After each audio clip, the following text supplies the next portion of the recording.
Ladies and gentlemen, welcome to the Division 4 Deakin University Women's Grand Final. It's a beautiful day at H.E Parker Reserve in Heathmont. It's going to be a massive day as well, with 3 more Grand Finals following this one. Of course, the first one to play here is Vermont and the Eastern Devils. I am Matthew Fodia, and joining me today for all 3 games in commentary is Jono Van. Jono, we'll go straight off the bat, mate. We will pull down the curtain. You are heartily supporting the Eastern Devils today in both Grand Finals. Pretty much, but look, a game of footy is a game of footy. Usually I tend to be unbiased, and I think that's the way it's probably going to stay. Good morning to everybody as well. What a fantastic day we have for football. Absolutely, we do. And it couldn't have been any better. Obviously, the week leading up, we were a bit worried about the weather.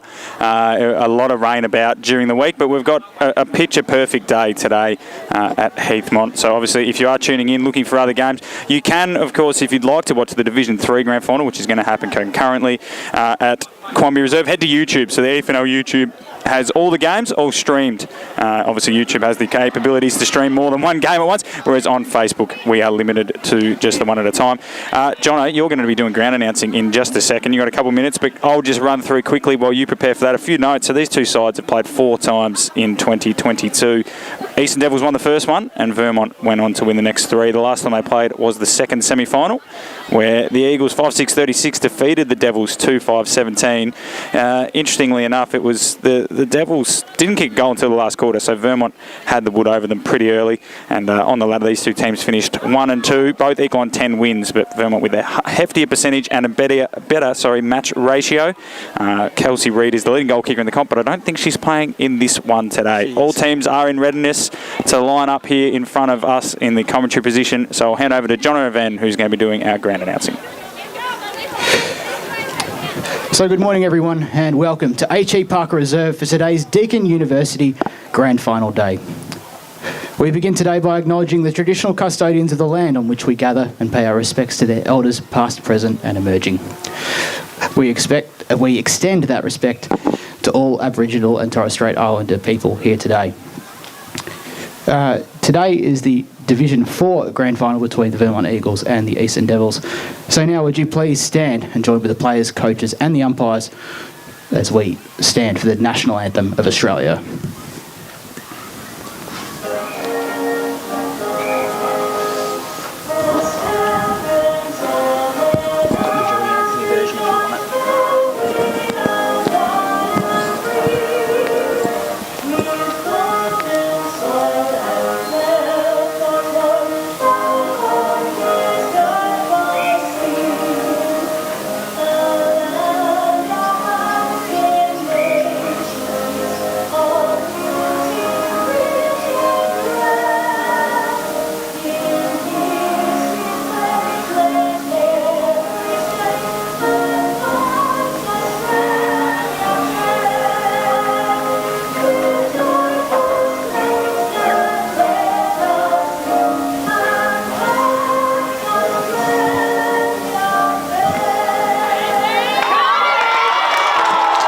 Ready to go here at H.E Parker Reserve. Still got 10 minutes until the official first bounce. I was about to call it bounce. We don't really bounce the ball in local football, Jono, but not exactly. I was running through a few notes there before you went into your ground announcing there, mate, regarding these two teams. So Eastern Devils, they were on top of the ladder pretty much all season, and then Vermont pipped them at the post. I was going through the goal kicker, so Kelsey Reid has kicked 21 goals this season. She's on my team sheet here, so I unfortunately didn't say. I thought she was not picked. She is picked. She is out there, yes. So she has played a few games in the ones, though, I believe. She has? She has at times, yeah. And then obviously Holly Flanagan and Tegan Doran kicked 19 and 18 goals respectively for Vermont. Players to look out for: Murray, Beach and Fahey from Fahey from Eastern Devils, and then from Vermont, Ella Hartman and Nicola Junjinga. Or Junjinga. We're probably going to pronounce that one incorrectly, but we will give it our best shot. There's a couple of tongue twisters on the Eastern Devil sides of things as well. I know who you're supporting, Jono, but who are you tipping? We're going to go with the Eastern Devils by the barest of margins. Is that your heart or your head tipping that one, mate? It's both. It's both. Show you're working. Well, it's a 3-1 scoreline across the season, and as I explained on the Women's Footy Focus podcast, when it comes to finals, in-season form is irrelevant because a grand final's a grand final, so it's anyone's game today, mate. Absolutely it is. So it looks like, I'll tell you what, they're bloody quick to get things underway here. We're running ahead of schedule.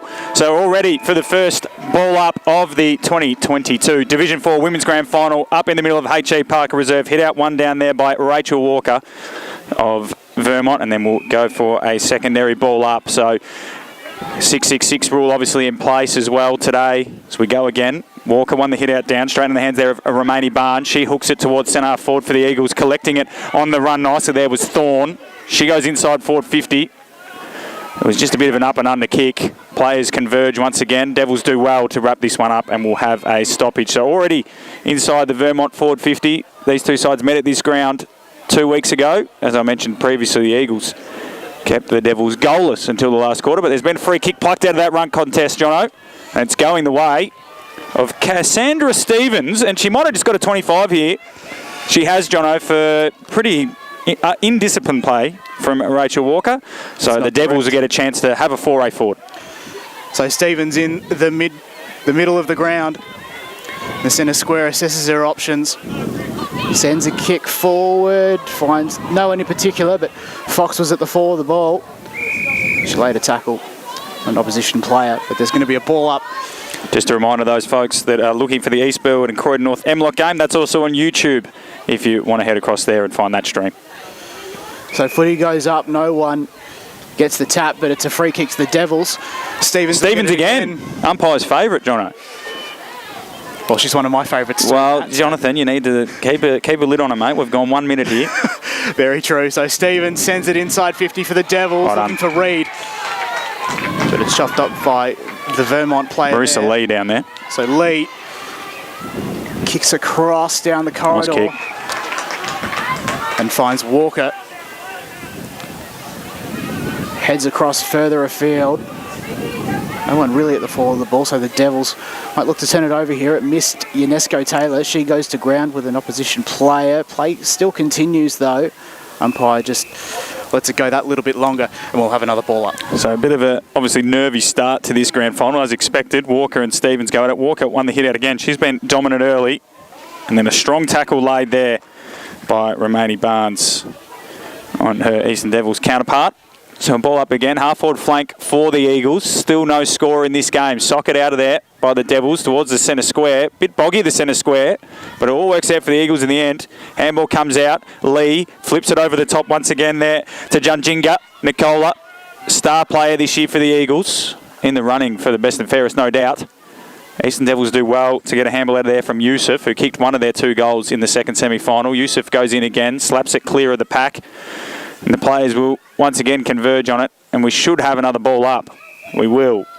So we've gone 3 minutes here in the first quarter. Still no score, and I suspect all grand finals will start like this today, Jono, with a bit of tentative play from both sides. As this one's socket out towards the boundary line, and it'll be the last possession rule, so that one is deemed a possession, and it will be a free kick going the way of the Eagles, and it'll be Matilda Burkett to take this one. She's about 65 from goal. There's a lead in the forward pocket. That's the direction she'll head. Doesn't get quite enough distance on the kick to get down to that initial lead. Stevens is wrapped up in a tackle, and now there's a clearing kick from Packham. But she's kicked that one out of bounds on the full this time, and Burkett will get another opportunity. So Burkett with another chance to bring it in for Vermont Gold. Just the top of the 50 though this time. Tuttleby's working hard. It goes over the line, and we'll have a ball up by the looks of things just on the edge of the 50. Where the lines intersect on the outer side. Up goes the football. Stevens missed it. It's another Devils player at the Stevens tries to gather it again. Can't quite. There's a micro scrum, and we'll have another ball up on the inside. Just another update for those looking. Division 3 grand final, that's over on our YouTube channel, Croydon North M-Lock and Eastfield. Up we go again. After the Rucks nominate this time, Stevens got the tap down. There's a free kick that's been paid to the Eagles. Decent crowd brewing here, Jono. There's an interesting case, of course, with the Devils that most of their supporters will have to go play the next game, so they might miss an enthralling finish. Indeed, there's a going to be a few people on Devil Hill in the Premier Division Grand Final as the first score is recorded for the day. It's Vermont 1, Eastern Devils 0. So just the behind there, going the way of Vermont. Not who kicked that behind, Jono? Did you get a clear look at that? Sorry, I interrupted you with my little quip about the fans. As the Devils bring it out of defence, it's a nice piece of play to get it back out to that far flank, but the mark's dropped over there by Strickland, and then it'll be socket over the line, and it should be a free kick going the way. No, it's going to be indisputable. So it'll be a ball up on the far side of the ground. Stevens and Walker going at it again. Stevens jumped early, didn't get the hit out. It's slapped forward by Muscat. Stevens got a little handball away. Players on hands and knees. Little kick from Vermont goes about 3 metres, and then it's pushed over the line, and we should have another ball up here. Good defensive effort there by the number 13, Weller. Deanne usually wears a 54. It's a big promotion, 54 to 13, Jono. 54 is the number of Ellie Butcher, who's team manager today. So there you go. So Muscat steps in and out of a couple of Vermont tacklers and put this one high in the air. Doesn't go far enough. She'll get another crack at it. Tried to go through the Junjinga tackled, or Junjinga, and we'll have another ball up. So we're parked on the forward 50 of the Eagles. They lead 1-0. We've gone 6 minutes in this first quarter. As I said a couple of times, I suspect this is how this game will play out for a period. A lot of numbers around the football. Stevens with a just sort of disposing of Walker there, who was standing in her way of the football. Bit of tunnel ball going on here, and it's ended up out the back. Picked up there by Fox. And then we'll have another ball up 40 metres out from the Vermont goal. I don't see any sort of clearance happening from here, although Walker's just got a big tap away. Grabbing this one was Janesco Taylor, and now it's come into Burkett's possession about 20 metres out. She got a little handball off to the runner coming past. And now it's in the forward pocket for Vermont once again, although we should have a ball up. Well, the umpires let this play go on, and then it trickles out of bounds for a boundary throw-in. I think I saw a number 9 or a number 5 out there for Vermont, which is not on my team show. Oh, it was number 5, so we might need to get someone to chase up that one for us. Ball flicking around, and we will have another ball in. That was Tori Burns, of course, in the number 5. Apologies to Tori. Missed her there. So it's a free kick in the forward pocket for Vermont. Playing on, runs around to improve the angle, puts it on the boot, and it is through out of bounds on the full. So Eastern Devils get another reprieve. They're yet to score. Vermont 1 behind. We've gone 7 minutes in this first quarter. So it's Jess Coyle to bring it. No, it's not. She was thought to. You know, that Devils player gets it off to Fox, the president. One of the 2 2008 Premiership players out there today looking for Mel Murray, the co-captain, along with Georgina Beach, but she couldn't mark. It goes out of bounds, and we'll have a ball up. Murray to do the work. Gets the double-hander down, but it's all Vermont at the moment to the top of the 50. Walker they go. But the mark is taken by Packham, who's known as Tupac. Down the line, immediately cut off though by Burrell. And the Eagles will mount a challenge. Inside 50 they go. Can't find anyone in particular. I think they might have the first goal of the day here through Lindsay. Yes, they do. The Eagles have the first. Vermont 1-1-7. So the Eastern Devils yet to score. 8.5 minutes gone first term. Yeah, not much the Devils have really been able to do here. The ball's been parked inside that Vermont forward 50 for the first half of this quarter. So they'll be pretty glad, actually, at the end that there was a goal kicked, because they just need to get it out of there, Jono. And sometimes the best way to do that is to concede the goal and go back to the centre and start again. So they'll be looking for Stevens to give them first use. And a nice finish there from Hannah Lindsay. Just under pressure, put her straight through the middle of the goals down there at the bottom end of H.E Parker. So back in the middle we go. Stevens with the leap, Walker with the hit out, and followed it up and got the tap straight into the hands there of Stark, who smacked it on the boot. And we're inside the Eagles forward 50 again, running up at the football. The Devils defender doing well, but she's wrapped up in a tackle. Might be a free kick. Comes out again. Barnes missed her boot. And then Thorne got a kick away too, but Eastern Devils get a chance to clear, and the kick will come to centre wing, where the player coming on the ground there in the number 9 was Muller. She couldn't get there and affect the contest. And then Marissa Lee takes the mark and plays on. Left foot ball inside forward 50. It should be the Devils' mark. It's dropped. Thorne puts pressure on. Lindsay around this footy as well. And we'll have a ball up 25 metres out from the Vermont goal. So looking to kick their second of the first quarter, as we're almost halfway through. Walker slapped it forward towards her goal. Might walk out all right for Tori Burns. She'll get a chance here. Flicks the handball off. Lindsay could have two in a minute. Doesn't quite gather the footy cleanly.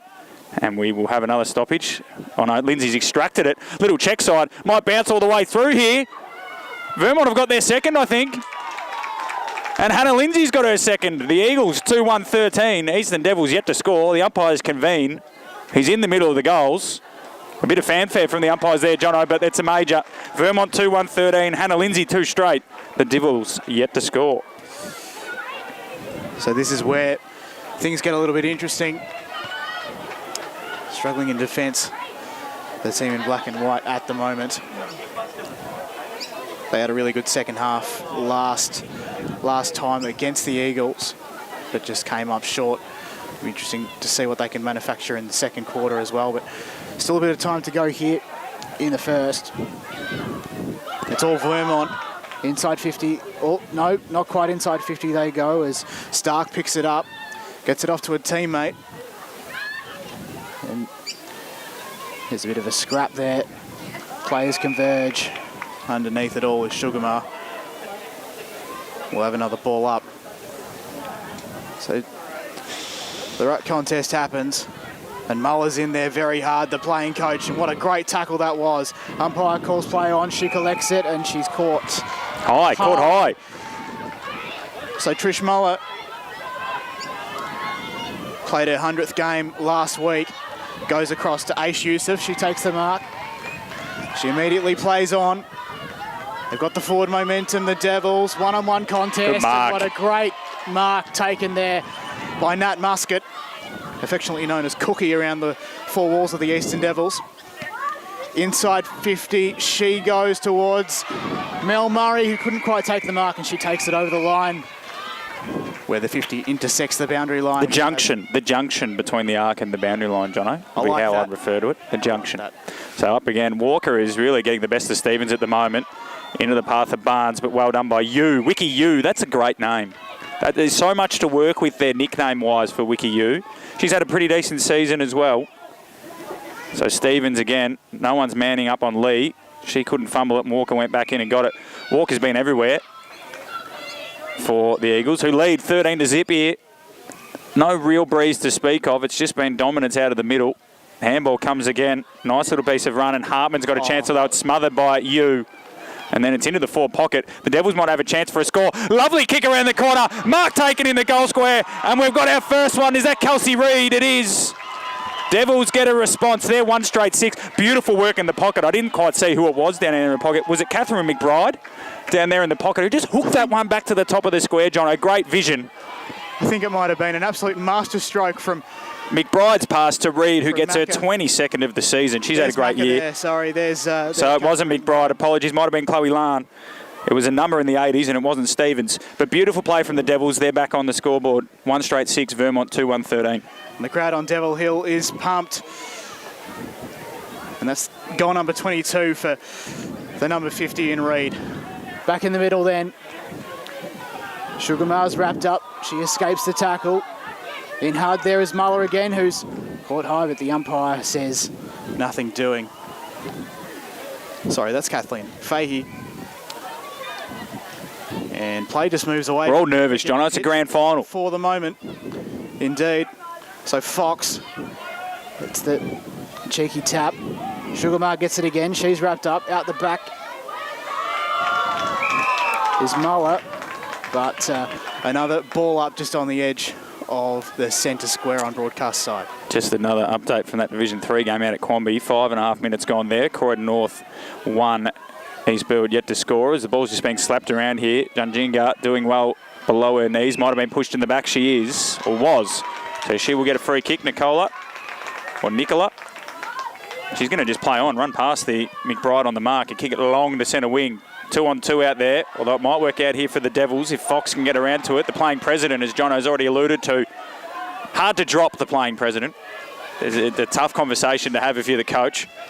Ball comes clear once again onto the wing. Vermont have the numbers. Barnes does well. Handball. Burns off to a unsuspecting Pavlidakis.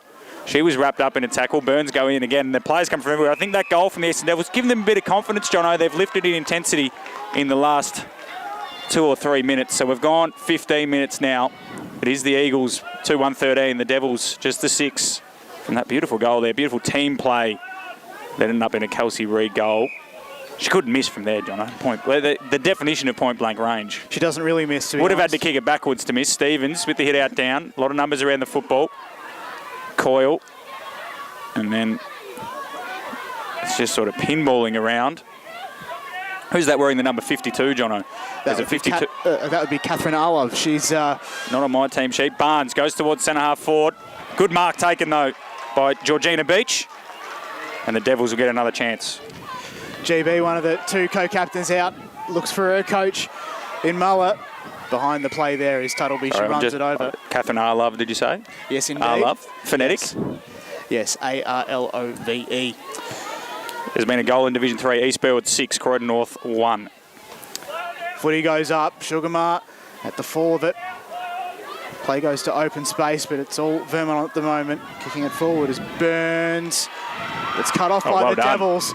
McBride sending it back from whence it came, but it's the Eagles to turn it over. Oh, here we go, Jono. Walker. Maybe not. Tuttleby centres the footy into open space.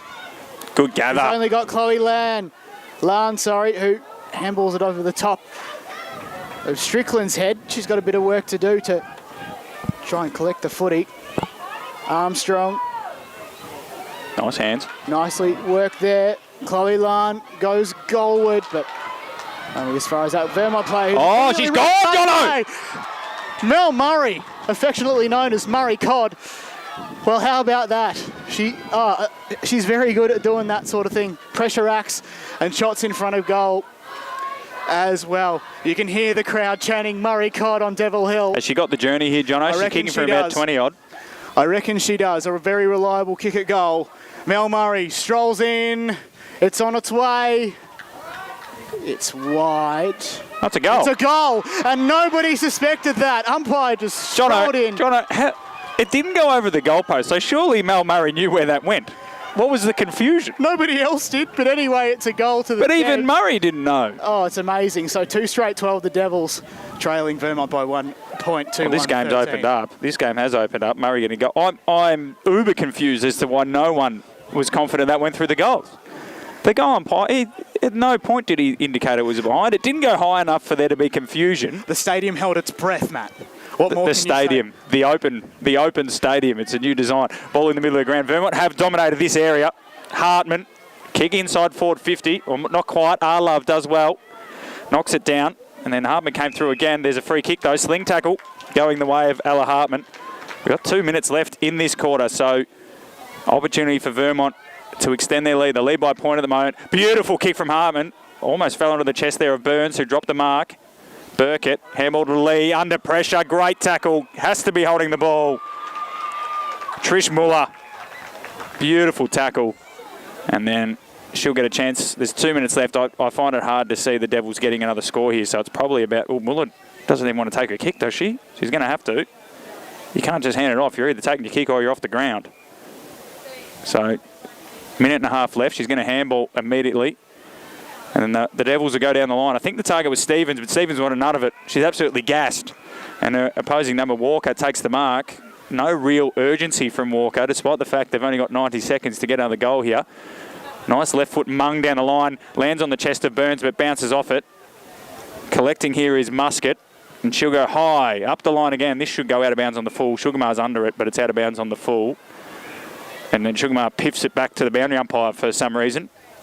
Interesting decision, Jono, by Sugarmar. She's got away with that one. You could argue that was 25, but Walker will get the ball now. Minute to go. She's gone the grubber inside forward 50. Doesn't work out. And the Devils should get a chance to handball away. Good pressure coming there from Georgia Bowden. A nice little bit of footwork, but it ends up in the Vermont hands again. Tumble punt inside forward 50. Arlove does well. Might have got a push in the back. Umpire said no. Tunnel balled out of there. And the Eagles swarm again. Bowden around it once more. It's pinballing around in front of the synthetic cricket nets here at H.E Parker Reserve. It's still in play. 30 seconds to go. Can the Devils hold on? Strong tackle from Muscat. The ball spills free. Umpire letting this go on for a very long time. And now Vermont have escaped the wreckage. A ball to the top of the square. Will it bounce over the back? It will. It's bouncing goalward. It's hit the post. It's slapped into the goalpost padding. That stray boot didn't quite catch whoever sent that one goalward. But Vermont 2-2-14. The Devils 2 straight 12 with 8 seconds to go in this quarter, Jono. So here's Coyle now. She'll probably run out of time as the siren sounds to end the first term. It's Vermont 2-2-14 leading the Devils 2 straight 12. We'll be back with the second quarter right after this.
Welcome back to H.E Parker Reserve Division 4 Women's Grand Final. It's the Vermont Eagles leading the Eastern Devils 2-2-14 to the Devils 2 straight 12. The goal kickers, 2 to Hannah Lindsay from Vermont. She kicked them 2 in about a minute, Jono. And then the goal kickers for Eastern Devils, it was Kelsey Reid and Mel Murray-Codd, with a nice direct set shot from 25 metres out, but no one celebrated. No one knew it had gone through the goals. Interesting decision from all players. That's how nervous everyone is, Jono. They don't want to over-celebrate too early. Exactly, Matt. We completely missed it. It was like... Well, we didn't miss it, Jono. We assumed the way they didn't celebrate, I assumed it missed. But that's what I mean. We're going off the reactions of the players, Jono, and if they can't celebrate their own goals, how are we meant to? But it's all right. All's well that ends well. So...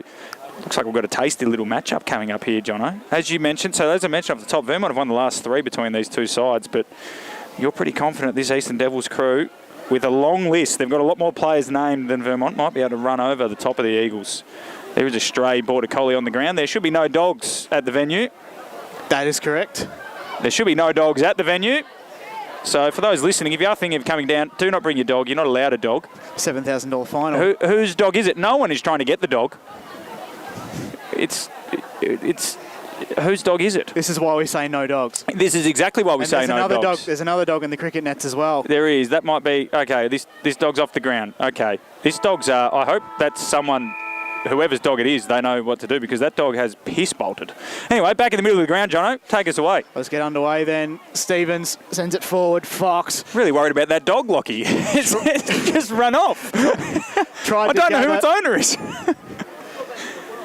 Go on, Jono, sorry. But here's I love Vermont. dogs. Well, it's going to and fro. And that's the captain, John Jinga, getting it as forward as she can.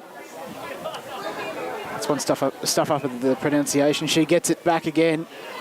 Only as far as Fox, who tries to pick it up, and then The dog's back. He's back. He's back. Pick it up, and we've got another dog on the field. No, it's the same dog. He's doing laps. This is incredible. Surely we stop the clock. This dog has a great engine. This is Look at it go. The dog's back on. This is unbelievable. It's getting involved in the game. Oh, here we go. We've seen this happen before in international rules at Croke Park. But it's down. Oh, this is comical. Meg, follow the dog. Goodness gracious me. This is incredible. So we've got a pause in play, have we? No. No, the dog, it just wants to sit. Come on, guys, get involved. Now, this is great because the dog doesn't understand. Oh, no. Oh, no. Super coach. So the dog doesn't understand the context of the game. So it's out there, plenty of friends. There's a ball. Like, what else could the dog want? But whoever's dog it is, honestly, read the signs. No dogs allowed. Official EFNL hat on, no dogs allowed. Dog lover, fantastic to see. That dog looks familiar, but I hope it's not the dog I'm thinking of. Well, look at the Vermont runner too. She's not happy about it. Anyway, so we get a proper restart as seconds are slowly ticked off. We need the a clock. counter on how many times dogs entered the field of play today. We're at 2. We'll make it clear next week before the men's grand finals, of course. We've got the restart. Tuttleby out the back. She's immediately wrapped up, trying to advance forward, but only as far as that Vermont player. Tackled by McBride. Play continues. As the umpire just lets it go. Players tackling left, right, front, behind, but here's Vermont trying to get forward through Burns. She can't quite. A few players wrestled to ground. Getting it up was Packham, and then Weller. And as far as that Vermont forward who sends it inside. Looking for Flanagan. Gathers. Might have another goal here. No, it goes out of bounds on the full to the right-hand side. I've only just come down from my dog-based high to call this action now, Jono. Amazing. Incredible. It's all happening, as Bill Laurie once said. Well, always says. No one ever knows. We still don't know whose dog it is, as the ball comes out of defence here for the Devils, but there's been a drop mark. So Vermont, this is how Vermont have been scoring too. It's causing turnovers inside the Devils' defensive 50, and Barnes just dribbles one along the ground towards Flanagan. It's cut off in the end there by the number 27, Packham. And then we'll have a ball up at the bottom of that pack for the Devils. Look to be Arlove. Does a lot of work, Arlove. Here's another a famous commentary line. What was going on there in the no dogs department? Well, I'm sure it was going on in the brain department of the dog. Vermont get another inside 50 here. Lee, she was hyperactive in the first quarter. She's caught by the Murray-Codd. Murray-Codd a long way from home. Usually you would have thought being parked in the forward 50, but she's down there. on the half-back line. So we've gone 3.5 minutes in this second quarter. The Eagles still leading by just the 2 points. It was a similar vibe to the opening 10 minutes of the first quarter where both sides had a lot of numbers around the football before it opened up and we got 4 goals in the last 10 minutes. So such is the pressure of this game, Matt. it might be. So Hartman, though, little kick inside forward 50. Barnes gathers, swings onto the right boot. Packham's under pressure from Flanagan, which he does really well. Got a little kick away. Picked up nicely there by Fox. Handball back to an under pressure teammate. And that should be a free kick, and it is, going the way of our love, who's been impressive for the Devils in defence. And she's an Olympian too. An Olympian? I didn't know that. Who? Judo. Judo? For Australia. Tell Yes, you what, indeed. don't mess with her. Although she's just given away the football to Lee. Took the mark and played on immediately. Left foot wobbler will find its way to a teammate in Stark. She fumbles it a couple of times. Devils could be away if they can gather through Yusuf. They've got a free kick here, the Devils, for holding. So Yusuf, and then the immediate stand from Stark. That is brilliant standing on the mark. Yusuf plays on. Textbook. Kick down the line. Lee dropped one she usually takes. Coming through there was Yu. Did well. Tackle. Might be a sling. Umpire says give it to me. Good strong tackle there from McLeod. So the Devils turned what looked to be a Vermont shot at goal into a rebound 50. And Stevens will get a run and jump at this one. Lee does well. Got the hit out down. And the Eagles through Walker. Kick it down the line, right in front of us in the commentary position. Right on by Yusuf. Tries to get around Stark. That might be holding the ball. It is. Incorrect disposal from Yusuf. Either way, she was giving a free kick. Don't know what Stark wants. She wants 25. That's where the mark is. So She's going to kick it into the man on the mark there. And luckily, her coaching staff are right there. So she pops over top. Nice kick. Lee will fly. Collides with her teammate in Walker. And now Yusuf can gather. Got the handball to Stevens. And the Devils are away. Long down the line. McBride, the target. Goes past her, but might sit up for her. She can gather. Soccers it in front of her. It's an open forward 50, Jono, if she can get some space. The Murray Cod swoops. But well done by Vermont. They'll get it away. First for Junjinga. Over to Barnes. Oh, sorry, McLeod. And then McLeod's there again, trying to kick it forward. The ball's just, it's a bit fumbly at the moment. Murray, drop punt, inside forward 50, where it's a one-on-one. Is that Punton? Or it is Punton, Punton yes. gathers, 40 from home. Little handball is smothered there by Molly Murr. And the Devils, they've just not taking their chance at the moment. They've had this play for the last 2 minutes, and we're going to have a ball up 40 metres out from their goal. We've gone 6 minutes in this second quarter. 3 of those were interrupted by a stray dog. The other 3 have been thrilling football. It's Vermont 2-2-14, the Devils 2 straight 12. It's all locked up at the top of the 50. But Vermont will come out. Kick there was looking for Doran. The Devils might be able to find a way to turn it over. They do. Olive gets involved, lays the tackle. Open space ahead of a one-on-one. Beach gets taken out of it. And then Muller gets the footy and then is wrapped up just on the top of defensive 50 for the Devs. We go up again. Stevens just had the sit, probably should have just let it sit in her lap. Beach tries to advance forward, but only as far as that Vermont defender. Muskett's in there for the Devils, and so is McBride. Tuttleby left it behind for her coach, who's immediately wrapped up. And we'll have a ball up. So to all those joining us on Facebook and YouTube, if you want to catch the Division 3 game, you can. It's also on YouTube. And the score there currently, quarter time, Eastfield 7, Croydon North 3. So inaccuracy hurting the Kangaroos. So we've got another ball up in the exact same position at half forward at defensive end for the Devils. This time it's Stevens. Landing it in the hands of Trish Muller once again. Got another ball up. This time it's the Vermont ruck getting the tap down. And got a dog update for you guys. It's got a lead on. That is amazing. So Packham out on the 45, clears it, but only as far as Junjinga. Junjinga, exactly. I thought it was 14, but it turned out it was 41. Oh, nice kick from Murray. Kicks to open It's space. a foot race, Jono. Only as far as H.E Punton, who's inside. Doesn't elect to kick it off the ground. Well she done. falls over, immediately tackled. Doesn't have it though. Vermont come out with it. Clever clearance, but only to the top of the 50. And then a great mark taken by that Devils player. Muller. It's Muller. And she just... Great work from Molly Muir there, because Punton had all the space in front of her. If she'd gathered cleanly, would have kicked a certain goal. And great closing speed there. So Trish Muller Kicks to a 1-on-1 contest. Punton couldn't quite take the mark in there as well as you. Vermont, though, come out to the top of the 50 once again into open space. Players come to meet the footy. Well, it puts pressure on, and then a clever little kick by that Vermont player as Fox was held. So it's been kicked out of there by Fox to the boundary line. If this goes over, it will be a Vermont free kick. Certainly has to be. No, he's called a ball up, the umpire, so they've got away with that one, the Devils, because the president, she was looking for the boundary line, and she definitely got a possession. So it looks like Lee's put herself in the ruck. Tori Burns around this one as well. She's been hyperactive inside forward 50 for the Eagles. Stevens and Lee. Stevens won the hit out down, but it is all the Eagles at ground level, although just tried to take on too many there, Thorne, and got wrapped up by Musket. So it's all the Devils at the moment. They've had the last 2 or 3 minutes of play. She'll go to centre half forward. Punt in the target with Mert for company. Well done by Vermont. Slapped it forward in the hands of Barnes. Little kick into the corridor is a dangerous one. It might pay off, though. It's fallen into the hands there of Lindsay, who kicked the 2 goals for the Eagles in the first quarter. It's a foot race on the outer side. Burkett.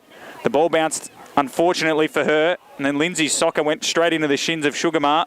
This time she soccers it out in front of her teammate Bowden, but there's been a free kick. Kicking in danger, going the way of the Eastern Devils, and it'll be Carol Sugarmar. First year of footy, is it? At the Devils for Sugarmar. Basketball background. Recruited by Georgina Beach, the co-captain, playing a game of social basketball. Well, there you go. It must have been an impressive game of basketball for the football recruiters to get out there, but the kick is intercepted by one of the better players on the ground. Looks to be Lee. She goes to centre forward for the Eagles. A lot of numbers around the footy. Tough one to mark. Hits the deck. Handball backwards from Musket. Found a teammate in Sugarmar. His kick into the corridor could work out. Tough to keep your footing there for the Devils player. And Lee gets another possession. Puts it back to where it came from. Now a kick to space. Nicely done there by Walker. The Devils should get there first and claim possession. They do. Muller steps in. Ducked her head. Gone! Interesting decision. She's a right footer as well, Jono. Could have gone around on her preferred side, but went back into traffic. And it looks like the free kick will be taken here by Thorne. Thorne had a target in Walker. It'll get to her on the bounce. Walker's got a nice left foot. She lowers the eyes inside forward 50. It sits nicely. Good turn of speed by Bowden. Bowden runs to 20. Out of bounds on the full. Exciting piece of play there from Bowden. Turned her defender beautifully. Great support from either side. How good yes, is the crowd is lifting. There's a bit of energy, Jono. There's a bit of energy at H.E Parker. Indeed. So Sally Packham Plays on, comes infield. Only as far as that Vermont defender who got Adam Sard got a kick. Smashed in the face. The old Falcon goes out of bounds, and gee, the boundary umpire's taken a tumble as well. Yeah, soft footing over there, and she's in the runners, so you can understand that. She's okay though by the looks of things. We get a restart directly in front of us. This time Jamie Armstrong's in the ruck, trying to get the tap down to Fahey. It lands in the hands of Tuttleby. Will have another ball up. So we've gone, 12 minutes, Jono, in this quarter. Neither side yet to score, but it feels like everyone's settled into things as the hit out works out well for Muscat, who's been good for the Devils, and that's a nice kick around the body and a nice mark taken there by the number 86, Coe Lan. So defensive side of the wing, but waiting for her teammates to flow on. She's got Fox on the wing if she wants her. Doesn't. Just goes with the long ball down the line. It's all Vermont, though. Lee at the back of the pack. Intercepted her teammate in the end. Barnes socketed out in front of her. And then they just by toe pokes, Vermont work it back to the wing. The Devils should get a chance, though. The muddy number 14 there. Fahey down the line. It bounced on its point. The umpire said our Bowden's on the full. I tell you what, Jono, that's a bit harsh there, I would have thought, from the boundary umpire. It would have been a Vermont possession regardless, because Marissa Lee had position 1A. Obviously not a fan of leg spin bowling, that boundary Well, that umpire. did turn. That was a nice bit of turn there. So Lee been very impressive on the left boot, down the line. Could be a big fly. Numbers come from everywhere. Fox got the spoil. Devils get the crumb, but immediately wrapped up in a strong tackle by Nicola Janjinga. And we'll have another ball up. Eastern Devils side of centre wing. We've gone 13 minutes in this second quarter. It's the Vermont Eagles 2-2-14, the Devils 2 straight 12, so no change in the score thus far this quarter. So on true centre wing, play restarts, and it's Vermont to come out of it through Ruby Barnes, open space ahead. It's Packham and Doran. Packham trying to win out. She does, but goes to ground at the same time. Danesco Taylor is in there as well. Armstrong got the hand pass up. And then the Devils go through centre corridor, but only as far as that Vermont defender. Players trying to find the footy. Can anyone come out with it? It's the Devils this time into open space. Chloe Lan manages to pick up the footy, immediately wrapped up though down to ground. Kelsey Reid with the grubber ahead. Rugby league style. Reid gathers the football. Oh, left foot advances ball. Forward, left foot, but only as far as that Vermont defender right. Guess who? Marissa on the Lee. teeth of goal. She's been spectacular, Jono. But her kick is intercepted by Murray Codd, Mel Murray, and she's already kicked one today. She's marked, what would you say, 30 metres out from goal. A proven goal kicker as well. Well, a proven goal kicker, not a proven celebrator, which we were hoping more from. But a really important chance here for the Devils to take the lead. They haven't been in front all day. So Mel Murray already kicked one today. Comes in, 35 metres out, 45-degree angle. Good looking kick off the boot. Jono, it's there! This time she celebrates. Devils hit the front. They're 3 straight 18. Vermont 2-2-14. We've gone 14 and a half minutes here in the second quarter. A beautiful set shot. Short run up, simple run up, beautiful kick. This time she knows, and Devil Hill knows it too. The troops were rallied during the week. I wonder what percentage of those are Premier Division players. I would say 95, but let's just focus in on that set shot routine there. I've seen many a senior player miss from there, not make the journey, spray it, but simple run up from Murray, a beautiful, simple goal kicking process and kicking technique, and she's got 2 now. So all of a sudden Vermont have a kick to goal in almost a quarter of football. So the Rucks will go to work. And there's probably a centre square infringement or a 666. 666. Going to go, 565 I should say, going to the way of Vermont. The home side listed today. They advance. Kick was looking for Barnes. That was a great grab. Mark taken by Stark. Stark, sorry. And they advance, but only as far as the tip of the 50. Armstrong almost had it. Ball in dispute. Vermont player grabbed it in there, and there's going to be a ball up at the top of the 50. That's Romani Barnes there at the bottom of that pack. There she is, called her name earlier. So Lee hit out down. Musket got the clearing kick. She's been impressive too. Murray just disposed of that Vermont defender. Bang! And now Musket will get the clearing kick, and if it bounces out here, Strickland's got plenty of space if she can get to it. She just taps it forward, Strickland. If it can sit up, she's away. Missed the second tap. Lee goes back to get it, got a handball away to a teammate, and the Eagles have a chance now. Kick down the line. Walker got a shove. Umpire says, Mark going the way of Emma Tuttleby. She goes out wide. Fox, the president, dropped the mark under pressure from Walker. There's a bit of beef here off the ball. Musket picked it up, got met in a Vermont sandwich. And we'll have a ball up on centre wing. Devils 18, Vermont 14, 16 and a half minutes gone in this second quarter. Vermont haven't kicked a goal since about the 10-minute mark of the first quarter. Haven't really kicked a score. Thorne pushed after she kicked it. Umpire said play on. Tuttleby goes in and gets it against Barnes. Wrapped up in a tackle. And we will have another ball up. 2 umpires very close to each other, John. I'd like to see the senior fella just push a bit further down. Get out of the area here. As is the case. He's having a few words here with some players. Just not happy with some of the attitudes as we tick closer to half-time. Hit out should favour Tuttleby there, who's had a pretty active last couple of minutes. Coming up to collect it was Doran. And you can see the Devils just got a loose behind the ball in Packham. And we'll go again in the ruck. Walker back in the ruck. Hit out down. Tuttleby, the ball just following her at the moment. Kick down the line is marked, though, by Nicole Marks, who plays on.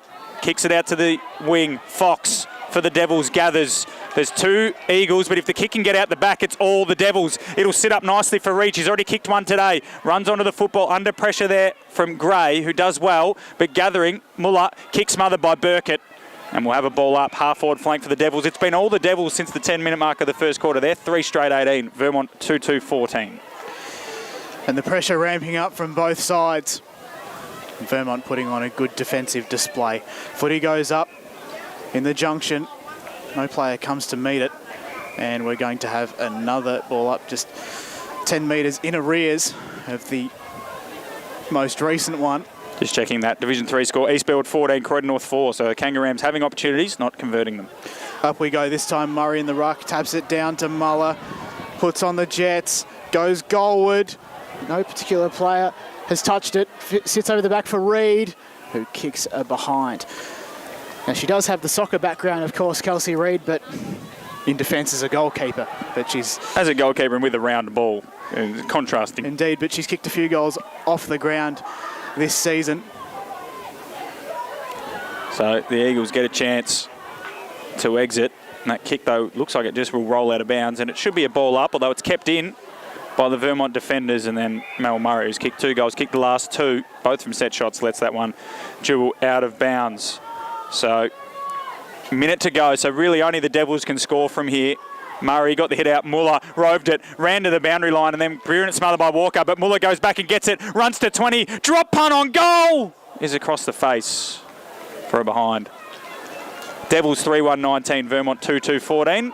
And we've gone 19 and 20 seconds. So Vermont just need to read the clock here, Jono. They don't need to play on. Gone along to the outer side. It's worked out. Burkett dropped the mark. If she can lock it in, we could have a half-time score here. 30 seconds to go. The Vermont defenders there just need to have a bit of game sense. Let's just take as much time as we can off the clock because only the Devils can score from here as the hit-out's one down. Well done, though. The kick is a cross goal. It's a dangerous one from Hartman. It was looking for the player in Stark. She's got to push because our lover gathered was running into an open goal. But a free kick will come back to Alexandra Stark. And that should be half-time, Jono. There's 10 seconds left. But a brilliant quarter from the Devils. Kept Vermont scoreless. And have kicked 1-1 themselves as the kick comes out wide to Thorne. Wants her right foot. Comes back into the corridor. Nice connection. But that is half-time at H.E Parker Reserve. Vermont 2-2-14. Eastern Devils 3-1-19 in the Deakin University Division 4 Women's Grand Final. The goal kickers, Mel Murray has 2 for the Devils. And there's a single to Kelsey Reed, whilst on the Vermont side of things, Hannah Lindsay has the 2 goals for them. We're going to go to a half-time break. When we come back, the second half from H.E Parker.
Almost ready to get underway here. Division 4 Women's Grand Final brought to you by Deakin University. At the moment, Vermont 2-2-14. They kicked both their goals in the opening 10 minutes of the game. Eastern Devils 3-2-20. John O'Ven, Mel Murray has 2. What are your thoughts so far in that first half?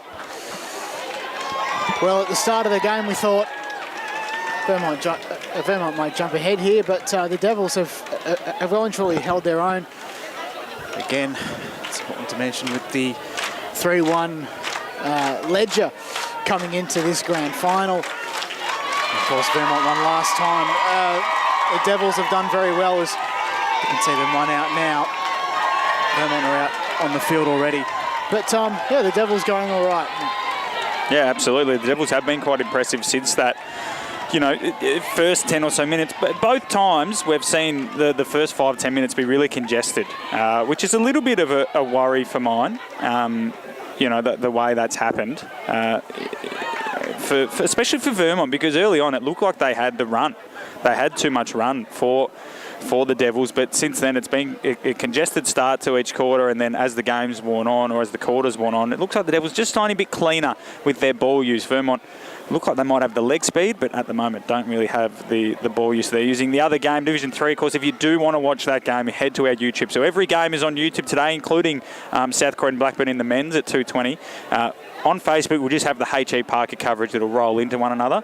But yeah, in this situation, if you want to watch any individual game, head to YouTube. They're all there. Halftime in that one, East Burwood 22, lead Croydon North 4. From here, John, I'm still going to stick with my pre-game tip of Vermont. They've had the wood over the Devils, so they'll take that confidence in them. But it's a picture-perfect day here. Crowd building nicely as we get ready for the second half. So we begin proceedings again for the second half, and this time it's Vermont heading to the top of the 50, but only as far as Georgia. They've dominated the clearances all day. Soccer's one towards the boundary line on broadcast side. The co-captain gathers, immediately dispossessed though, and then it's Packham who's wrapped up and will have a ball up just on the edge of the junction. So up we go in Vermont's 50. No player can quite get it. But the Eagles, they try and advance, but only as far as Emma Tuttleby, who settles things at half back. It's been impressive. Tries to go forward and does well into the hands of Mel Murray. So slow play for the moment for the team from Mulgrave. Up they go in the direction of Ricky Yu. Missed both players. Trying to juggle it is Kelsey Reid, who's a bit frustrated, kicking it over the boundary line and turning it over. How old is Wiki Yu? Because she's not had a break today. She's been on the ground pretty much 100% of the time, Jono. Wiki is 41. There you go. That's incredible. So kick down the line from Gray, finds a target. Marissa Lee, I got to say, Vermont get up today. There's only one name getting that blue ribbon medal. Lee plays on. Left foot ball is a beautiful looking kick down the line for Thorne, who does well to contest, but Cassandra Stevens was a bit quieter in that second term. She takes the mark. Defensive side of the centre square for the Devils. Kick up the line. Was looking for a Tuttleby, but missed Tuttleby and found Tegan Doran, who's got 18 goals this season, but hasn't hit the scoreboard yet today. She runs around onto the right boot and just mungs one down the line. Yusuf dropped the mark, went back and got the handball away, though, to the runner. Strickland, short ball, looking for Fox, missed her. Doran will get another chance here. Fox went bang! Ran through her, and Doran hits the deck. Fox wraps her up. Incredible work from the wily old veteran there, Jono. Well, that is Brooke Fox to a T. Tap that one up for the Sports Cars Highlights, me, and that's a big hit. So we get a restart on broadcast side. Players fighting for the footy. The players go to ground, and we've got another ball up. About 70 metres from goal here, from Vermont's goal, that is. Footy in dispute. But Vermont try and come out with it, but only as far as Muscat. And the Devils, what can they manufacture? Not much at the moment as it heads over the boundary line on broadcast side, about 80 metres now from the Eagles' goal. And we'll have a ball up, a boundary ball up, as I like to call it sometimes. Up goes the footy, down it comes. Good handball. The Eagles just peppering away, trying to find an inside 50 entry. They will get one through Burkett. Trickles along the ground, that Vermont player. Oh, Burns, there's a bit of show, a bit of acting there. And it's worked. It's worked. Oh, give her the Oscar. Beautiful performance out there. So Burns has the free kick and subsequent shot on goal. A very tight angle. She's on the approach. A 6-point gap to level the scores. I'll be honest, John, I don't think that even entered the field of play, that one. I sometimes think when a free kick is paid, the player often gets what, perhaps what they deserve in the sense that, you know what. So you were saying justice is served there because she didn't deserve the free kick. Perhaps, right, yes. now I'm on the same page as you. Down the line. That's exactly what I meant. I tell you what, Eastern Devils need to avoid this player at all costs. Lee takes another intercept, played on. Her kick is intercepted itself, but then the kick is out of bounds on the full.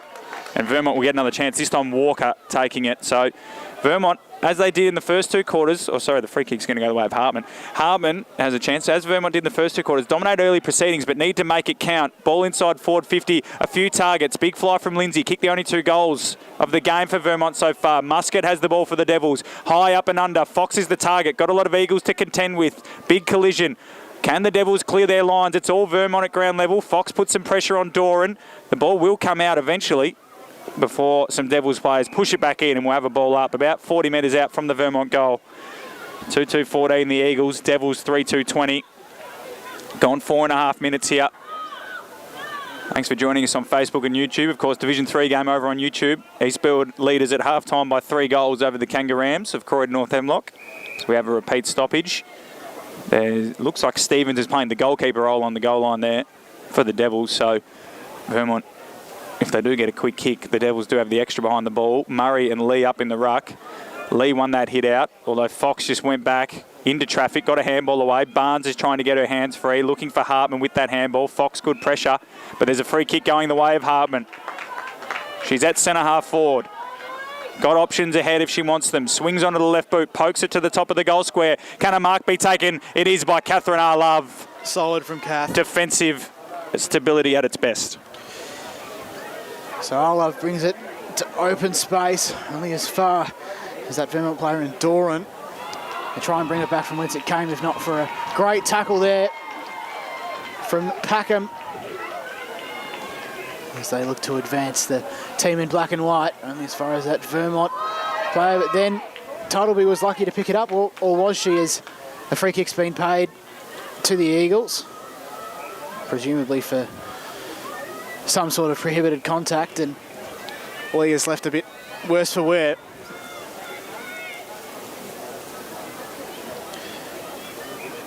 And she'll have a shot on goal, but it's a beautiful kick of the football. Yeah, she is a beautiful kick indeed. Goes goalward to a contest. Players congregate out the back.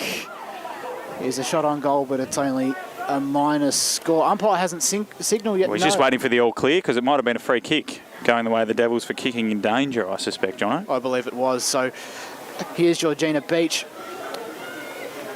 She's inside the field of play. Vermont have had a lot more of the play than the Devils, but the Devils do well at hitting them on the counter-attack. There's so much more space when the Devils get it going forward, Jono. I think Vermont, it's always just so congested. They need to somehow clear it out. There looks to be an injury to the Vermont player in the hands of the trainers at the moment. Not entirely sure who it is, unfortunately. We'll keep you updated on that one. So they send it forward, the Eagles. Burns missed it. And players converging. Trying to get at the back of the scrum. Hate magpies, just while we're on animal chat. Swooping season. Lee tries to get involved. Her opposite number in Fox is there as well. It's like a rugby maul. And the Eagles will find a way out. Or will they? Only as far as Georgina Beach. Can she pick it up? No, she can't. Still they advance forward, the Eagles. Although it goes backwards. And then into the hands of Doran, who kicks out wide, and it's going to go out of bounds. And what's the umpire going to do? He's going to give a free kick, because there was one before on the wing where Brooke Fox socketed it, and it was deemed not a possession. So we're going to wait for the footy to be brought back to Jessica Coyle, and she's got the kick in the pocket. While we're on magpies, genuinely petrified of magpies in swooping season. We almost got swept a couple of weeks ago here at H.E Parker. Genuinely petrified. Ball up the line from the Devils. Big fly from Muscat. Couldn't bring it down. And it's fallen into the hands there of Pavlidakis. She got a handball away. Doran can't pick it up cleanly. Burns. Our Love came in from the side. All fair, says the umpire, and it was. Play on, and now we'll have a ball up. Our Love done a couple of those things for the Devils. You know, when Vermont have looked like they might get a goal, she's been there to save the day. Lee with the hit out down. Handball comes out wide to Yusuf. It won't get to her, though. It should be a free kick going the Eagles' way. Stark is around it. It is going to be a free kick. She's just wiping the mud off it here. He's Alex Stark. So as you take the kick, I know that you... Paul inboard, sorry. Predicted a draw on women's footy. Did I? I said there would be a draw. Well, potentially it could go to extra time. That's what you said about this game. So any of those games I think could go to extra time. The Devils clear their lines up and under. Ball hits the deck. Well done there by Taylor Burrell for Vermont. Good tackle by Barnes. Umpire said she got rid of it legally. And now we'll have a ball up on the half-forward flag from Vermont. We've gone 9 minutes. Again, it looks like a carbon copy of the first two quarters. Vermont, all the territory, none of the score, and then the Devils get them in the back half. But great hit out from Lee into the path of Doran. High up and under into the pocket. Can someone take a mark? Ball off hands, hits the deck. Tori Burns is around it. She's got clean possession, but she's on her knees, so can't really do much with it. Ball socket out wide. Stark got a little kick on it. And then it looks like Sugarmar is wrapped up in a tackle. And we'll have another stoppage. We've ticked over 9 minutes now. It's the Devils by just a kick. 3-2-20 to Vermont, 2-2-14. 45 out from the Eagles' goal as Yu applies the pressure on that. Wiki Yu, 41 years old. Could be a premiership player today. Forward. Well, I think she is already. The Devils have won premierships 2013, 2018 and 2008 as well. So plenty of premiership players out there. Has Wiki been around for all of them? Given her age, you would have thought. I believe she How many games? Should be closing in on 400. That's a good question. As play restarts and Dee Weller socks it off the ground, and despite the fact she kicked 1-2 over the line, well, I thought she had. See that one I would have said was in dispute. Yeah, I agree with you there, John. Kick. Hartman. So Hartman kicks forward to a contest off hands. Now, Vermont need to set up behind the ball here, need to make sure that if the Devils do get a clearing kick, they take the mark and they get another shot. Because as we've mentioned a couple of times here, we've gone 10.5 minutes. The ball has genuinely been parked down there. If the Devils come away from this quarter still in front, they'll be so happy. Stevens, both ruckmen or ruck women, misjudged the flight and somehow Stevens has been given a free kick. I never understand ruck infringements, to be honest.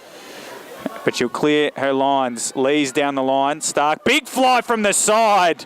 Brilliant mark. Is that Yusuf? It is. It is, Aish. Fantastic mark. And then her kick down the line. Here come the Devils. Kick was intercepted by Barnes. Muller, though, slapped it to the boundary line. Really cleared her lines there. Will that one be considered a possession? No, it won't. I guess that's not really a possession, is it? It's a not slap. Really. Yeah, but it's deliberate out of bounds. I'm just talking to our a factor. Yeah, well, Megan, just slapping proverbial. I'm going to carry on here. I'm going into dangerous areas. Doran trying to come through. Bit of physicality here from Armstrong. Umpire says ball up. Bit of intensity in this one. The crowd starting to really big up here. Devils, of course, thinning out their crowd with the majority of their players heading in to strap up for the Premier Grand Final, which is following this one between the Devils and South Croydon as Burrell boots it down the line, but good strong mark taken by Tuttleby. She's been impressive in these last two quarters. She's got Stevens short. Direction she goes. Sitting underneath it is Hartman. Had a good quarter here for the Eagles. Ran into her teammate in Doran. Lee went back and got it. Wiki Yu comes in from the side. Collides with Barnes and locks it up. Beautiful stuff from the veteran. And we've gone 12 minutes here. Another stoppage. Vermont 2-2. Eastern Devils 3-2 in this one here. Division 4 Deakin University Women's Grand Final. We go up again and it's Muscat behind it. Doran gets involved. Forward of the footy. Burkett picks it up. Dodges one player very nicely. Inside 50 now. A one-on-one contest. Oh, here we go. Over the back. Pavlidakis. Good tackle. A great tackle laid. And then it's just teetering along the edge, but Vermont still in possession of the footy. Kick forward to the advantage of Flanagan. Isn't marked, and she still works hard. Now, what's this one going to be given? This is going to be the line. Now, I believe he's given the free kick to Eastern Devils. So there's an arm outstretched. And here's Jess Coyle. Kicks down the line along the boundary, Collingwood style, looking for Armstrong. And it's Vermont to send it here we go. Bowden kicks goalward to the teeth of it. Play on. Play on is the call. And then over the back. It's going to go out of bounds, trickling along. Gee whiz. The early I tell you what, but that was a great attempt from the... They are putting the Devils under immense pressure, and the Devils' defence is standing up really, really strong, Jono. A great kick from the Vermont player. It was Flanagan who took the mark, but it wasn't paid, of course. Didn't go far enough. And now there's a discussion. This umpire, is he having a go at the crowd here? Good on him. Don't know what exactly was said, but we don't condone any abuse of anyone at all. That's just a general way to live your life. As the Devils go down the line, good kick. Muller, been good as well. Trish Muller played 100th last week in the prelim over SBL. So she goes down the line looking for Sugarmar. She's missed her. And Stark will get another chance to put the Eagles inside forward 50. No one on the mark, so she can play on if she wants. She will. Take his bounce immediately. Interesting decision. Yusuf put pressure on her, and now Muller will get a chance to try and break a tackle. Ran into Walker, who just disposed of her. And we'll have a ball up. I'll tell you what, Matt. Stark taking the bounce one step in. Yeah. Almost a bit of rugby league. Thought she had to touch her foot to play on there as it's ball pinballing around in another stoppage. We could have, I was going to say short quarter. Of course, there's no time on in these games as Vermont get another chance. Kick around the body towards half forward. Sugarmar dropped the mark, but then wrapped up her opponent in Doran, and we'll have another stoppage. 14.5 gone. Vermont 2-2. Eastern Devils 3-2. Division 4, Deakin University Grand Final. I was going to say about 30 seconds ago, that right there from Trish Muller is textbook Trish Muller. That she just bashes through the play. An absolute specialist of that and setting an example as senior coach. Another one who's hard to drop, isn't she? Fair enough. So Sugarmar tries to advance, and there's Janesco Taylor. Only as far as Burkett. Burkett, like Lee, often plays on immediately after she marks it. There you go, Burkett to Lee. To the top of the square. Players working hard to get it. One of them is Bowden. Falls in the midpoint of the 50-metre arc. Umpire calls play on as Coyle's brought to ground in a sling tackle. She'll get a free kick. Sorry, it's not Coyle. It's Wiki Yu again. She's everywhere today. Yu kicks to open space. Manages to find Muller. Tries to collect, can't quite, as Yu goes in again. She's been absolutely everywhere once again. We'll have another ball up. What more can you say? I mean, she's been absolutely fantastic today, Wiki. Big last quarter to come as well. We're going to see what... well, especially if it remains the current margin, Jono. Free kick to Vermont, though. I think it's because the Devils player jumped a bit too high in the ruck, or a potential ruck infringement that perhaps neither of us would understand. They go forward, and then a mark was almost taken there. Coyle kicks along the ground. Footy in dispute. Arlov wrapped up, dispossessed.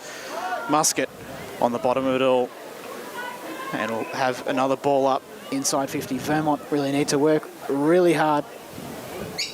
Stevens goes to work, gets the tap down.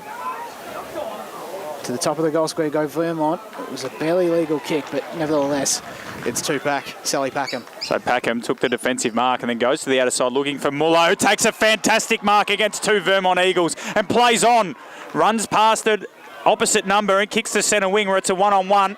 The Devils, after 16 minutes of defending, might have a chance to break. That's got to be legged. Handball away from Gray.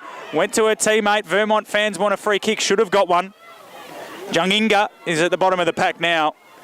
Been relatively quiet by her standards. That probably should have been a free kick for legging, but fantastic mark from Trish Muller against two Vermont players. It was an interesting kick from Packham, but I guess with Muller can do that stuff, just kick it to her at all stages. Another ball up. So 17 minutes of just flat-out defending from the Eastern Devils this quarter to hold on to their current 6-point lead. You just feel that if Vermont can get a goal, the pressure for the Devils to have to score might be a bit too much, as Muller is wrapped up in a tackle immediately by Gray. Sugarmar extracted it. Handball over the top towards Fox. There's Gray, met by Fox. Free kick. Didn't have it. Fox. Hits hard, though, Fox. So Gray will have to go back over a mark to take this free kick. So we've got 2.5 minutes left in this quarter. Vermont want her to go into the corridor where they've got two numbers. She doesn't. She goes down the line. Stevens came across, bringing it to ground there was Flanagan.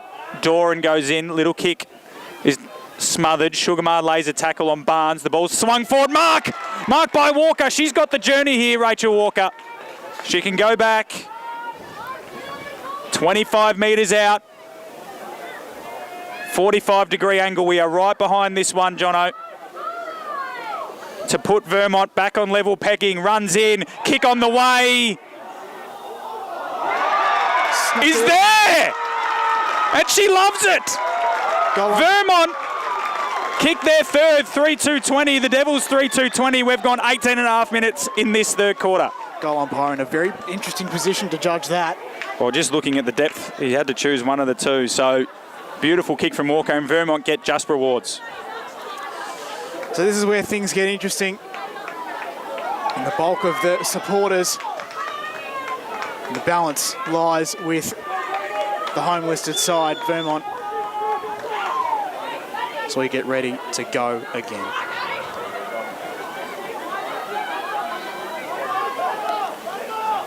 Stevens and Lee go to work. Sugarmar rows it, wrapped up, and we'll have another ball up. Same rucks go to work once again. This time it's Lee getting the tap down. Sugarmar back to Stevens, but then she dropped it. Stevens and Fox land the team tackle.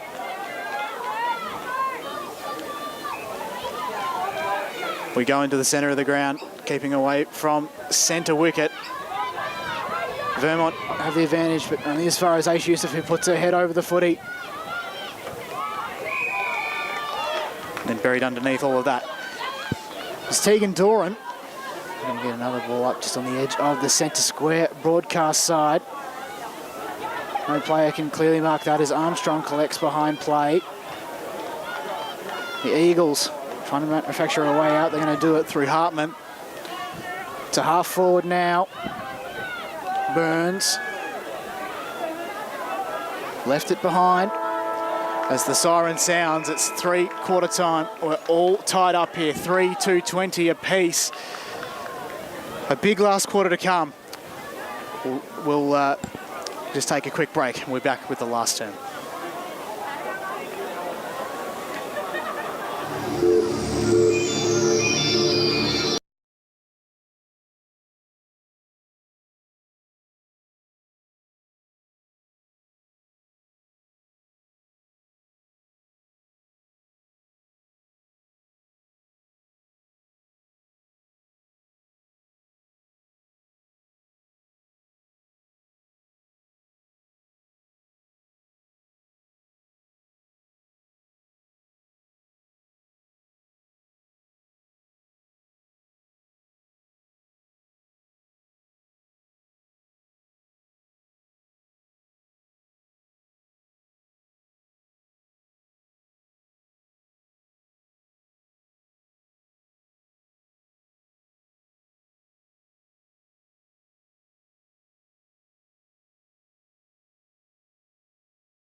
Welcome back to H.E Parker Reserve here, Division 4 Women's Deakin University Grand Final, Vermont and the Eastern Devils, and we're all tied up, 3-2-20 apiece after 3 quarters of footy, and I guess, 16 weeks beforehand as well. Been a massive season for these two teams. Vermont have the wood over the Devils, but at the moment, all square after that Rachel Walker goal. John O'Ven to take us away in this last quarter. So Vermont try and advance forward as they've done all day, but then Sugarmart tried to send it back to whence it came in the direction of Wiki Yu. She's got a bit of work to do. Puts it behind us. Vermont trying to advance again, only as far as Muller. And then Musket. Fox trying to hack it out. Ball in dispute. Doran wrapped up, and we'll have a ball up here. Stay away from the centre wicket. Seems to be the order of the day here. Wonder how hard it is out there. I didn't get to the middle of the ground, but Armstrong has it down, falls for Fox. Players leave it behind, except for Fox, who follows up with a great tackle. An umpire decides to ball it up. About, we'll say 60 from the Devils' goal. This time it's Vermont to get the tap down. They work hard through John Jinger. A few players fall to ground. Musket trying to get out the back. Tuttleby wrapped up. A great tackle by Tegan Doran. Great team tackle as well. The captain also getting involved there. So it looks like, sorry John, to interrupt, there is an injury. It looks like Hannah Lindsay, she's got ice on the ankle, so she's done for the day. 2 goals, Hannah Lindsay, in this game. She's done for the day, so Vermont to play her down. So we have a ball up in a similar position. Rocks go to work. The tap had the sit for Burns, who advances forward for Stark. But turning it over cleverly there was Sugarmar, only as far as that Vermont defender, sending it back from whence it came to a contest. Bowden was in there. Over the back goes Burkett, inside 50. Falling for no one in particular. Coyle's got a bit of work to do. She can't quite pick it up. The pressure was well applied by Walker. Still in control here, Vermont to open space, only as far as Kath McBride. Gets it off. So no one in particular looking for Beach, probably, just for a bit of support. Players go down to ground. Left, right, front, behind, ball up in the pocket. Well, good call so far, Jono. So 2.5 minutes, this game already looks like it's opened up a little bit. Just all square at the moment. And the way that Devils defended, they could just have to score one behind, although it's parked inside Vermont's forward 50, as it has been for the majority of this second half. Fox gets a little check side around the corner. Burkett gets a shepherd from Barnes, runs to 35, might have a ping at goals, heads towards the goal score. It's all the Devils. There's 4 of them standing there raffling it off, and Yusuf takes the mark, plays on immediately. Dangerous kick. It's a good one though. Tuttleby marks. 30 metres out from her own goal. It's just space ahead of her. There's absolutely no one to kick it to at the moment. So she's going to go up the corridor in the Murray direction. Good looking kick, but cut off by Barnes. And Romani Barnes is marked 45 from goal, directly in front. Got options ahead of her.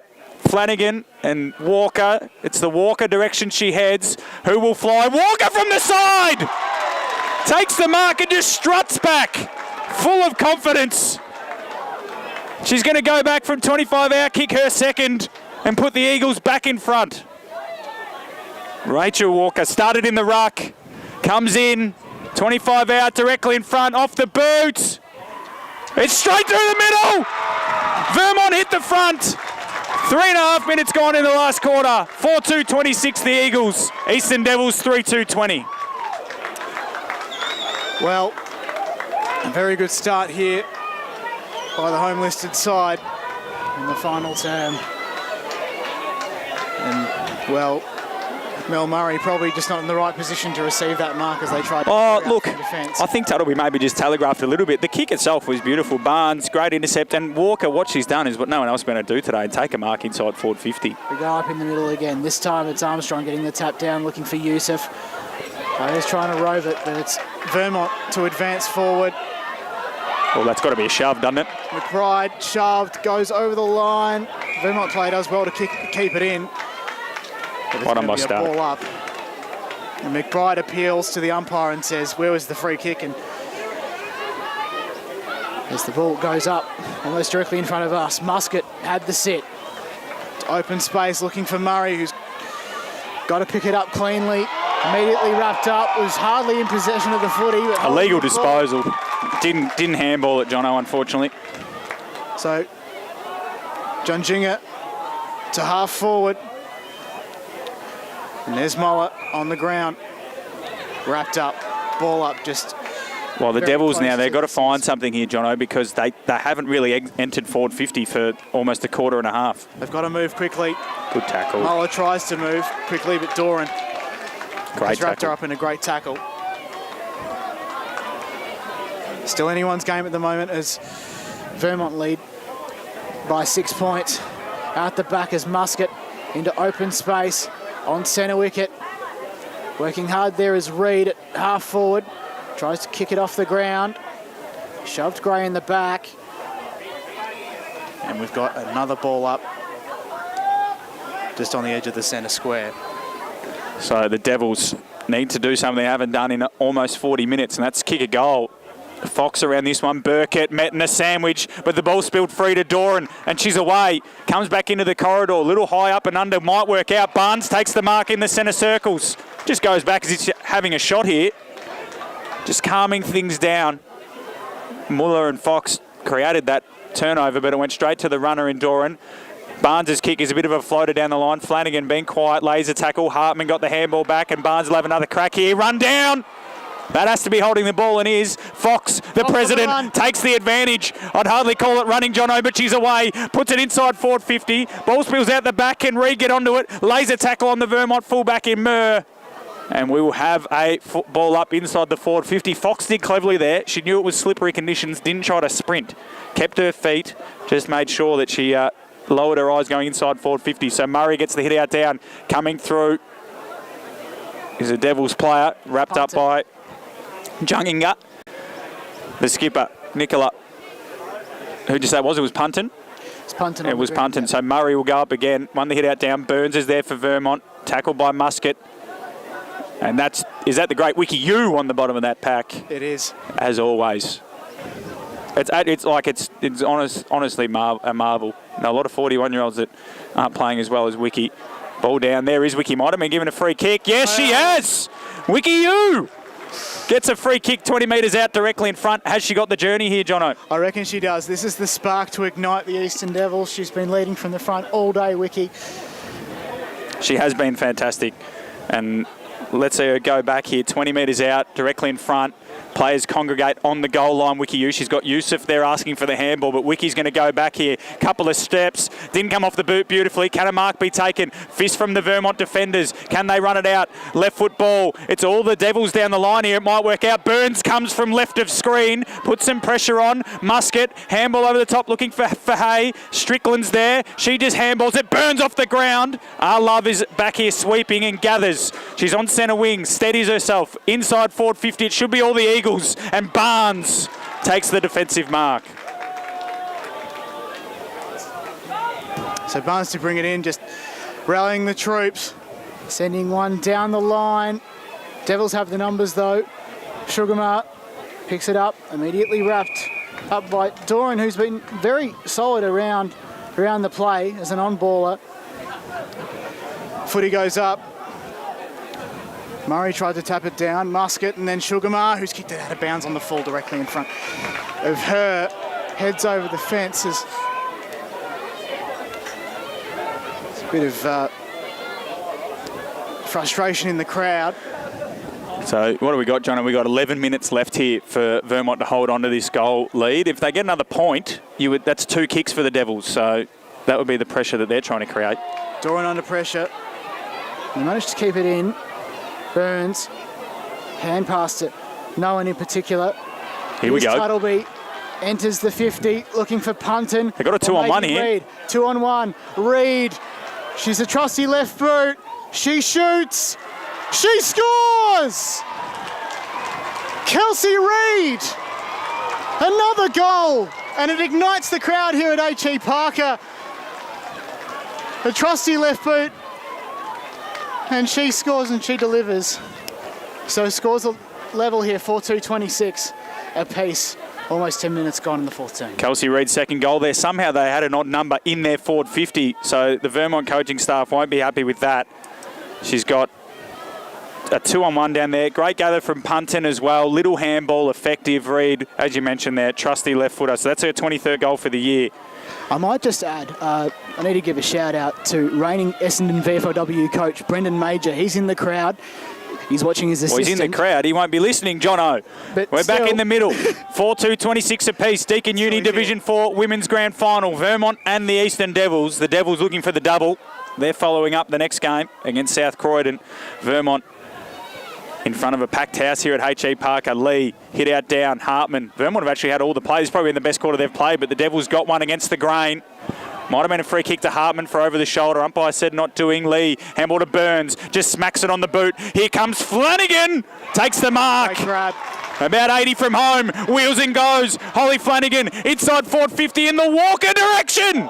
Couldn't bring it down. Can it sit up for Walker? Already kicked 2 today. Keeps it out in front of her. Does well. Got support. Gave the handball off to Doran. Doran runs to 30. Heads goalward. Flanagan's back there. Bounce. Gathers. Goals! Burkett! Eagles back in front! This game's come alive, Jono! Burkett kicks their 5th. 5-2-32 the Eagles. Devils 4-2-26. We've got 11 minutes in the last quarter. It is all happening here. What a game to start Deakin University Grand Final day here at H.E Parker. And a belter of a day to complement as well. Matt Fodia, catch your breath.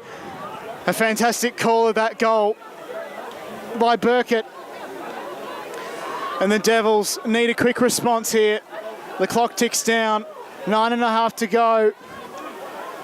It's got to be hard for them because it seemed like that other goal was against the grain and then Vermont get one back immediately. But a great game of footy, John. Up it goes in the air and Burns is at the sit.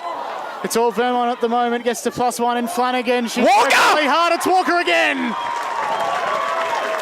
She's kicking this, Jono. She doesn't miss, mate. No, she doesn't miss. And there's probably a couple of protected area infringements as well to go with it. So a 25-metre penalty perhaps missed as Walker kicks. It's on its way. On the line. Out the back. Still in play, though. Players working hard. One of them is Beach. Trying to pick it up over the back is Fox, getting it out into the direction of Packham, who tried to send a handball forward in the direction of no one in particular, off the foot or maybe the hands. Pavlidakis getting involved there, over the line, ball up. Good call, Jono. Walker just didn't have the journey. I thought she'd have more in that. Maybe tired legs. She's been fantastic all day. Ball up. Lee hit out into space. Hartman under pressure from Fox. Umpire says play on. Musket now. Handball into space. Packham slaps it away. Foot race. Burkett, who kicked the goal earlier, gathers. Handball back to Doran. 40 from home. Runs onto the right. Steadies. Heads goalward. Will it get there? Mark taken by Muller. And she plays on immediately. She might take a bounce here, Trish Muller. She does. And runs to the outer side. Kick out the back. McBride misread the flight. It's all Eagles. 4-on-1. Back there is McLeod. Kicks it around the body. It'll dribble its way to Burns. She's about 50 from home when she gathers. Under pressure. Enters the arc. Sends it goalward. There's all Eagles out the back. Mark dropped. They can still goal from here. Under pressure. Good tackle. Just dropped that footy. Umpire says play on. Spilling clear. Fox. Handball back into traffic. Good pressure from Walker. The Devils keep working it forward. Burns is there. Fox just bumps her off it. And eventually we get a stoppage out on that far side. 6 minutes to go here, Jono. Vermont by 6 points. What can either side manufacture here? Vermont, we just need to park the bus of sorts. They try and advance forward. Love gets involved, uses her judo skills. She knows her judo well. I see you know your judo. Indeed. A succulent Chinese meal. Perhaps. So it's Packham and then Fox with a kick over a few heads, but only as far as that Vermont forward.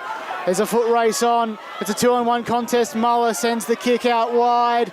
It's still 2-on-1. The Devils have the numbers, albeit slightly behind play.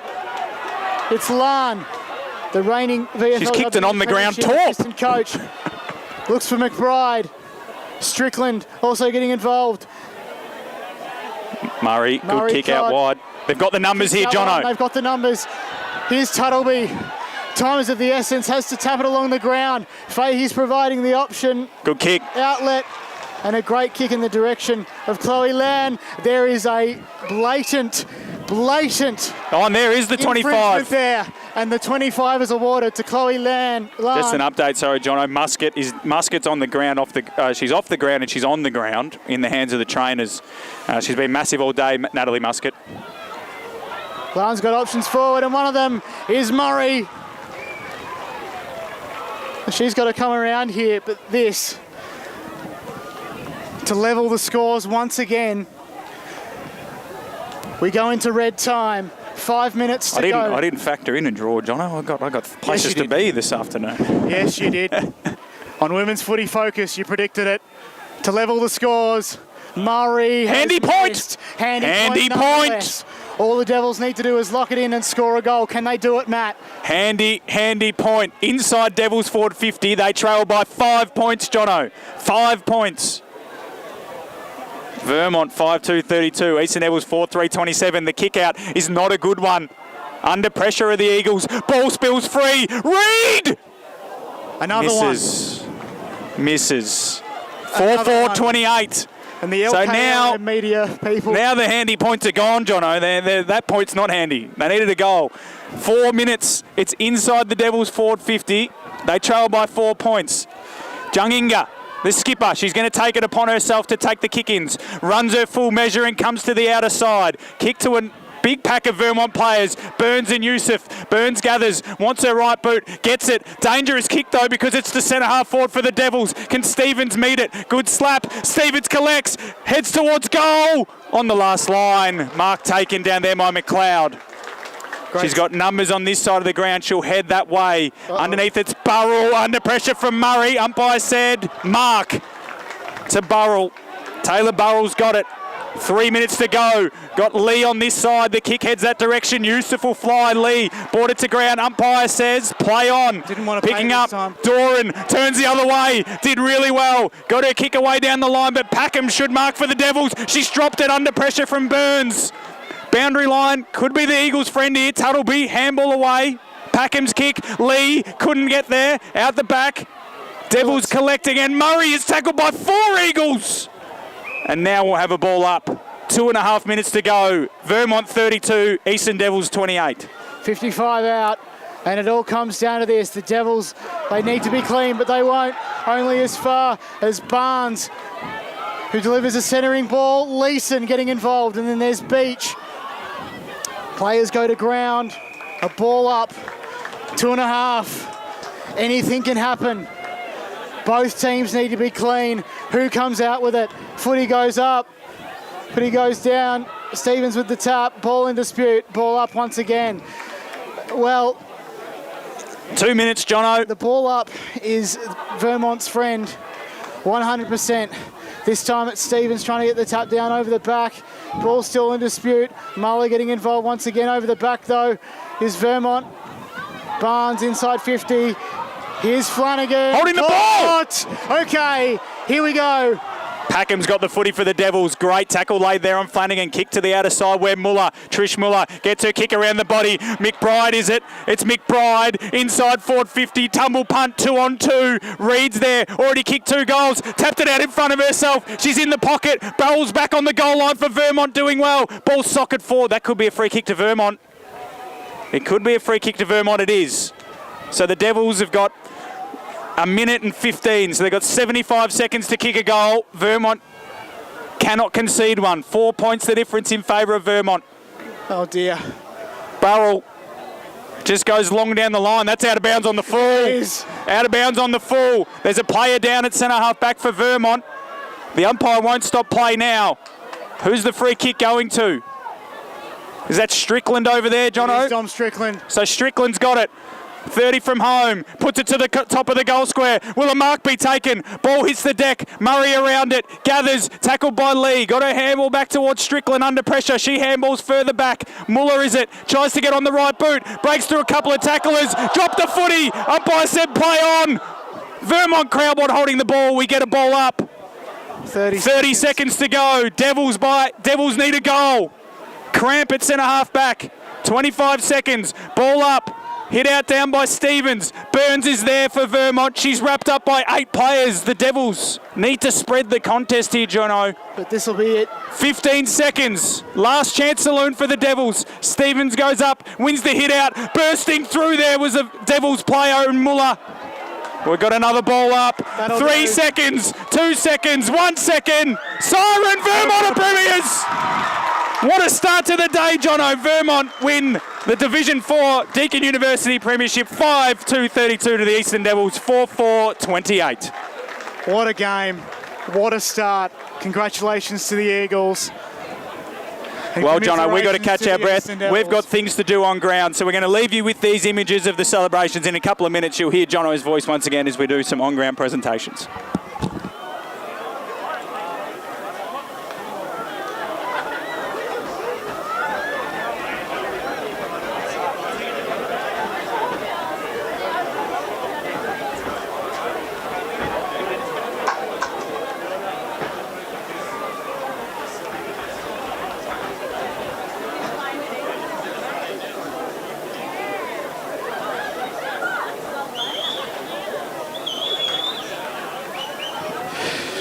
So congratulations to Vermont.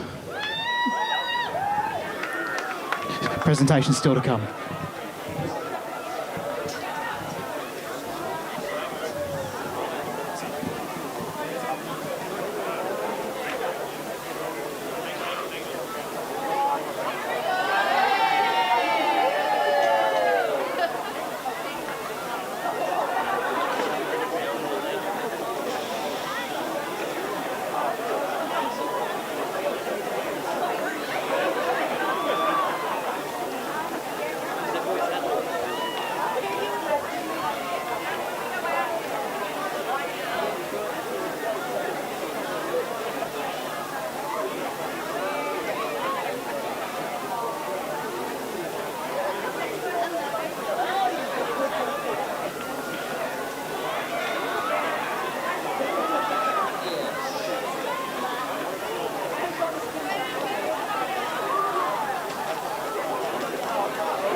And if all players and supporters come make their way down to the dais on this side of the ground, on broadcast side, for the presentations.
So once again, congratulations to both teams on a wonderful Division 4 grand final. What a great contest it was.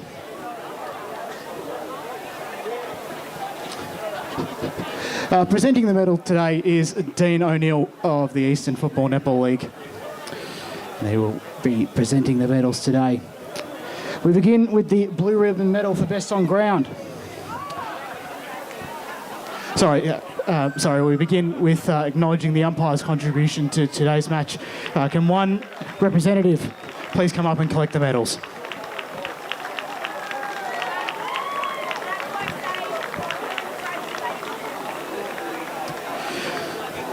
So now it's the best on ground medal thanks to the Blue Ribbon Foundation. That player is from Vermont. It's number 3, Marissa Lee.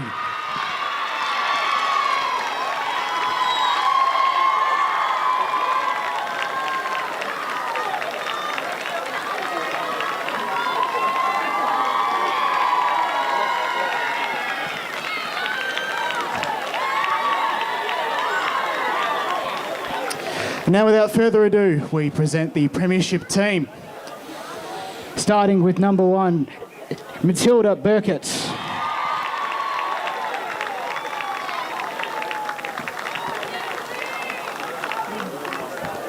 The best on ground, number 3, Marissa Lee.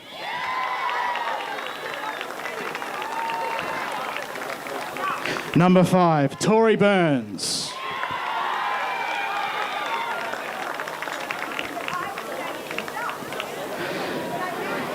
Number 6 is Holly Flanagan.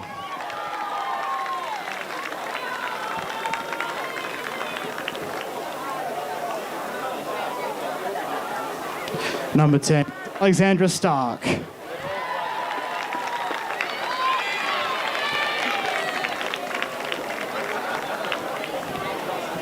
Number 13 is Romany Barnes.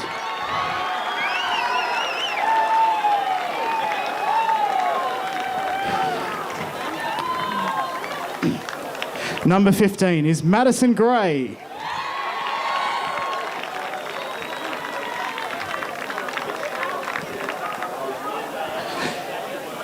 Number 23 is Ella Hartman.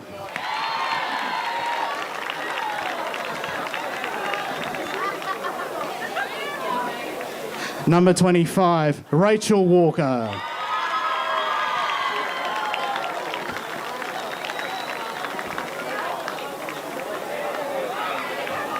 Number 27 is Catherine Pavlidakis.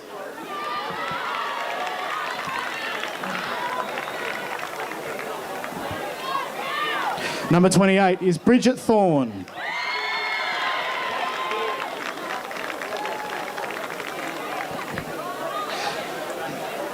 Number 30 is Tess McLeod.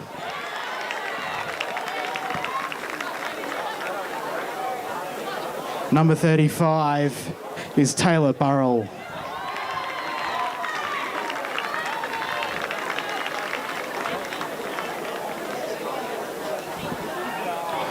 Number 40, Tegan Doran.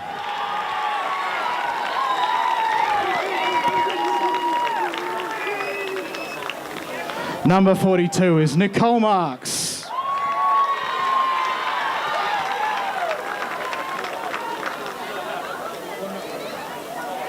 Number 43, Georgia Bowden.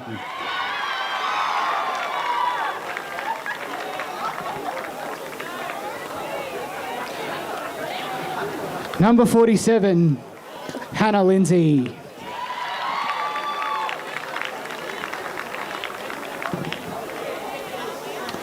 Number 49 is Molly Muir.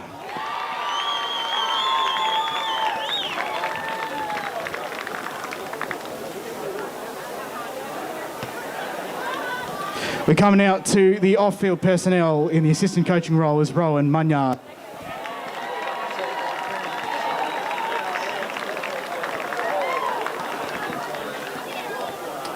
Another assistant coach is Tony Johns.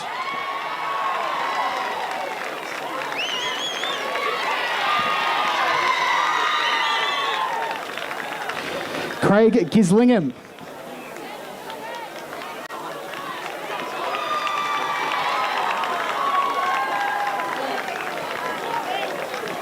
The runner today for Vermont is Bronwyn Coney.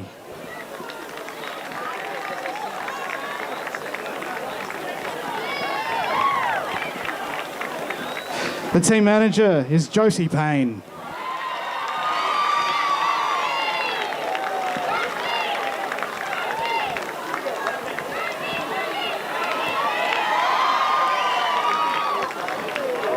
And the trainers, Emma Tiemans,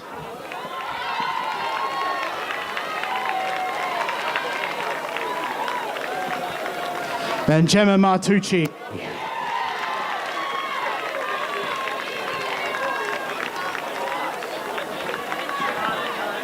And the captain, number 41, is Nicola Junginger.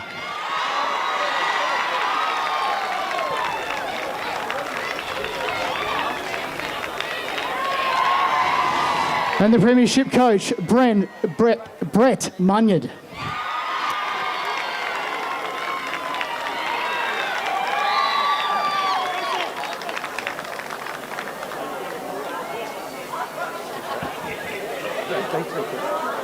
Thanks very much.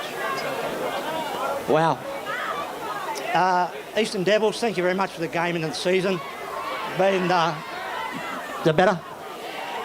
Sing a song? Just thanks very much for the whole season. It's been amazing. We'd love to learn a lot from you from the first game, and just been fantastic. So thanks for the game today. To the Vermont Football Club, thank you very much for supporting the women's program. Danny Ross here tonight, the president, so just for today. Fantastic just to have you here. To all the coaches, Tim, Giz, Brett Cullen's there, Boxy, TJ. That's just been an amazing journey, you know.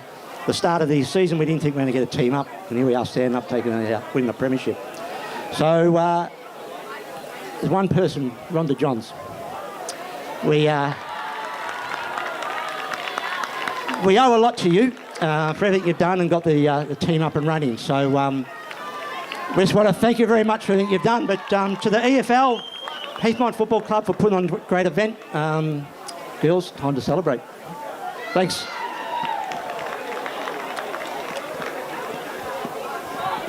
And congratulations to Vermont. Here's the Premiership Cup.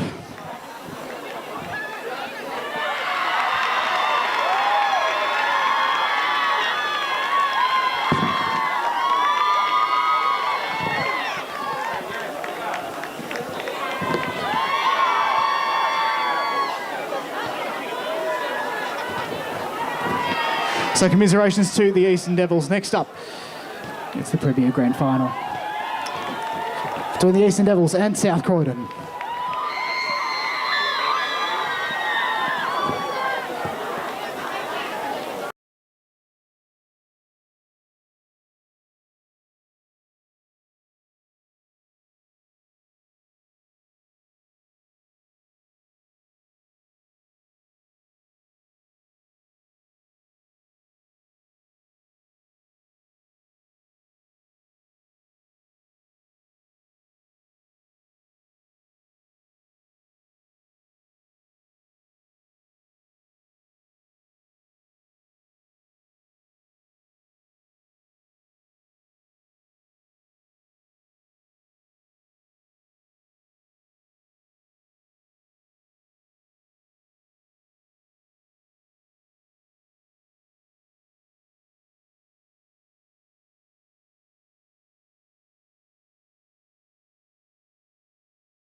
So welcome everybody to Eastern Football Netball League Grand Final Day, thanks to Deakin University. Game 2 of today's proceedings is the Premier Division game between the Eastern Devils and South Croydon. We begin today by acknowledging the traditional custodians of the land on which we gather and pay our respects to their elders, past, present and emerging. We also we extend that respect to all Aboriginal and Torres Strait Islander people here today. Now would you please be upstanding and join with the players, coaches and umpires as we stand for the Australian National Anthem.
Welcome back once again to H.E Parker Reserve, Deakin University Women's Grand Final Day. We're ready to go. Another Eastern Devils side in this one. It's the Devils and South Croydon Premier Division. 12:35 start. Thanks for joining us on Facebook and YouTube. Toss of the coin straight in front of us on the broadcast wing. It looks like South Croydon have won it. No Sarah O'Toole today, the skipper. I'm not sure why. She is here, so I'm hoping it's not an injury. I heard someone say work. I'll be honest, we probably should have done a bit more research before I answer that, but no Sarah O'Toole playing, so it'll be hard for the Dogs. So the skipper today is Brooke Smith. Looks like they've won the toss. They're going to kick down the hill. The game you just witnessed, if you didn't witness, go back and watch it at some point today, was Vermont defeating the Eastern Devils 5-2-32 to the Devils 4-4-28 in the Division 4 Grand Final. Marissa Lee of Vermont was awarded Best on Ground for a magnificent performance at centre half back and in the ruck. A well-deserving winner. We come into this game, Matt Foddy here with John O'Van, and you've got to say the Devils are runaway favourites. They've beaten the Dogs every time they've played. The smallest margin was 27 points for NAIDOC round out at Mullen Reserve. On the ladder, the Devils finished first with 13 wins and 1 loss. South Croydon 8 wins and 6 losses, finishing third, but they've played some really good footy the last month and have surged from third into the grand final with wins over SBL and Mount Evelyn. And then, obviously, players to watch out for. Shelley Begg's 44 goals for the Devils, along with Chloe Hunt's 25. But Taylor Black has kicked 39 this year for the Dogs. Maggie McKellar has 5 in this year's final series. And she's also been in the best players 11 times this year. So she's one to watch for the Dogs. Jono, you tipped the Devils in the last time. You were wrong. This time I'm going to join you, though. Don't see the Devils losing this one. Well, thanks, Matt. I really appreciate the siding with the tips on this one. Good afternoon, everybody. Once again, what a fantastic day we've got for footy. Grand final day conditions don't get any better. The two best teams collide for one last dance in season 2022. And after the Eastern Devils lost a grand final in 2009 against their arch rivals, the St Kilda Sharks, in the old Southeast Women's Football League, they're ready to respond and have a tilt at the flag. Up we go. And it's Biellen getting it to McNamara, the captain, in the direction of Hunt. Got a bit to work though, as Devils players come to meet it. Doing well though, South Croydon, as they try and find a way out. Umpires paid a free kick. It's going the way of Ash Alsop. About 60 metres out from goal for the Devils. Alsop kicks inside 50 to a contest, and a great mark taken by Cara Henderson, who celebrates her 50th game today. Came back from an ACL injury, and she's directly in front. She approaches. Cara Henderson for the first goal in the grand final. It drops short to the top of the goal square. And a great mark taken by the captain in Brooke Smith. So Curran, went out wide. Found an option out there. Little chipping ball down the line from the number 6, McMillan. Finds a target. And Smith now gets it. The captain for today, long down the line. It should be all the Devils out there, and it is. But South Croydon come through. Lay was there. And they apply good pressure. Maggie McCullough laying the tackle. So on centre wing, still tied up at 0 apiece. Heartbreak for the Devils in the Division 4 decider by 4 points. DeSanto around this footy in the pink helmet. Cridlin comes in and just grabs that footy off the ground and kicks it high towards centre half forward. Good contest. Wilkinson did well, but Allsop turned her and went inside forward 50. Foot race is on. Abby Marshall leads her player Henderson to the footy, and it's knocked over the line for a boundary throw in the Devils forward 50. So it is locked in. And Henderson's going to do the ruck work against a South Croydon opponent. But it's Whitnish to win out. Out they come the Dogs. The intended target was missed. And B. Ellen comes down to meet it. Sarah McNamara, she's in for a dose of leather poisoning in the direction of Henderson. She can't quite get it. Her opponent strips. Getting involved there was McMillan as well. Still inside the Devils 50. But they come out the Dogs through McKellar. It's all Devils to meet it at the moment. Scrappy play outside 50 in the Devils half. Henderson gets the hand pass out rather to Jazz Harrison, only as far as McMillan again. The Devils come inside 50 regardless. It's got to be a battle at ground level. Getting involved there is Beggs as well. What can either side manufacture here? South Croydon are getting to work as she's met by a solid tackle by Chloe Hunt. They might have the first goal of the day, the Devils. No, they don't. I think that was Shanice Stratton who registers the first behind. It's Eastern Devils 1, South Croydon 0. So good start for the Devils as expected. Had most of the play, and Brooke Curran, one of the stars of the Dog side, is to bring the ball back into play. 3 minutes gone. Haven't really strung anything together, the Dogs, as Curran takes a bounce and runs to about 30 before putting one out onto the defensive side of the wing for Brenda Lay to chase after. Doing well there was McNamara, kept it out in front of her. She's under pressure now by Whitnish. She kept it forward. Cridlin just sort of tried to trap it like a soccer goalkeeper. DeSanto picked up that crumb. Her kick towards half forward will bounce awkwardly. Wilkinson attacked it. Allsop took the footy and was tackled by Curran. Kate McCullough's got rid of it. Pushing the back, going the way of the Devils. I think Curran knew it. She didn't remonstrate. She knew that was a free kick, and Ash Allsop has started really well for the Devils. Has got it about 60 from home. She's a beautiful kick of the footy, Allsop. She wants some targets. Beggs is on the lead. That's the direction she heads in. It won't get to Beggs in the end. The mark will be taken by Stratton, who kicked the first behind of the day. And she'll kick from just outside the arc here, or just inside the arc at H.E Parker. So not sure if she's got the journey. She's got an option there. Leading lane. Curran should cut this off. Ball gets out the back to Beggs. On the right boot. She doesn't miss these. Devils get the first of the day. Shelley Beggs. They're 1-1-7. South Croydon yet to score. Well, the last time the Eastern Devils was featured on an EFNL match of the day, the callers in Trent Callan and Josh Ward, who are over at Croydon Reserve at the moment, all they could say when Shelley Beggs got the ball was guess who, and guess who indeed. And the veteran number 16 kicks the first for the team in black and white.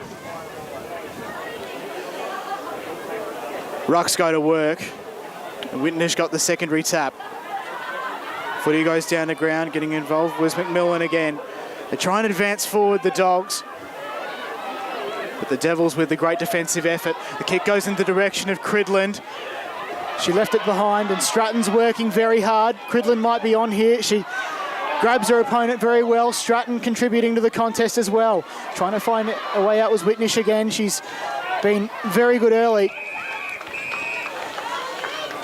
But it's Taylor Hammersley to see the football over, and we'll have a ball up on true centre wing. Crowd now genuinely large here at H.E Parker Reserve, and it'll probably get bigger given Park Orchard and the Rowville fans haven't really rolled in yet, as the Devils get a clearance. And Ash Allsop again, she's been dynamite to start this game, takes a mark on the lead. There's options deep. She'll head for one in the long sleeves and the orange boots. Curran sits in the hole. Great mark, Brooke Curran. That's a fantastic mark in front of the leading Chloe Hunt. She's been important for the Dogs so far. She's got an option in the middle of the ground. Ignores that, goes short, hits a target there in the corridor in Prendergast. Alana, she dropped the mark, and then the high up and under will suit Ang. Ang takes the mark, wasn't paid far enough, and now getting the clearing kick there. Might have been McKellar. It wasn't, it was Ruby Kelly. And then this Devil's kick should suit Chelsea Wilkinson, who will take the mark, and she went to play on, but smartly held her ground. Defensive side of the wing for the Dogs. She's got numbers on the far side. She heads in the direction of McKellar, or O'Donnell. So it was Maggie McKellar, apologies. Couldn't get there, and it was cut off.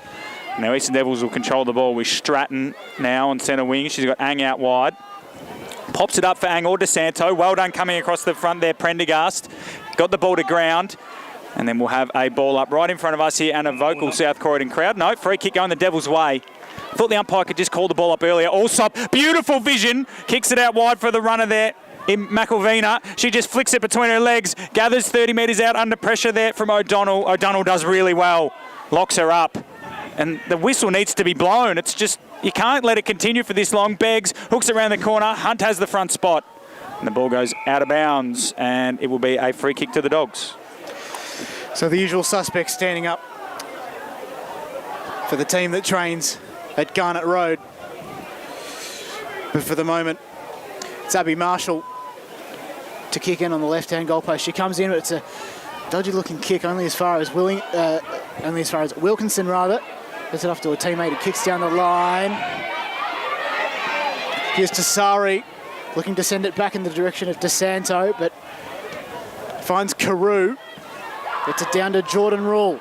But she left it behind. She might put in the second effort. In comes Carew again. Oh, how's her head, umpire? How's her head indeed. There was pinged her. That's holding the ball. That is a very contentious decision so early in the game. And dangerous to do it in front of Dogs fans. Here's Carew looking for Hunt. She couldn't quite take the mark.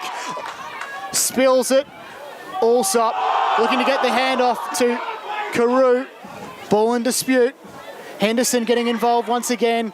The Dogs come out through half forward. A mark was almost taken by Tobin. And they're out here only as far as Olivia Ang. So Ang takes the mark. Hot start for the Devils. South Croydon hanging on. Allsop. She's had a ton of it. Got leather poisoning already, Ash Allsop.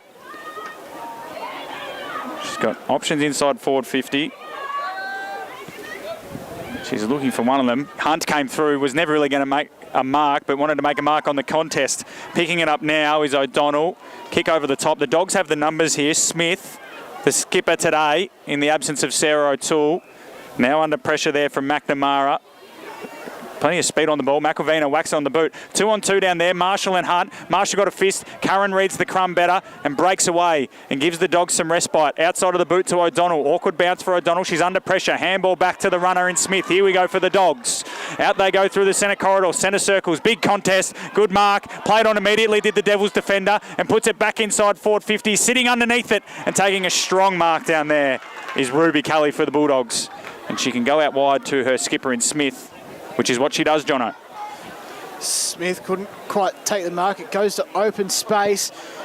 Black will do a bit of work. Kick short and finds Caitlin Adams. Sending it back from whence it came to a contest. No one can quite take the mark. Here's Amelia Pegg. Goes in the direction of Henderson. She spilled it. The Dogs creeping ever so forward, but again, Olivia Ang, who almost tried to mop up.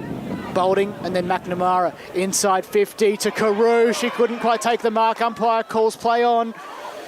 Picking up the footy was Curran. She's been infringed with. It's going to be a free kick to the Dogs. Curran lowers the eyes, goes short.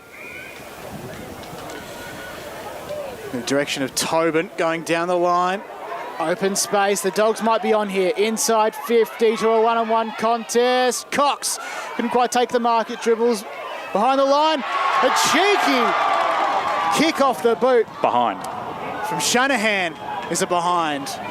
So the Dogs, I look down and do a little bit of social media work, John, and they've gone end to end to the Dogs there. So good to see is the... great pace. It was great pace, wasn't it? So the Devils will bring it out of play. They've gone to the outer side. Contest out there. Bringing it to ground here, the Bulldogs. So a little bit of a good spurt. McKellar might get a free kick. She has for a hold. So Maggie McKellar, being the star forward of the finals, goes inside forward 50, looking for targets. Found one. Brenda Lay takes the mark, 40 from goal. She doesn't have the journey. She's going to run onto the right boot. Poke it. Looking for a target there in Shanahan. Might have been a shove. Umpire says not doing. Taylor Black's around this footy. 39 goals for the year, Black. Wants a free kick. Dives in top of it. Got a handball away to a teammate, who then dives back on top of the footy, and we'll have a stoppage. Inside the South Croydon forward 50. Do you know how many times Taylor Black was in the team of the week this year? I'll be honest, mate, I don't keep track of those things. Fair enough. Free kick. Going the way of South Croydon. Here we go. Free kick. Katie Shanahan to level the scores. 12 minutes into the first quarter. She's got a free kick. Ruck infringement. 20 metres out. Slide angle. For South Croydon's first of the 2022 Premier Division Grand Final. Trots in.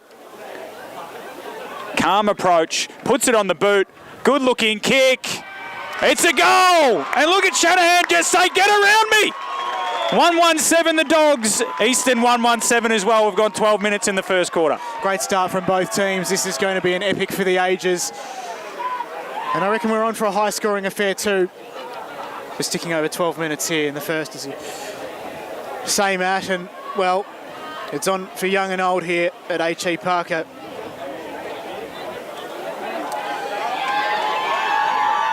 We've got even support from both teams now. I reckon South Croydon might be slightly bigger in their support. Baker gets the tap down for the Devils, but it's all the Dogs at the moment. Got the numbers inside the centre square. The Devils, though, win out. Baker gets it off Boulding. Inside 50 now for Carew, maybe. No. Allsop out the back into open space looking for Beggs. She takes the mark. And she'll have another shot on goal and go for her second.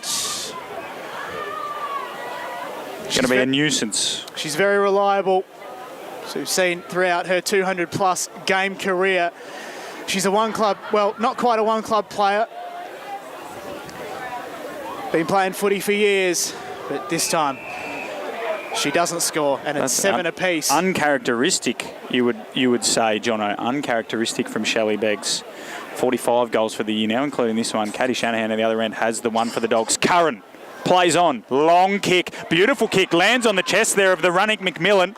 Heather McMillan now takes her time. Chipping ball into the corridor. Dangerous kick looking for Lay, who did well to make a contest. Picking it up is Stratton. Got a handball away under hot pressure from the Dogs. In the centre wicket, Cox.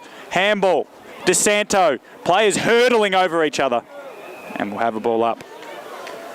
So it looks like South Croydon got that goal and they've steadied a little bit, Jono. The umpire not electing to move out of the... No, he's just going to use the corner. His umpire low. As we throw it up again, Whitnish, undersized, got the hit out. Stratton started well for the Devils. Little left foot ball around the corner towards the Allsop direction. Good spoil from Wilkinson. To be honest, unlucky to give away a free kick. It was there, but not much else she could have done. She'd been got a big job as well, does Chelsea Wilkinson. Numbers out on the far side for the Devils. Rule is the target. Well done by Smith, or Fogarty, sorry, came across the side. Little chipping ball over the top. That's a push. Umpire didn't see it. Play on. That was more of a push than the last one. Curran steps around one. Brooke Curran, the candy shop's open, ladies and gentlemen. 4-on-1 for the Devils, though, and they'll get a chance to re-enter forward 50. Stratton, nice kick, finds a target. And the mark is taken there by the number 8 in Price. She hasn't got the journey, wants a target. Hunt is a leading one. Kicked it straight into the player on the mark in Whitnish. Can the Dogs make them pay? Picked up there by Hammersley. And she's wrapped up. Scores level 1-1-7 apiece. 15 minutes gone in the first quarter. It's red hot from either side. The Devils just edging closer inside 50. BLN gets the tap down into the Boulding direction. A free kick's been given away. Free kick to the Dogs at half back. Taking the free kick is Taylor Black. So she will have no choice but to kick down the line to Sari with the spoil behind. Trying to chase it there was Alana Prendergast. Sees it over the boundary line for a boundary throw in, a boundary ball up rather, on true centre wing. But gee, that was a good rugby throw from the boundary umpire. Up it goes. Beerlin with the tap down.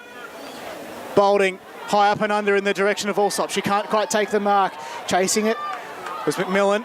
Gathers, goes on the 45 into open space. She's got one player out there. She manages to pick it up on the edge of the centre square, but only as far as Amanda Tassari. She switches the play. Looks like Jazz Harrison, is it? Here's Jazz Harrison, of course, a teammate by association of Matt Fodia's. Let's not forget Stratton. Had a lot of it, Stratton. Goes in the direction of Riley Cridland, but sends it back from whence it came.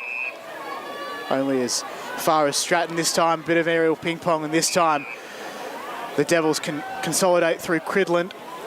Centering ball. So Cridland went in the Allsop direction. That's another strong mark from Ash Allsop. Far and away best on ground, I think, at the moment, Allsop. Maybe Stratton for company. Cridland wants it back. Looks bemused that she didn't get it back. She goes short instead. Does Allsop to a leading Boulding. So Sophie Boulding has it forward of the wing. She plays on. Pressure from Curran made her go up and under. Beggs and Hunt underneath this one. Beggs just put the two Jukes out. Said, that's mine. She's got no one on the mark. Marshall's zoned off on it, so she'll chip. No one was expecting it. It might even hit the South Croydon player there in Godwin in the back. It doesn't. Price picks it up under pressure from McMillan, so puts it on the boot. One Devil, three Dogs. The Dogs win out. Good spoil. Wilkinson's got it. Got a target out wide. Ignores that one. Tried to go longer, and it held up in the wind, and the mark is taken by Henderson. Henderson's got a target. Good kick. Won't get there. Good tackle from Curran. Turned her in the tackle as well. Learnt from her mistakes earlier, Jono. And we'll have a ball up inside the Eastern Devils forward 50. 17 and a half minutes gone here. Scores level 7 apiece. Kelly goes up. Hit out was won, though, by the Devils. Henderson got Cridland to her outer side. Good intercept there from the Dogs defender in O'Donnell. And then she just got rid of her. Threw it forward. Pressure there. Prendergast, Katie that is, hands and knees trying to win the footy for the Dogs. O'Donnell's a bull in there, wrapped up by Cridland. That probably should be holding the ball. Bit of heat in this one now.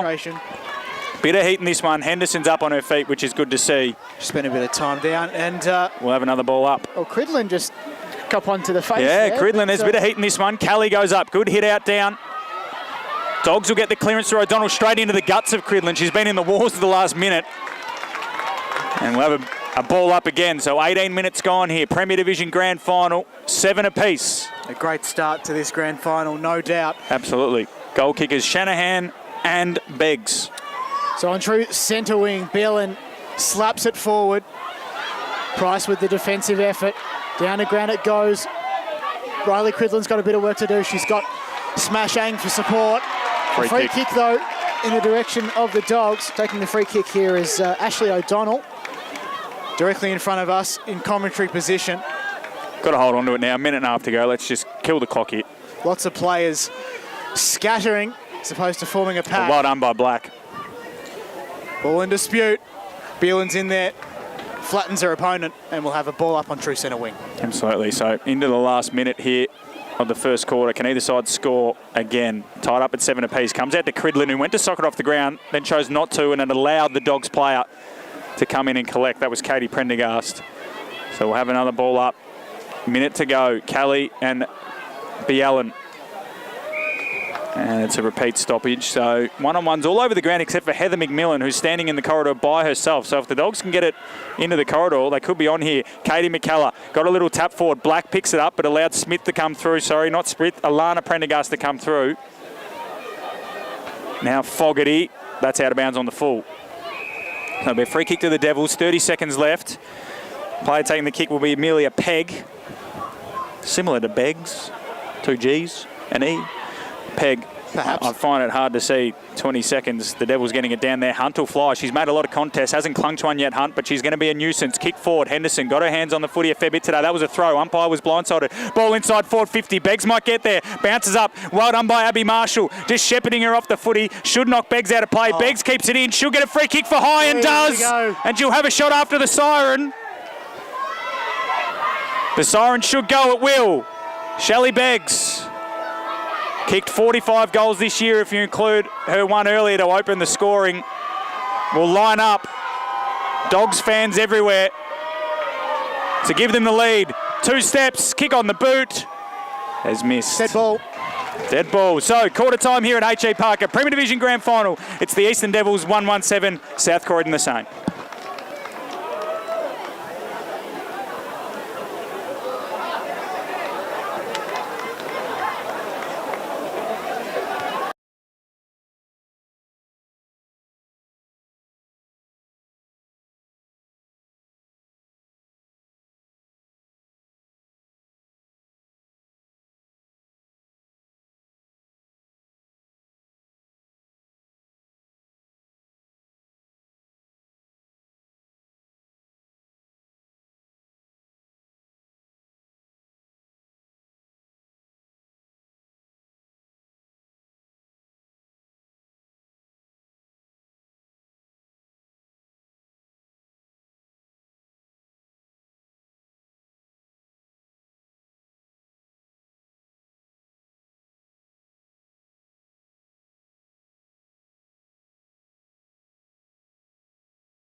Welcome back to H.E Parker Reserve Premier Division Grand Final. All tied up 1-1-7 apiece. Eastern Devils and South Croydon. We're back in the middle of the ground here. Dogs, they've started red hot here. They've been in good form. 6 losses throughout the year. That doesn't matter. They can just get this win today. They will be premiers. Handball should come free here from Hammersley. No, the umpire calls a ball up. Yeah. Commentating, mate, I can't. At the moment. I've already been told that, thank you. Ball up again, tap forward by the Devils. Handball away, and there's a free kick going the way of the Eastern Devils. It'll go to Sophie Boulding. So forward to the wing. Plays on immediately. Kicks it long inside forward 50. 1-on-1. Can the Dogs? Marshall's been good down there. Ball just sits up nicely for Stratton. Left foot snap to the top of the square. Beggs marks. Beggs goals. 2 to Shelley Beggs. She's been a thorn in the Dogs' side all year. Brings up her 46th of the season. Devils hit the front. 2-1-13 to South Croydon 1-1-7. 4 away from 50 is Shelley Beggs. And Shanice Stratton, affectionately known as Shredder, does the work early there. A great start here for the Eastern Devils. The second term, 2-1-13, 1-1-7. So it is well and truly sweeping season here. Matt Fodia, lots of magpies around.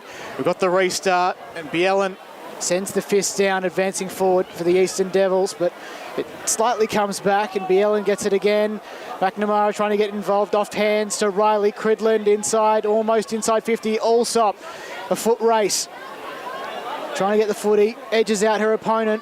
Now she's got McMillan to deal with. On the rebound, the Dogs. Goes out of bounds, last kick. Of course, the last touch out of bounds is different to AFLW. Well, it's last possession, not last touch. So if it's a disputed from a kick touch. or a handball, I mean. So yeah. Good it's kick. between the arcs. The Devils send it forward. Guess who? And here's Guess Who. You took the words right out of my mouth there. Shelley Beggs centres the ball, looking for Hunt. And Chloe Hunt has the trustiest left boot in the business. She's been a train-on player with Hawthorn at times. The quarter-time break thing's still in the corner of the screen. And Chloe Hunt directly in front to give the Devils a further lead. She kicks, she goals. Umpire did not have to move.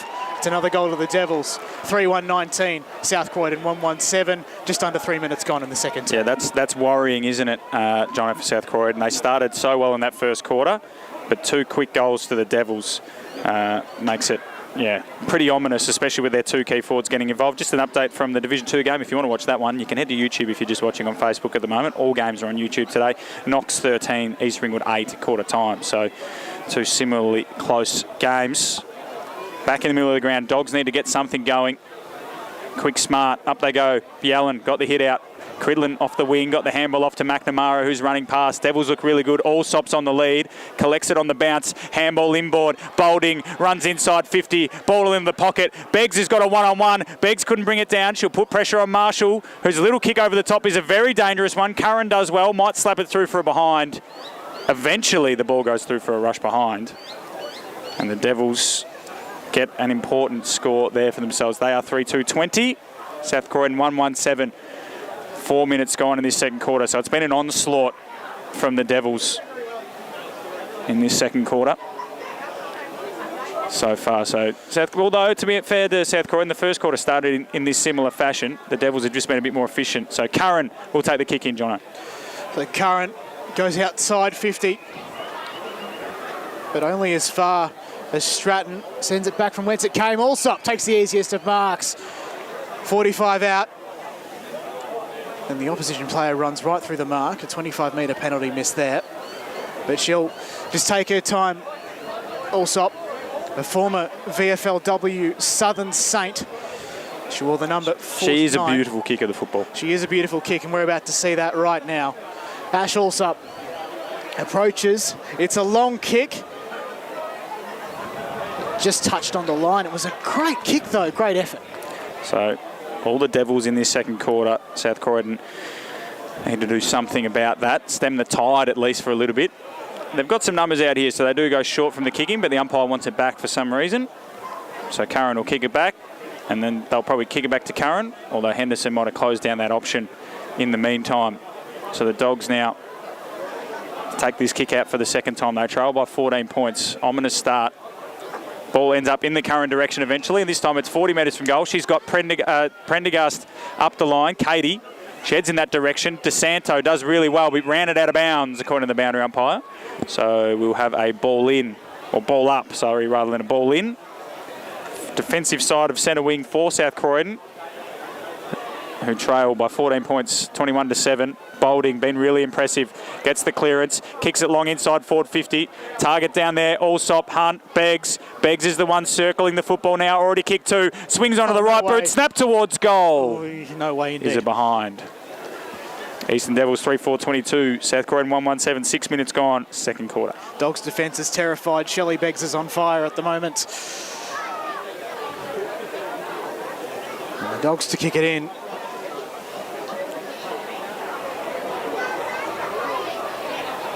Inside the square.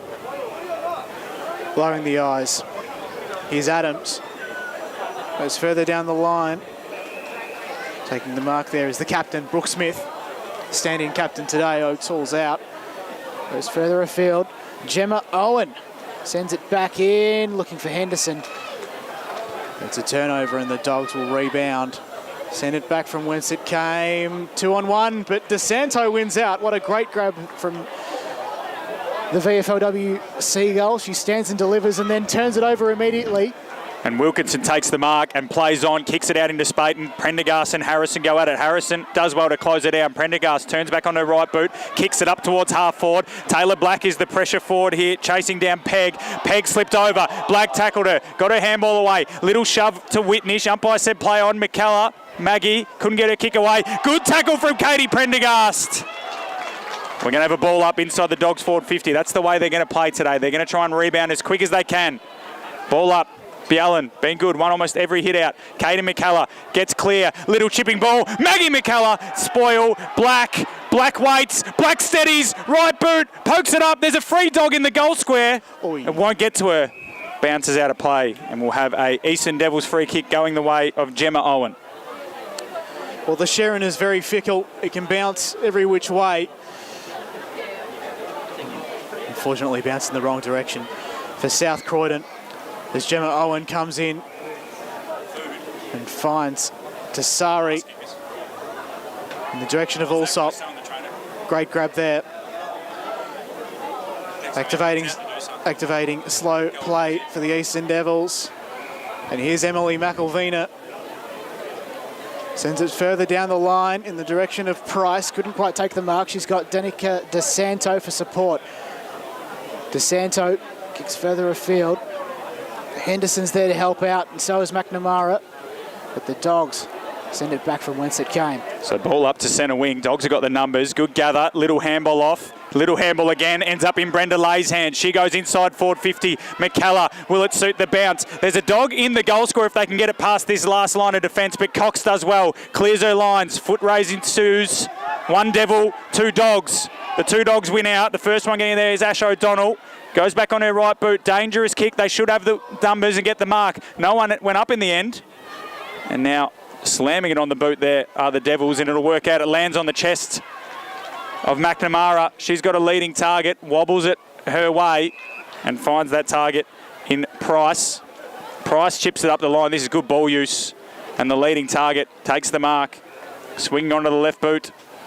Look to be Carew, and then finds the target in Allsop, who wants the mark. The umpire says, give it to me. We have a ball up 40 metres out from the Devils' goal. So the Devils continue their forward momentum. And it's Henderson to go to ruck for the team in black and white. Baker left it behind. McNamara sent it forward in the direction of Carew and McElvena. But it goes through for a minor score. So the score now, Eastern Devils 5-23, South Croydon 1-1-7. Peppering the goals, aren't they, Jono? And here's Brooke Curran to bring it in. They are indeed. She'll probably run. She's got to take her yards here. She does. Comes to broadcast side this time. Good kick. 1-on-1 contest going to fall in favour of the Dogs, although the intended target couldn't quite take the mark. And that's red hot there from Aang. How's her head, umpire? Great defensive work, but how's her head indeed? Umpire says nothing doing, ball up at the top of the Devils 50. Just efficiency by foot. I think that's the difference between the two sides. Hit out down into the hands of DeSanto. Handball off to Price. Toe poke to the top of the goal square. Numbers from everywhere. Mark taken. The Devils have a chance to kick their fourth, third of the quarter. They've really blown it open this last 15 minutes. A bit more efficient. And it's Emily McElvina, who'll go back from 20 metres out directly in front to put them 22 points in front. Oh, she's hooked it. Came back a little bit in the end, but they're behind. So they're keeping the Dogs in at the Eastern Devils with inefficiency in front of goal. 3-6-24, they lead by 17 points now. South Croydon 1-1-7. We've gone 11 minutes in the second quarter. Brooke Curran's had a lot of the footy because of those kick-ins. So she plays on once again. It's clear she wants to come to this side. Will the Dogs go with her? Good kick. Found its way through to Griffin. She dropped the mark. It should work out if Hammersley can pick it up. She can't. Beggs a long way from home. Gathers. Kick to Cridlin, who just held her width. She marks 60 from goal. Directly in front. Got a target short. Ignores that. Had two targets short. Ignored both of them. We'll go the third option. To the top of the square. Dogs have the numbers. Marshall spoils. Out the back. Godwin wants her right boot. Nice poise under pressure. Kick down the line. Finds a target in Prendergast. That's Alana. She gets her kick away. She's looking for Grace Tobin, who does well. Holds out Harrison. McKellar will join her for support. She got shoved. Well done by the Devils defenders. And we'll have a ball up. Just defensive side of the wing for the Dogs. They trail by 17 points. Great work by Amanda Cesare, just putting on the pressure. And the forward pass from the boundary umpire is a good one. We'll get a restart. Up it goes.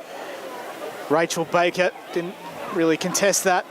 Falls almost in the hands of Stratton.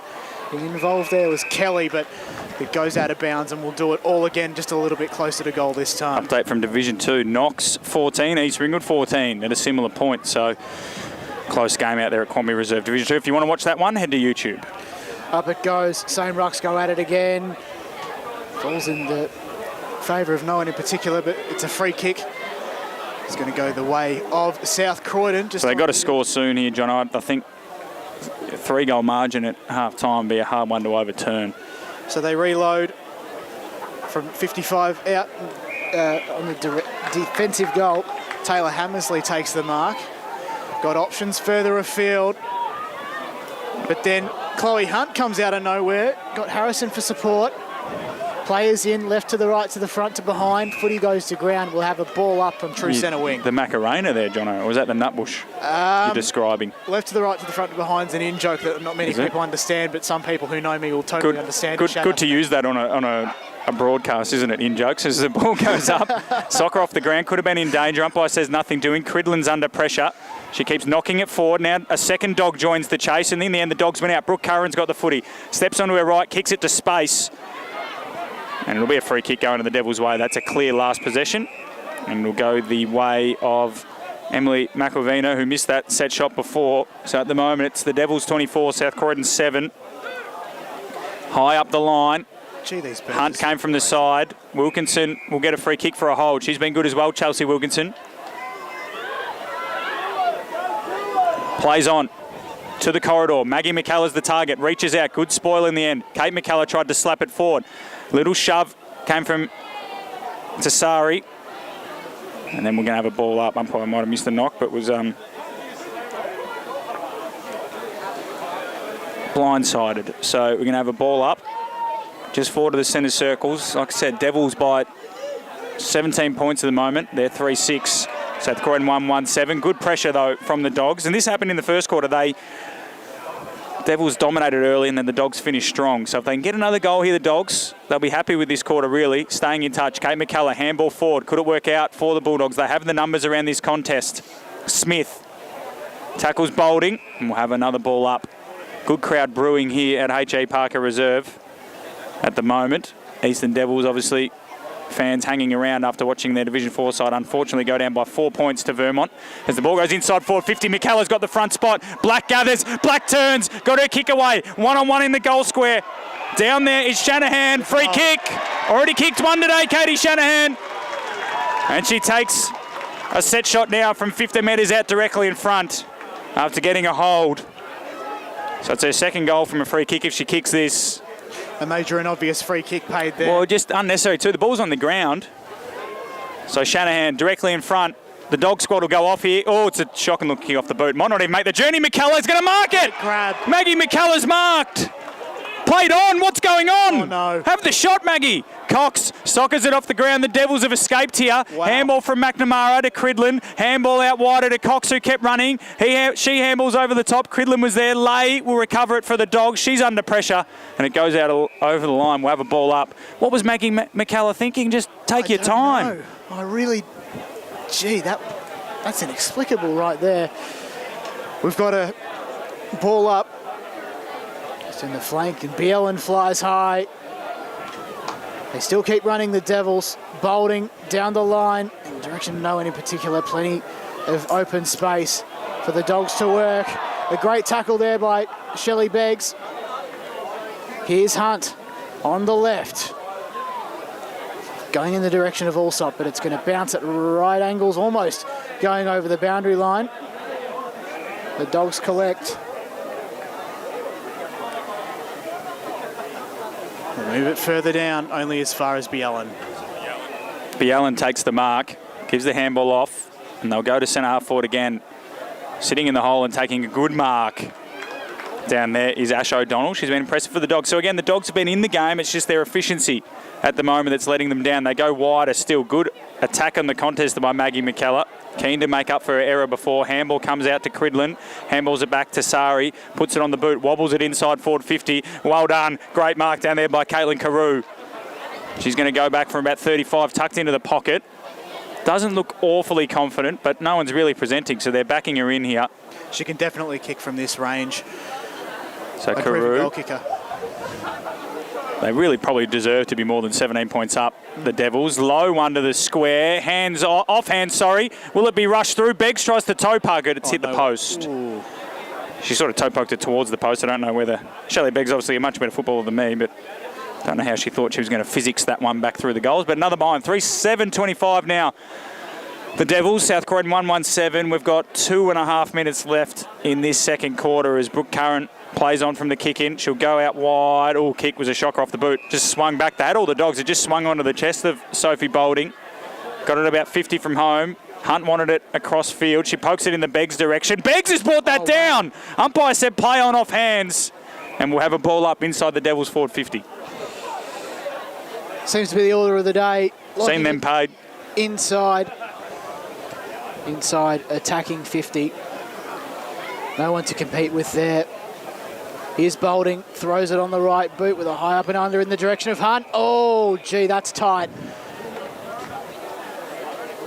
What's been given out of bounds on the full here? It must be if he's pointing up. She's pointing that way, sorry.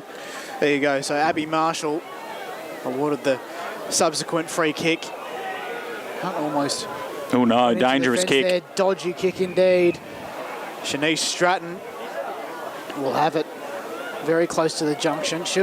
She's got no choice but to bring it in unless she thinks she can handle it herself.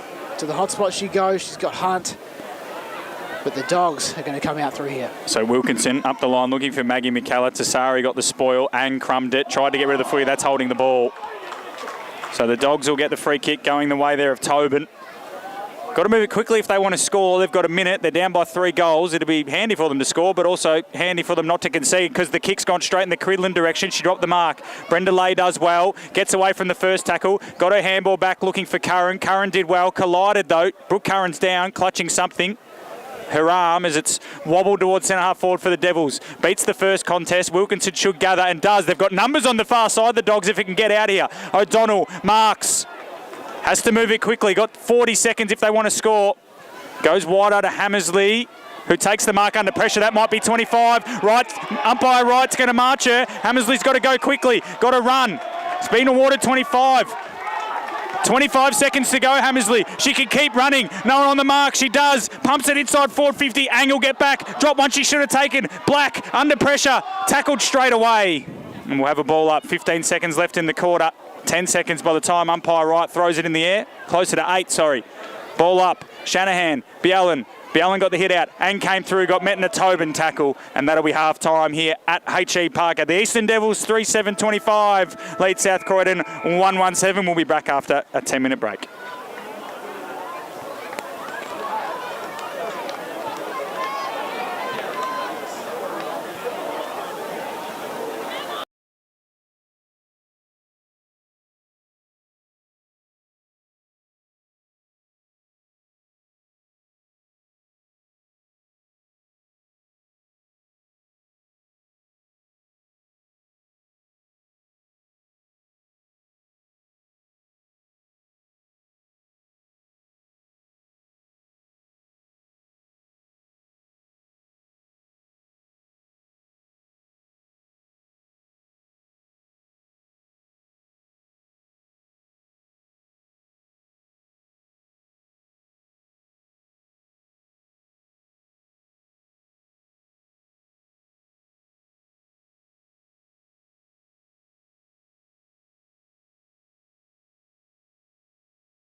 Welcome back to H.E Parker Reserve, ladies and gentlemen. Premier Division Women's Grand Final day here at Heathmont. It's the Eastern Devils leading by 18 points at halftime. 3-7-25 to South Croydon, 1-1-7. 2 goals to Shelley Beggs, 1 to Chloe Hunt. And then 1 goal to Katie Shanahan for the Dogs. John O'Ven joins me, Matt Foddy, in the commentary position. We've already had one game today, if you haven't caught up on that score. Vermont won the Division 4 Grand Final by 4 points, 32-28. John O'Ven to take us away in the second half here. Beelan flies with the fist, and it's all a bit of a scrap in the middle, just with both teams trying to find a way out of that centre wicket area. The ball advances towards South Croydon's end. So Beelan got a bit of help from McElvina. Footy goes to ground though, players scrambling to get the footy out, just to the edge of the square. 55 out from South Croydon's goal. We go up again. Ang's got front spot, couldn't quite get it, and then a massive team tackle. Sandwich. South Croydon player results in another ball up. The meat in the sandwich, Jono. Indeed. We go up again. This time it's Beelan with a very convincing tap. So Danica DeSanto has been given a free kick. Inside 50 they go. Henderson got a bit of work to do. She's had her shoulder strapped. Good kick. Here's also up in the direction of Jordan Rule, I think that is, who is tackled. Here's Henderson, goes goalward and then turns it over. So Godwin took the mark, played on, went to the outer side. Target coming at the football there. In the number 53 was Grimwade. Now under pressure from Smith. That's a good tackle on Cridlin. Umpire keeps letting it go here. DeSanto, Grimwade, DeSanto now. Dogs fans want holding the ball. The umpire continues to say play on. And somehow we've ended up with the ball up. A few free kicks missed there. Well, personally, it's either one or the other. It's either holding the ball, or it's a free kick to DeSanto for maybe High, or Cridlin for High, or McElvina, sorry. The hit out down by Whitney. She was in the path of Kate McCullough. She missed it. McElvina swings it inside forward 50. Hunt takes the mark. Beggs is one-on-one down there with Godwin. She goes to the pocket. That's where the kick heads. 2-on-1, but Beggs split the middle of them and took the mark, and she'll go back for her third. 10 metres out, slight angle. Ever so reliable throughout her entire career. It was Chloe Hunt's kick, though. Like, there was 2 dogs down there trying to zone off Beggs, and the kick was so perfectly weighted. So Beggs comes in and kicks it. She's got her third. Devils have got their fourth. They've extended their lead out to 24 points. 4-7-31. The Dogs 1-1-7. So Guess Who again. Except if you're playing an actual game of Guess Who, there's only one card on the board, that of Shelley Beggs, the number 16 from the Eastern Devils. And what a servant she's been of both the East Burwood Devils and indeed the Eastern Devils when they parted ways from East Burwood. They come inside 50 again. 2-on-2. Henderson was held. Umpire said nothing doing. They try and come out through the Dogs. It's Wilkinson into open space. It trickles over the boundary line. And presumably last possession. Sophie Bolding's got it. Sending it back in for the Devils. Although not quite. They've got a bit of work to do as the Dogs clear it out. They've got open space ahead of them though. Hunt's got it chasing. Oh, McElvina missed it and then dispossessed by Beelan, caught with the footy. What a tackle there from the ruckman, Kate Beelan. Brenda Lay, it was a beautiful piece of play. Probably should have handballed rather than trying to take on the final tackler. The kick goes in the Hunt direction. She drops a mark she usually takes, and then getting a handball away there for the Dogs was Adams. It ends up in the hands of Alsop. She lowers her eyes and goes bang. Devils get their fifth. Beautiful kick. Bit of Stevie J about that one. Kept it low, aimed for the goal line. Devils extend their lead to 30 points. 5-7-37. South Croydon 1-1-7. Jono. Very Indeed. Happily texting away there, mate. Yes, indeed. You're organising the post-match, are you? Texting our counterparts. our wonderful counterparts in the Eastern Football League media team, Josh Ward and Trent Callan, who we trust are having a fantastic day out at Cornby Reserve. But as a matter of elevation, we're well and truly on top here.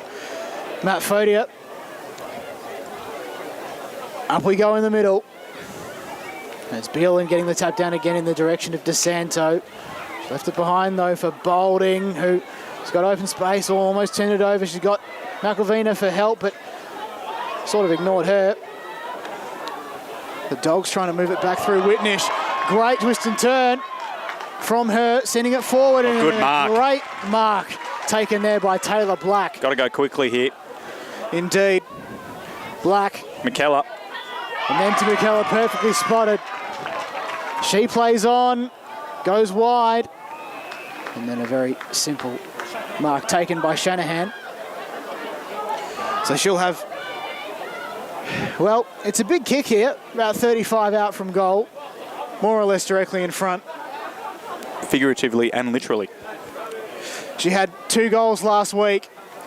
She sends it forward and a great 6-pointer. 4 points to the Dogs, and they have their second, 2-1-13. Trailing the Eastern Devils 5-7-37, 5 minutes and 48 seconds on the clock, third term.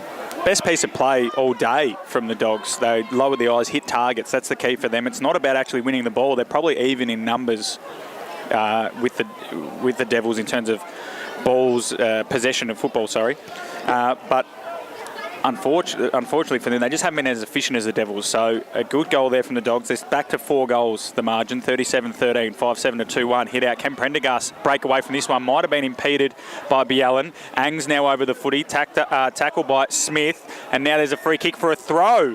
So the Dogs, things are starting to turn their way. Smith. Targets inside forward 50. Nice little kick in the Hammersley direction. Dropped the mark. Ball got out the back. Devils player coming through was wrapped up in a strong tackle by Hammersley. And we'll have a ball up inside the South Croydon forward 50. Umpire to toss it in the air. Kelly goes up, got the hit out. Black can shark it. Can't beat the tackle of Ang and just is walked over the boundary line by Ang. And we'll have a ball in. So you can 24 see, points of the difference. Sorry, Jono. Sorry, mate. You can see why they call the number 1 from the Eastern Devils smash. Yep, loves that. Smith, kick to the corridor. One-on-ones, might be a free kick going the way of the Dogs. Things starting to move their way. And Amy Grimwade can go back from 35 metres out directly in front or on a slight angle at worst to have a shot on goal for their second in a row. I don't think she's got the journey in her, Grimwade. So she's going to come in, couple of steps, send it goalward. Ooh. Good looky kick off the boot, it's high, tough one to mark. Fist comes from the Devils defenders, ball hits the pack, bottom of the ground. It's just being socked around by the Dogs players here. Worked it across goal, Maggie McKellar's there. Tassari will try to rush it through from behind and does. So the Dogs 2-2-14, Eastern Devils 5-7-37. We've got 8 minutes in this third quarter. So it's Tassari up to her old trick. She comes in. The field of play, this time the Devils go on the broadcast side and Hunt takes the mark in the junction looking for Allsop, who can go out the back door, shrugs off her opponent very well. Down further afield, It's a downfield free kick. And Nicole Price will presumably have it, although it's being... So the umpire says, no, it's your free kick. And so she's got it almost directly in front of us. Does Price. Swap the big number for a small one in the off-season and finds Stratton very comfortably, 70 metres out. In they go now, the Eastern Devils. Carew was shoved out. Ang over the back. Prendergast immediately tackled. And we'll have a ball up 45 out from the Devils' goal. Good pressure there from the Devils. The Dogs had the numbers there. They'd be disappointed not to take the intercept mark. Tap down. Ang came through. Wilkinson overran the footy. And now gathering his Price. So the umpire says, give it to me, we'll have another go. So almost halfway through this third quarter. Premier Division Grand Final. Devils by 23 points. 2-2 the Dogs. 5-7 the Devils. Hit out down. Sharking it is Curran though for the Bulldogs. Kick smothered by Cridlin.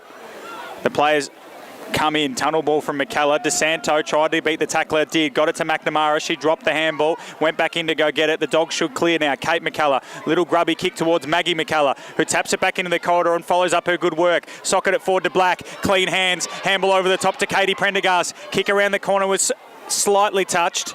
And now the Devils will clear. Beautiful kick. Looking for Cridlin. Couldn't quite get there on the full and then overruns the footy.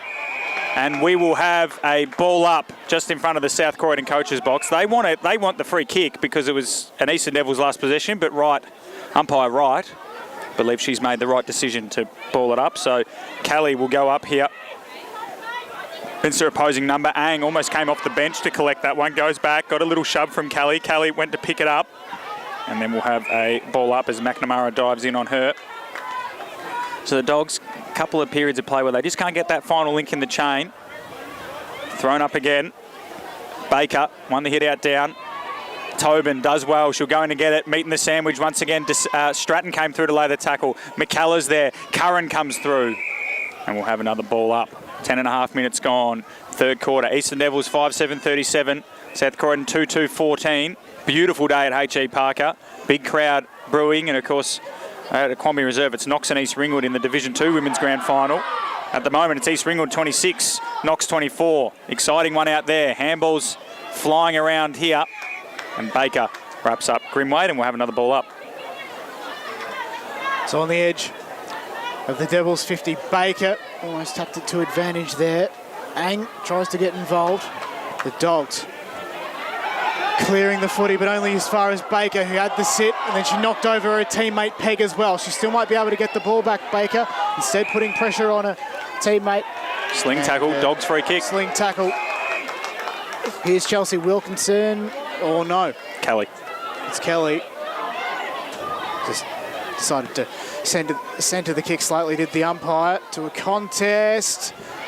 Ang's there to meet it. Dispossessed, gets it back still. Hands it off to Peg. Peg goes to Cridlin, but she's got a bit of pressure on through Whitnish. Good shepherd. They still advance forward, though, slightly, the Devils. The Dogs are there to provide some great pressure and then some great, that's hard. bump from... She got the handball away there. She got the bump away. To be honest, there was no tackle. Well, there was a tackle. I think he's paid the tackle just for laying it there. He didn't give Baker enough time to get the handball away, Jono, but the free kick goes the way of Chelsea Whitnish, and she goes down the line. Looking for a target in Shanahan. Got hands to it. Ball out the back. Brenda Lay's got some toe if she can get onto the footy here. DeSanto might have given her a little shove. Umpire this time says nothing doing. We'll have a ball up, this time on the South Croydon half-forward flank over at H.E Reserve. Third quarter, East Ringwood lead 26-25. 8.5 minutes gone. Over on YouTube if you want to tune into that one. Over here on Facebook and YouTube. So the Devils by 23 points. 12.5 minutes gone, third quarter. Good hit out from Whitnish. Grimwade gathers, runs to 30, chipping ball, looking for a target in the goal square. Black should rove this, has time to gather, swants her right boot, gets onto it, creates some space, runs to 30, snapper goal is there! Taylor Black kicks her 40th of the year, and the Dogs get their third. 3-2-20 South Croydon, Eastern Devils 5-7-37, 13 minutes gone, third quarter. Well, if this was a regular season game, she'd be in the best of the votes. With 7 times she featured in the best 6. And fair enough too. She's had a great season, Taylor Black. And the South Croydon Bulldogs just edge a little closer.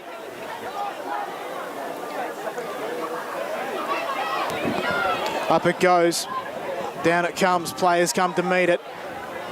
Dev's trying to make find a way out through Marlena Ginocchio. 2 goals in a row for the first time today, South Croydon.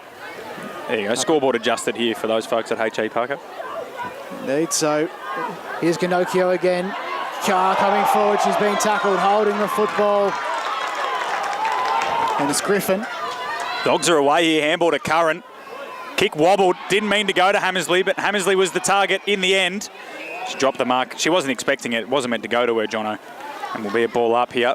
Magpie again, he's getting awfully close to us here in the commentary position. Getting very angry.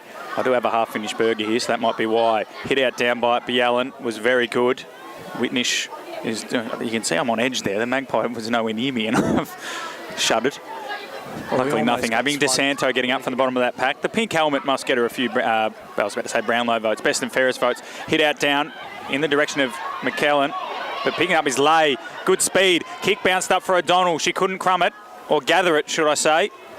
Going in, Biallen, little kick to the corridor, might work out for Price, but it's 2-on-1 if she can't get there first. Curran does well, got a handball to Wilkinson. She'll run through the centre square, kick out wide. Who's the target? Might be Prendergast. Well done by Harrison, got a spoil, but Prendergast will go back after it. Gathered it, handball back to Wilkinson. She can go back on her right boot and does. Kick to the corridor, Whitnish.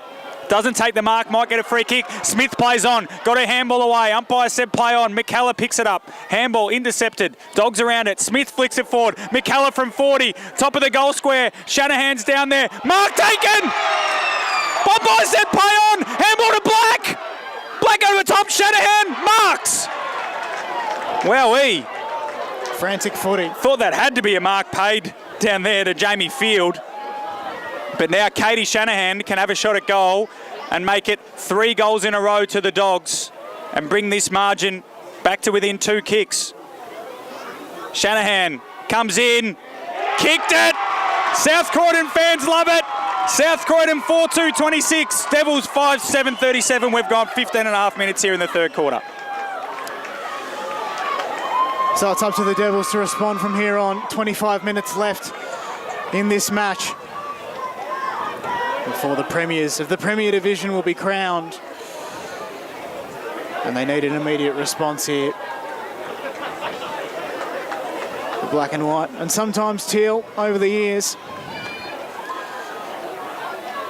Up we go then. It's Bielin trying to get the tap down. Well, she does, but I mean, as far as a couple of South Croydon players, trying to get it out there. Was that South Croydon player if she wasn't met by Danica DeSanto? And we'll go again this time. We'll escape the centre wicket area and we'll go up again. So Bielin gets the tap down. And she gets a solid tackle on an opponent. As DeSanto scrambles to pick up the footy. Met solidly by Prendergast. Of course, Katie Prendergast Reversed it! Wowee, that is poor. That's a coach killer. And Katie Prendergast has it on true centre wing. Prendergast, good kick in the McKellar direction, but getting across the mark of it. It's getting volatile here, I feel. McKellen, or McLavina. So Mag's up for her error there in giving away the turnover, the reversal. Oh dear. So the Dogs, obviously, there's 3 minutes left in this quarter. The Dogs don't want this quarter to win. Great mark taken by Caitlin Adams. Under pressure from Chloe Hunt. And then Adams will poke it up the line. McElvena is going to take this mark, though. Disappointing. Disappointing for the Dogs. But they're all over the Devils at the moment. Kick again, up the line. Chloe Hunt brought it to ground. Ang, tackled by McKellar straight away. That's Kate McKellar. Wilkinson dives in after it. Handball towards the corridor. Bolding's around it. Little soccer. Harrison slipped over. Coming through was Tobin. Free kick. He'll go the way of Bolding. Interesting signal there by the umpire. Perhaps it was paid out of zone.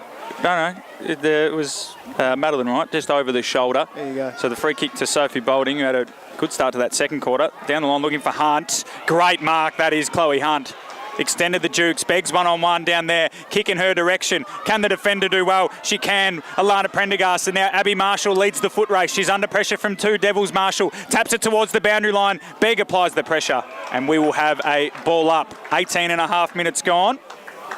Third quarter. Back to 11 points here.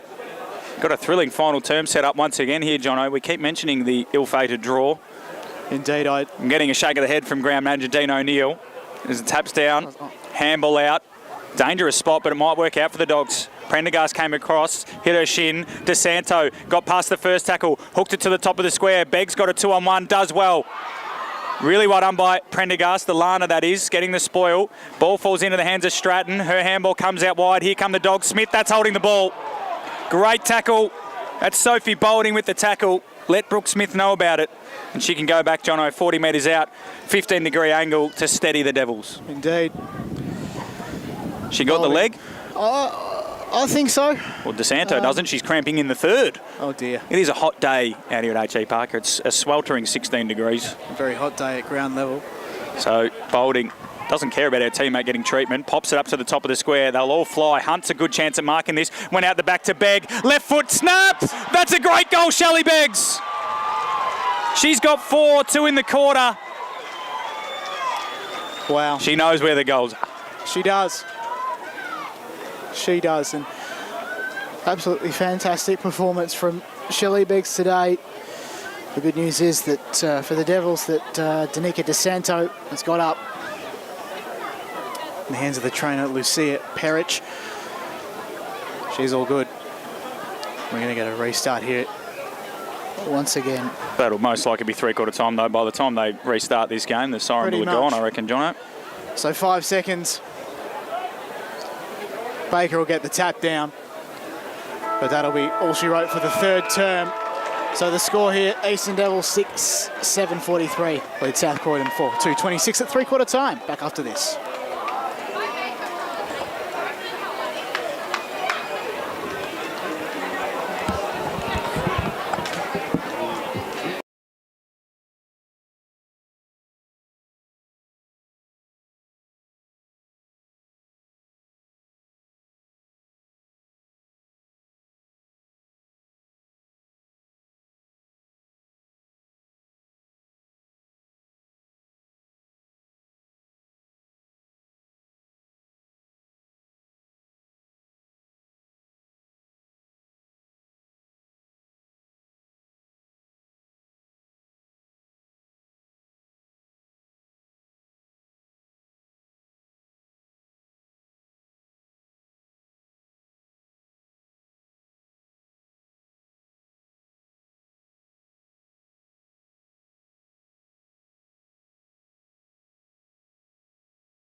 So welcome back to EFNL Premier Division Grand Final now. Still one to come, of course, and then the Masters later on. It's the Eastern Devils and South Croydon getting ready to go for the final term. Umpire holds the ball aloft. And let's get underway. Up it goes. Beelan, strong as ever in the ruck. It's the tap down, but only as far as the South Croydon player in Tobin. Look at there. Play continues and goes in hard. McElveena's in there as well. Ball comes out the back. Boulding inside 50 now. Beggs almost had the sit. Henderson tries to pick it up, leaves it behind. Fair scrap inside the Devils 50 now. Stratton did well to keep it in. Inside 50 that is. She's wrapped up. Ball up inside the Devils 50. Here's Matt Fodia. So South Croydon, they trail at the moment by 17 points. So 3 kicks, 4-2-26 the Dogs. Eastern Devils 6-7-43. Devils have lost just one game all season in the Premier Division. The Dogs have come from third with a comfortable win over SBL, Wolves, and then a tight win over Mount Evelyn last week to make their way to the grand final. And there's going to be a free kick going the way of skipper for today, Brooke Smith, with Sarah O'Toole not playing. Smith goes down the line. Target is Grimwade. She takes the mark. Good start here for the Dogs. You would suggest they'd have to kick at least 4 goals. You can't see the Devils going goalless this quarter. Good contest by Maggie McKellar. Coming in and picking it up, though, are the Devils players. Gives it off to Bjellan, the ruckman. Gave it off, though. Intercept by Kate McKellar, who just hooked it into the corridor randomly. The bounce did for Morgan Cox. She'll get support. It's socket off the ground. Now, Brenda Lay should win this foot race, but she's got no teammates. Kept her feet well. Cox turns into her. Handball away. Shanahan gathers. Shanahan runs inside forward 50. Long ball to the top of the square. Great mark. Great mark by Taylor O'Hagan. Had Taylor Black over the top for the handball. Did Shanahan. The kick went in the Brenda Lay direction. She got a push in the back from Cox. Good start for the Dogs. Lay plays on immediately. Long ball to the top of the square. O'Hagan there in front again. 2 marks in 2 minutes for the fullback for the Eastern Devils. She's got a short option in Boulding. The kick doesn't hit her. Boulding does well. Drop the mark though. McKellar to join in the party for the Dogs. Handball over the top from McNamara is smothered by McKellar. That's Kate this time. And then Olivia Ang watches it over the line for a boundary throw. So 2 nervy moments for the Devils, but well done to Taylor O'Hagan. Indeed. She's in the action early. As we have a ball up directly in front of us in commentary position. And McNamara nominated herself there, left it behind. Another ball up just to the right and slightly behind. We'll go up again then. Rucks nominate. And Bjellan gets the tap down in the direction of McElveena. She's stripped of it. Tobin gets involved, but it's Bjellan to send it forward for the Devils. In open space, the Dogs trying to collect. They can't. O'Donnell gets involved there as well. Umpire says ball up directly in front of the interchange benches. True centre wing. Big crowd in at the moment now. Still one more game of women's footy to come, and one more of the veterans as Baker won the hit out, but it's sharked by Katie Prendergast. She got a handball away. Umpire's going to ping her apparently. A legal disposal. So the Dogs will probably rue those couple of chances they had before when they had it parked inside their forward 50. If the Devils get the first one, you find it hard for the Dogs to kick 4 in a row. Long ball down the line. Crumbs to McElveena. Pumps it inside forward 50. Bounce. Does for Beggs. Does for her defender there in Alana Prendergast, and it's out of bounds. And it should be a free kick going the way of the Dogs, given the kick was a clear one for the Eastern Devils. And the free kick will be to Abby Marshall, who's had a good day in defence. Her brother Dylan, of course, one of the leaders at South Croydon in the men's. And Marshall goes short to Wilkinson. A dangerous kick, but it worked out. Wilkinson's got a target on the wing. That's where she heads. Hammersley gets over her head. Little hand on it from Maggie McKellar in front of Tassari. Tassari ended up in the football, though. Puts it back inside the Devils forward 50. Collision coming up here. Wilkinson went back with the flight. Henderson came across the front for the Devils. Picked up by Prendergast. Handballed at Wilkinson. Got a bit of space. Runs across her own goal. Smothered from Beggs. Wilkinson will go back and get it. This time she gets a clear kick away. And the Dogs could be away through the corridor. Whitnish. Can she get past the Ang tackle? She can't. Got the handball to Hammersley. Also under pressure from Ang. Olivia Ang. Well done. The Dogs were away there, Jono, but Ang was able to lock it in and force a stoppage at centre half forward for the Devils. Great use of the body there from Olivia Ang. Always in hard at the contest. Footy will go up, and this time it's Rachel Baker to do the ruck work. McNamara left it behind. Ang sends it forward. She's got Stratton, Beggs, maybe Stratton again. Ball in dispute, although I should say in the hands of the Dogs players, and they come out. Well, they're out if they want here, Jono. Lay. And move it down into open space. Oh, Only no. as far as Morgan Cox. It went over her head. She gathers the football though. Riley Cridlin chases the ball down, and then a shonky kick off her boot. Only advances forward. McNamara twists and turns. On the edge of the 50 now. Here's Olivia Ang. They send it inside 50 now to Emily McElvena. A very trusty kick of the ball. She moves on quickly, finds Hunt. She doesn't quite mark over the back. Play on's the call. The Dogs have it. Handballs left, right. Oh, there's a chance for the Devils in it all, but the Dogs, they look to come out here out to broadcast wing. So Karen got the kick out towards Katie Prendergast. She's got a 2-on-1. Might have got a shove. She did. Didn't need to do that. Did Gemma Owen. So Katie Prendergast has got the free kick. They've got numbers down the line. She'll head in the Ruby Kelly direction.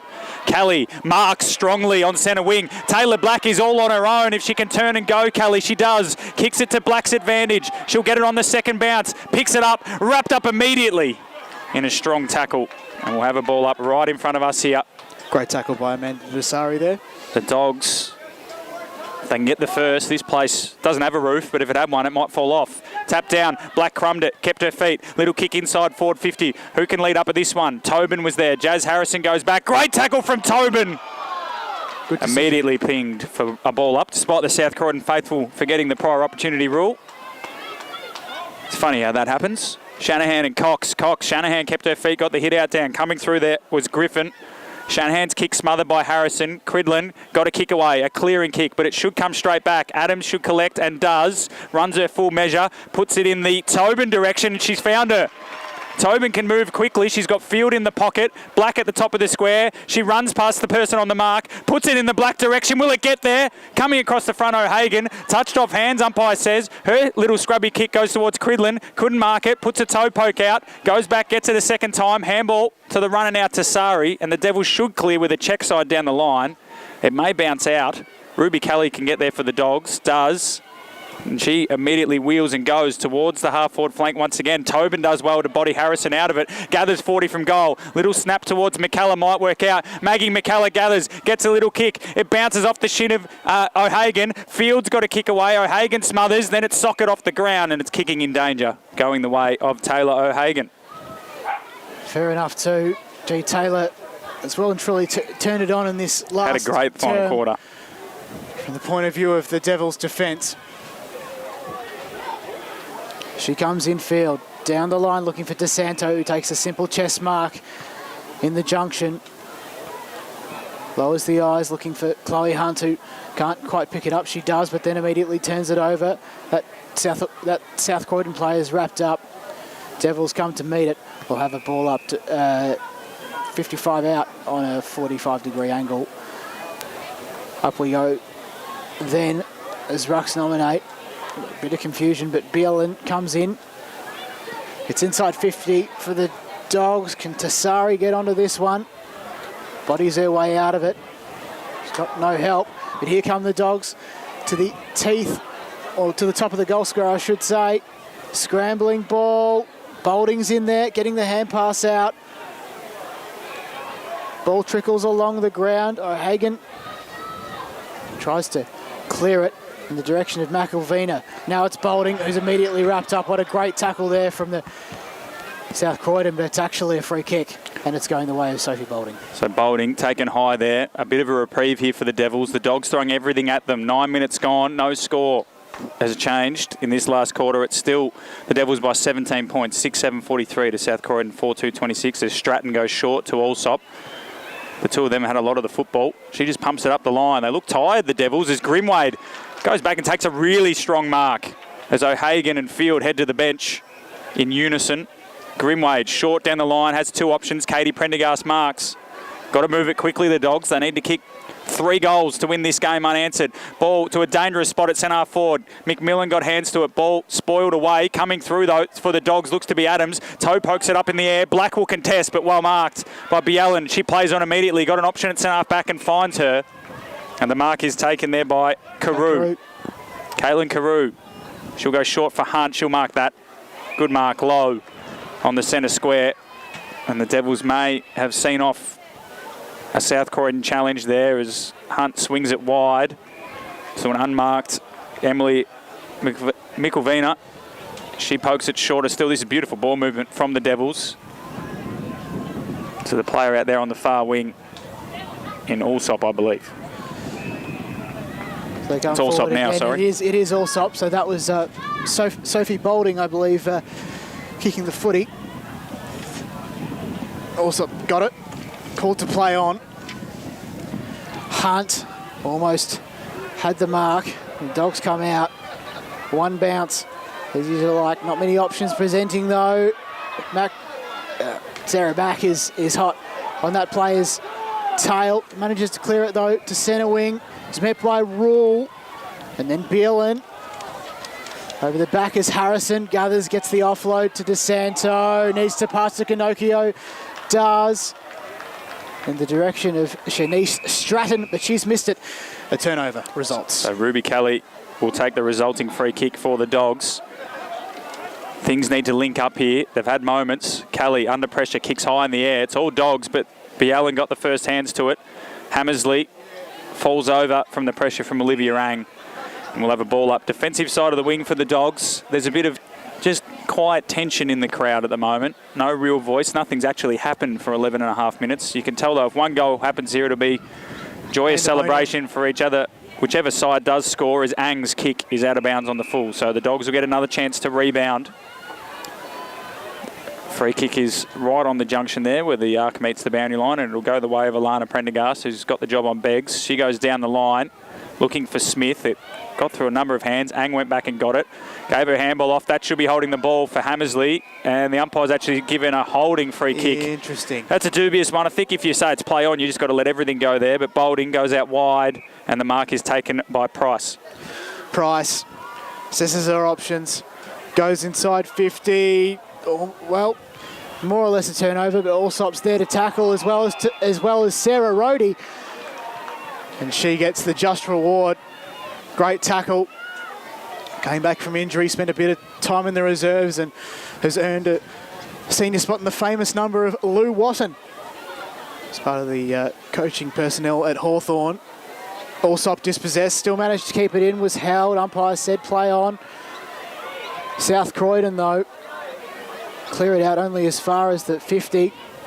Here's Baker. Goes to ground. Ang was crunched. Let's find a way out here. The Dogs, they're well and truly on through the centre corridor. Open space, though. Who can get there first? It's Morgan Cox. Also there is Tobin. Tobin lays a good tackle here as the Devils try to repel one more South Croydon attack. Hands and knees, should be a free kick going the way of Adam Shorley. Brenda Lay appears with the football. She slipped over in the mud. Got the handball away to Smith, the skipper. Slams it on the boot. Hand on it from Boulding will work out. Pegg, under pressure from Shanahan, just disposes of her. Smothered by Pegg. Could work out for the Dogs, though. Smith will get a chance. Handballs it to Black. Black uses her speed. She's got a target out wide. Little check side might suit for O'Donnell. O'Donnell steps back into traffic, goes bang on Ang. And we'll have a ball up. No, O'Donnell stripped her of it. Gave it to Smith. Smith gave it back to O'Donnell.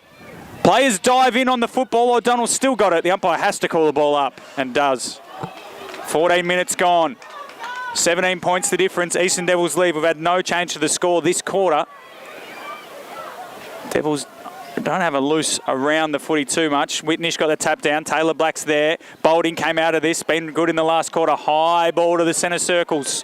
Chelsea Wilkinson goes back. It bounced on her hands. It bounced on her head. Brenda Lay got it. Gave it to Curran. Curran wants some space. Uses the check side to grubber the ball through to O'Donnell. O'Donnell needs a shepherd from Hammersley. Gets it. Swings onto her right boot. Kick smothered by Boulding. Smith got a little hand on it. Brenda Lay gets it back. Handball to O'Donnell. It was too hot for her to handle. Little shove is a good one by Price. Price's underground handball finds it way through to Boulding. Little kick over the top and Allsop marks.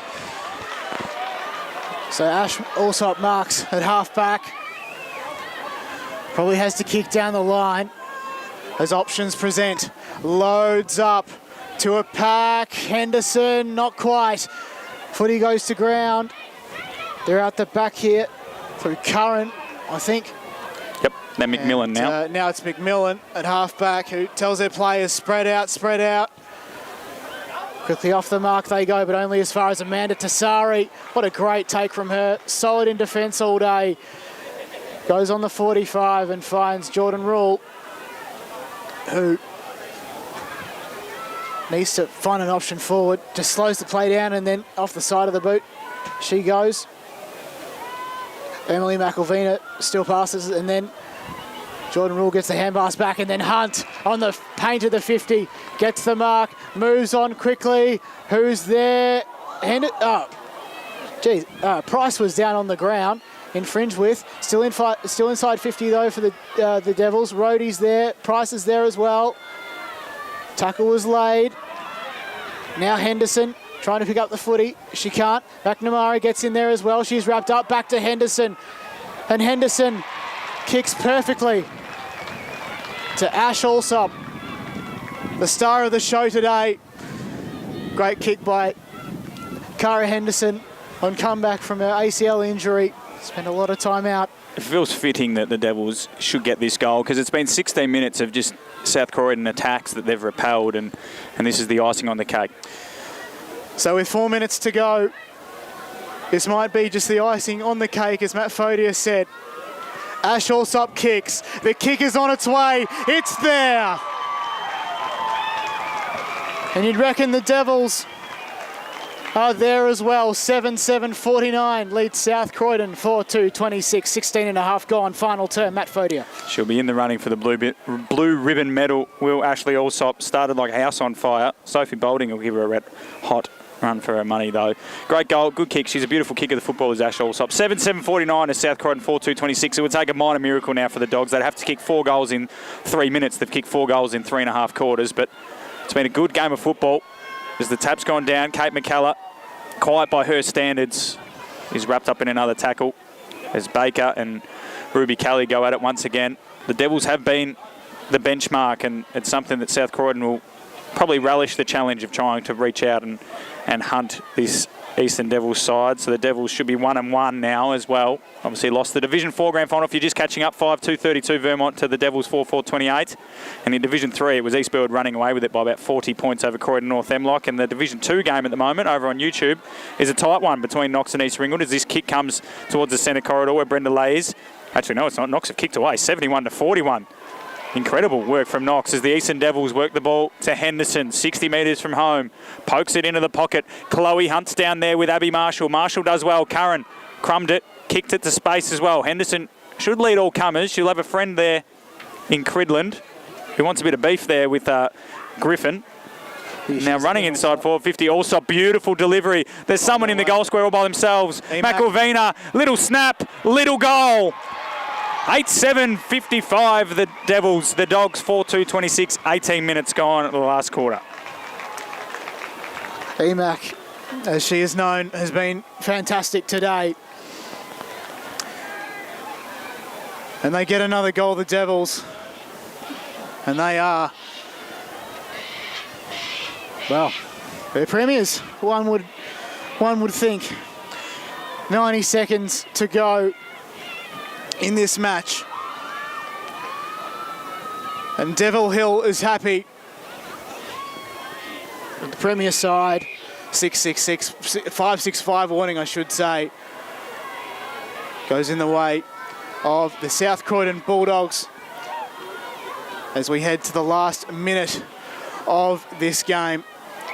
Kick goes in the direction of their forward, but it's Tassari to cut it off.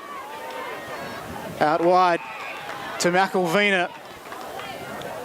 Goes forward a bit more to Allsop, been instrumental today. McNamara twisted and turned perfectly. They still managed to move the forward. Here's Henderson, gets the hand pass off, albeit she's turned it over of sorts. A great tackle laid there by Chloe Hunt in defence. And there's 30 seconds to go in this match. And the scenes post-game, I reckon, will be one to savour and will be remembered for a very long time. 20 seconds. The Bulldogs move it down the line. And Marlena Ginocchio gives a free kick away. 10 seconds now. The Bulldogs are inside 50. But it's the Devils who will be premiers in Premier Division 2022. Onwards to victory. They've done it.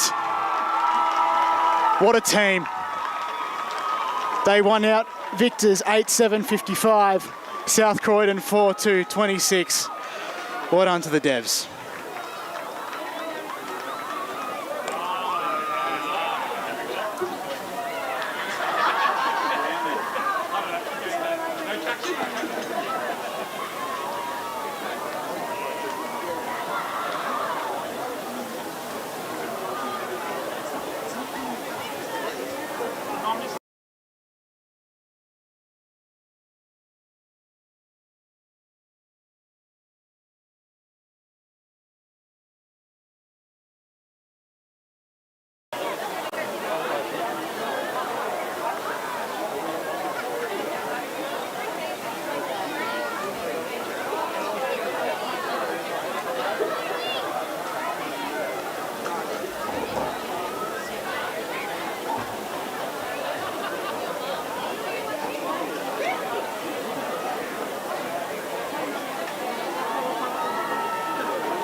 So if both teams can make their way over to the presentation area on centre wing, we'll get started.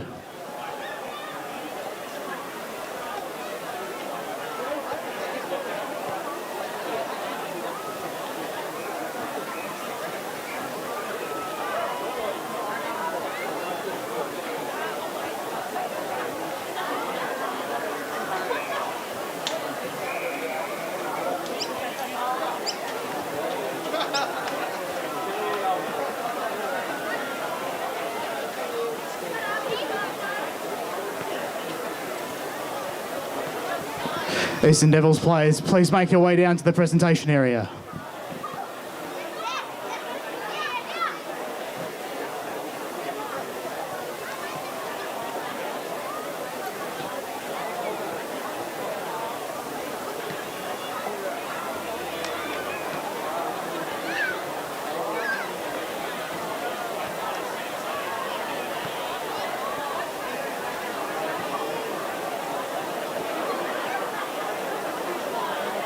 Once again, could the Eastern Devils players come down to the presentation area on centre wing?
Well, everyone, congratulations to both teams on a great grand final in the Premier Division.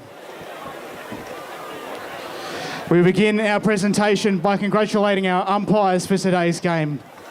Can the representative from the umpires please come up and accept their medals from the EFNL's Dean O'Neill.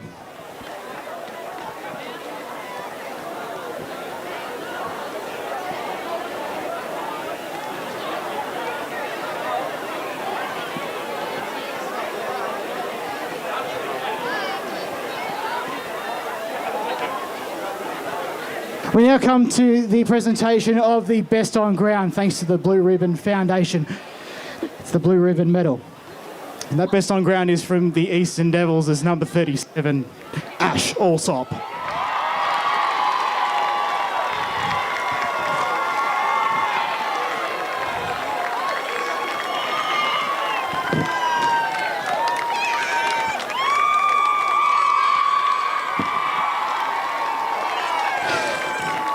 Congratulations, Ash. And now it's time to present the Premiership team for the Premiership side, the Eastern Devils. We start with number 1. It's Olivia Ang.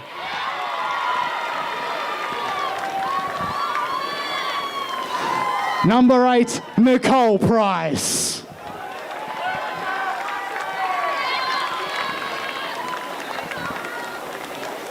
Number 9 is Marlena Ginocchio.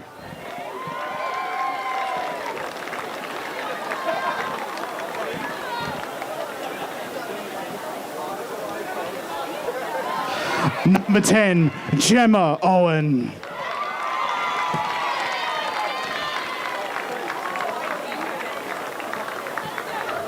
Number 11 is Emily McElvena.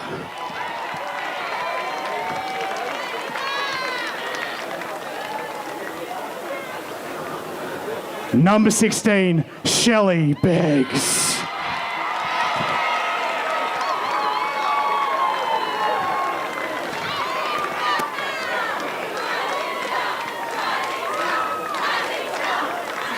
Number 17, Riley Cridland.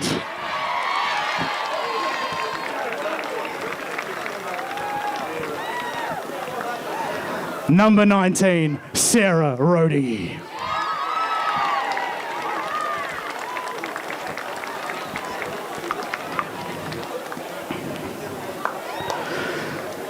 Number 21, Rachel Baker.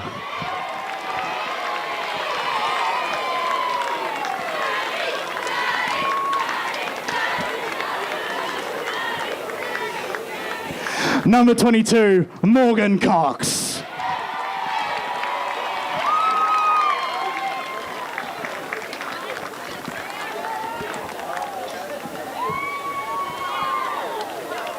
Number 28 is Natalie Bielan.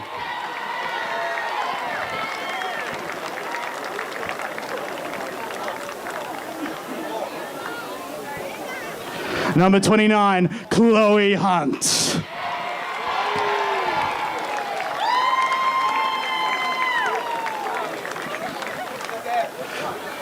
Number 32, Jordan Rule.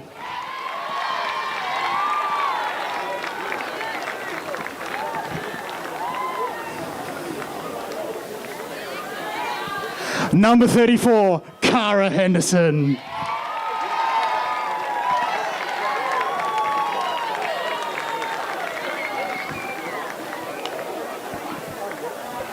Number 37, welcome back the best on ground, Ash Allsop.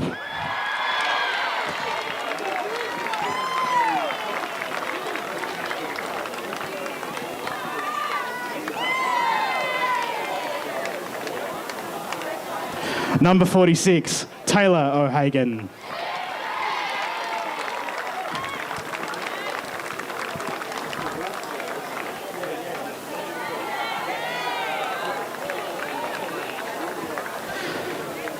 Number 61, Sophie Boulding.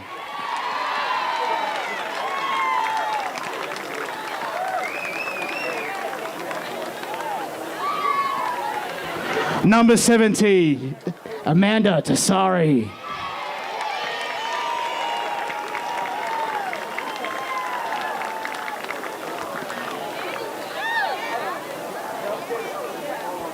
Number 71, Shanice Stratton.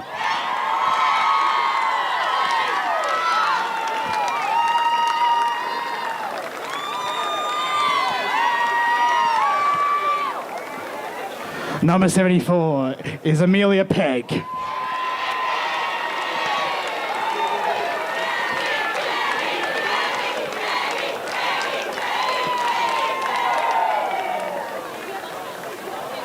Number 76 is Danica DeSanto.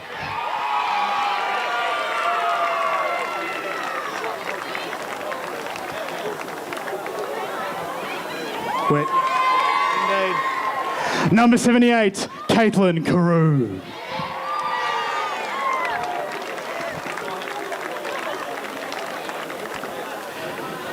Number 95, Jazz Harrison.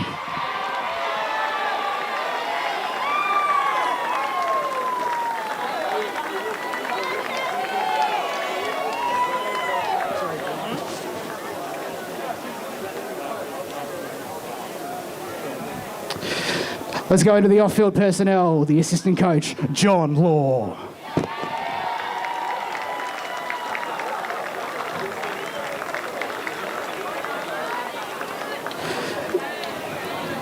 The other assistant coach, John McNamara.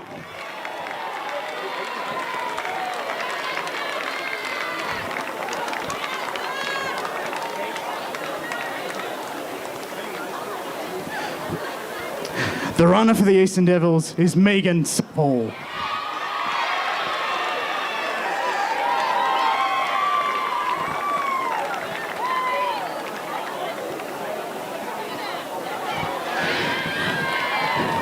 In the team manager's role, Lauren Law.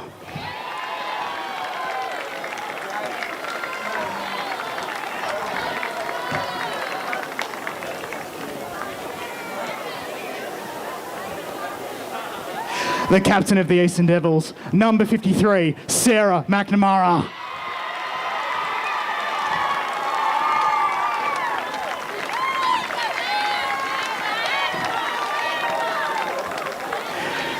And the senior coach, Jason Cridland.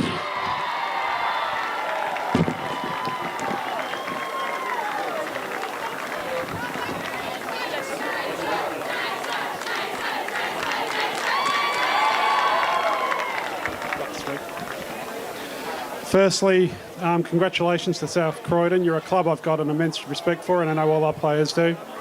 Had a fantastic season, and see you again next season for no doubt another hard-fought battle. So well done. To our players,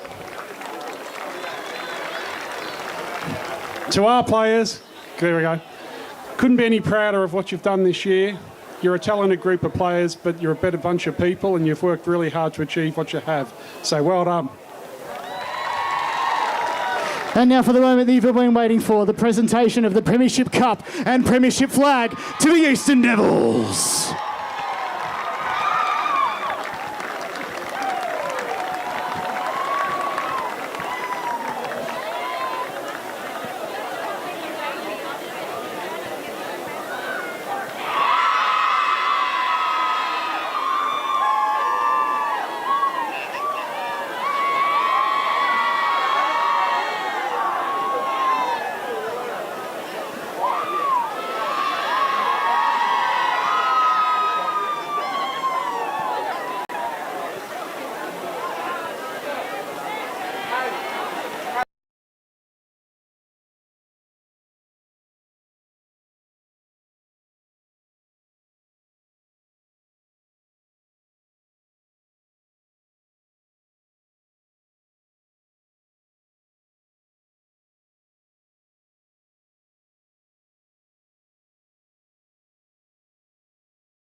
Welcome to H.E Parker Reserve for today's Deakin University Grand Final Day.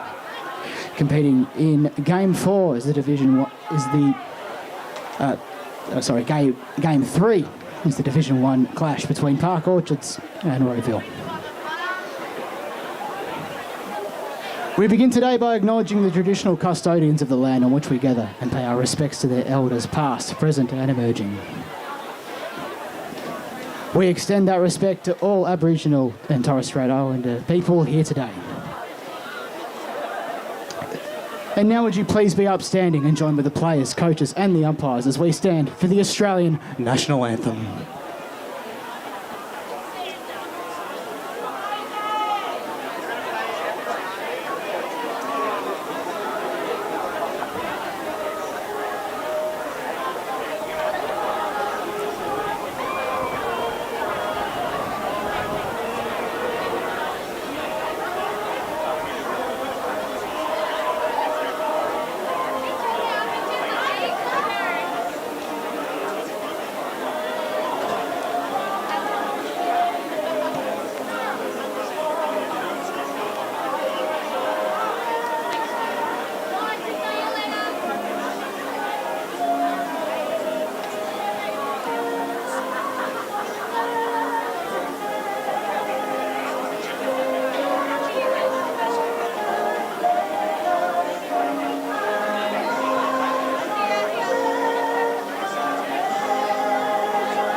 Welcome back, ladies and gentlemen. H.E Parker Reserve, a beautiful day for football. We're on to Game 3. Today's bumper grand final day out here at Heathmont. Of course, there's games going on at Combi. You've just witnessed the Premier Division grand final where Eastern Devils got a deserved premiership, defeating South Croydon 8-7-55 to the Dogs 4-2-26. Ash Allsop from the Eastern Devils adjudged best of field, a deserving winner of that medal. We're ready now for probably the game I'm most excited about, John O'Ven. Park Orchards and Rowville, the last two times these two sides played, it's been decided by 1 point in the second semi, and in the last round of the year it was a draw. So really super excited about this. Tipping-wise, I'm going to go with the Park Orchards Sharks. Don't know why, just going to go with them. They've had the wood over them in recent times. I'm going to go opposite to you. I'm going to say it's going to be Rowville. We love a bit of contention. This will be the first game where you'll actually get excited for both teams. I'm on the no Rowville Eastern Devils. You've got your scarf on now. Not as if you were hiding it initially. That's true, but no, I do have some partial connections within Rowville. Oh, here we go. So it's going to be worse. It's not back in the middle of the ground. We are underway. Update from Division 2. Knox won 60-49, so they defeated East Ringwood to win that premiership. Inside forward 50 straight away are the Hawks. But the Sharks repel. Handball out wide is in the Trussler direction. She gets a kick into the corridor, and it's a great mark taken. Setting the tone earlier, the Sharks. Handball from Bertoldi. Off to the runner, Livingston. Beautiful left boot. Usually. That one was a low one, hard to handle, but the Sharks are on song here. Well, inside forward 50. Pollock from the side, made a contest. Ball hits the deck. Little handball out to McAuliffe. She flicks a handball over top. Livingston kept running, wanted her left boot. She'll end up with it eventually. Got the handball away. Umpire has finally said holding the ball. And Rowville will get another clear possession. So they move it Outside, 50 to a one-on-one contest. Almost fell for Taylor, didn't. Park Orchards, a few handballs, left and right. They go back inside. Only as far as a handful of Rowville players. I think one of them was Jade Wise. Bookaroom couldn't quite take the mark. There's Jade Wise there and Bookaroom as well. Denny gets involved in there as well. But the umpire has it in his hands. The Rucks are nominated and we're going up again. This time it's Panzer. The Park Orchards. Wise is there trying to get it out. Goes towards the mud pit of the centre wicket area. Bertoldi. It's the hand pass off. Mia Kendall this time in the short sleeve. Going the wrong way, Jono. They're going the wrong way. They are indeed a Rowville. And so Park Orchards will mop up here. So mark taken on half back. She was running before she took the mark there, the Rowville player. Steams away, kicks her high up and under, but it's all the Sharks. Mark taken by Brianna Clark. She's got Rukavina to her right if she wants her. She ignores that, goes up the corridor. Got a target there. Boel went over the top of her. Should bounce and sit up nicely for the defensive player there for Rowville in Walhooter. And now there's been a ball up. Centre half forward for the Sharks. Early stages, Division 1 Grand Final. No score from either side. Two evenly matched sides. Nixon with the hit out for Park Orchards. And then a good strong tackle. That's holding the ball. Lucy Nixon gets the free kick. 40 metres out from goal. She's going back with a bit of purpose here. She might back herself. No real movement, so she just goes long into the pocket. It's a bit of a torp. It might land on the chest of Pollock. Drops it. Gathering it nicely, though, is the number 23, Taylor.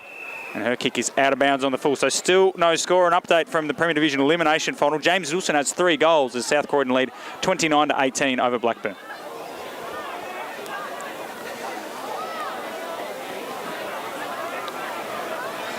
It's taking her time at the moment, is that Rowville defender, and the crowd gets onside, almost at the full there. It was the number 22 in Nixon. Close to the top of the 50, and that was a great mark taken there by Brianna Clark. She plays on, inside 50 again. Pack of players comes to greet it, but ultimately it lands in the hands of Simone Notman. So swing it to the outer side. Shay Denny takes the mark on defensive 50 and plays on. She's got Logan O'Connell-Webb down the line, but she set her a task. She set that so high in the air it allowed Brianna Clark to come across from the side. She might have had a little shove. Umpire Henry says, give it to me. Ball up. No last possession there. Definitely shoved out. It's all right. We've probably been a little bit hypercritical of the umpires today. They have done a good job overall. They have. So ball up. Clark going in the ruck there against Kite. Kite won it down. And then the tackle is laid immediately by Georgia Haysom. Sorry, not Georgia Haysom. It was Mia Kendall in the 45. She's in the short sleeves this time, opted for the long sleeves. Well, it's such a beautiful day, Jonathan. There is Kendall. She might have just incorrectly disposed of that. Handball from Denny back to Kendall. Kick into the corridor is a good one. The mark's taken by Taylor. Or Taylor, if you wanted to get a bit I think it's French. Taylor, maybe. Taylor goes out wide. So just zigzagging across the field here. The Hawks. Shay Denny had a lot of it early. Takes the mark on the wing. Plays on. Kicks over the head of Rukavina on the mark and goes to a one-on-one contest down the line. Danielle Brotto takes the mark. 33 goals this year, leading goal kicker in the competition. She goes down the line further and another strong mark is taken. This time, it's Rachel Seedsman. She's got a leading target. It's a beautiful kick. It's out in front. Beautifully weighted onto the chest. And the Hawks will have a shot at goal. Can't quite see who that is taking the mark. I think it's Caitlin Bell. She's going to go back from 30 metres out directly in front. A lot of purpose. Kicked a lot of goals this year, has Caitlin. Good looking kick off the boot. Might have the journey. Park Orchards have the sweeper on the line. And it's marked by Rukavina. It was Caitlin Bell with that shot on goal. There you go, mate. Always a lucky guess. Oh, Rukavina no. moves across. It's kept in. Looking for Hutchinson. Couldn't quite find it. It still is kept in, though. Rowville might have the first chance of the day. It's come and hit the post. Almost sat perfectly for Danielle Brotto, and she couldn't take the mark nevertheless. Beautiful effort from Haneen Karam, sorry. Indeed. That would have been goal of the day, Jono. We've seen a lot. Already, yes. So in we come. Park Orchard send one high. Kendall almost at the set. Georgia Livingston also getting involved there. Now here's Trussler. But it's all the Hawks at the moment. Seedsman sends one to the teeth of goal. Just misses Brotto again. Another minus score. 5 and a bit minutes gone. Well, it's actually on 6. 2-0. So 6 minutes gone. 2-0. Hot start if you're a world football fan. Slow start if you're an AFL fan or Aussie rules fan as the kick-in's taken by Flynn Peters. Gets it out wide and the Sharks, when they get speed on the ball, Jono, they look the goods. Panzer's handball is intercepted and the Hawks have got possession back. That was incorrect disposal. And umpire Henry's on the spot. Might not even be umpire Henry this time. The free kick going the way of Kristen Bertoldi. Got an option down the line, ignores her and goes into the corridor where she's got a 2-on-1. Livingston, though, had to battle against the Hawks defender. Ended up winning the contest but losing the footy. Panzer goes in and gets it, and she's been taken high. And we'll have a free kick. So Park Orchards go towards centre half forward again. Mark taken by Mia McAuliffe. She plays on. Got one-on-ones inside forward 50. Ran to the arc, poked it into the pocket.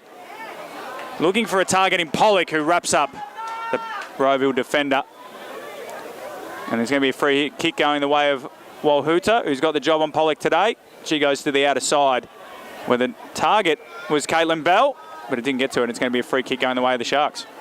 Bridget Walhuta certainly has a big task ahead of her against number 30 from the Park Orchards. Very good 2 weeks ago in the qualifying final. All comes back into play. Park Orchards have the set. Chance for the first goal from them is behind. So that's their first. And it's now 2-1 in favour of Rowville.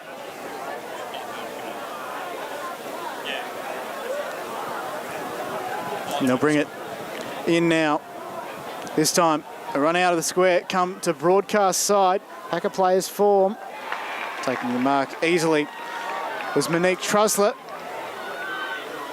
who just decides what she's going to do.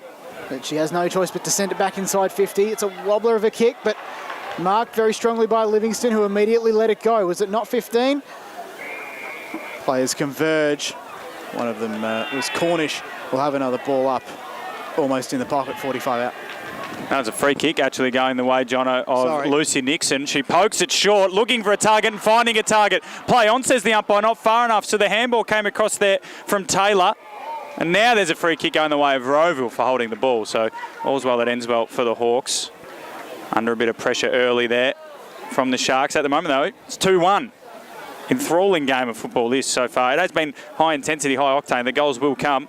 Just a few early jitters as McAuliffe started really well. Left foot ball around the corner, split the two targets she had in Livingston and Taylor, and then the Hawks go dangerously to centre half back, intercepted by Bertoldi, gets away, handball, here's Pollock, couldn't take it, laid the tackle though, could be holding the ball, umpire said play on, Bell under pressure, taps it in front of herself and gets wrapped up in a nice strong Alana Boel tackle.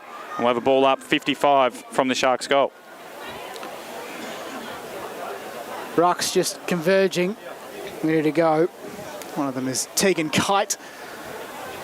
Inside 50 now to Park Orchards, but now to the top of the 50. McAuliffe missed it. That continues back inside. Now to the top of the goal square, and a great mark taken by the Park Orchards player there. That player, of course, is Ellie Hartnett.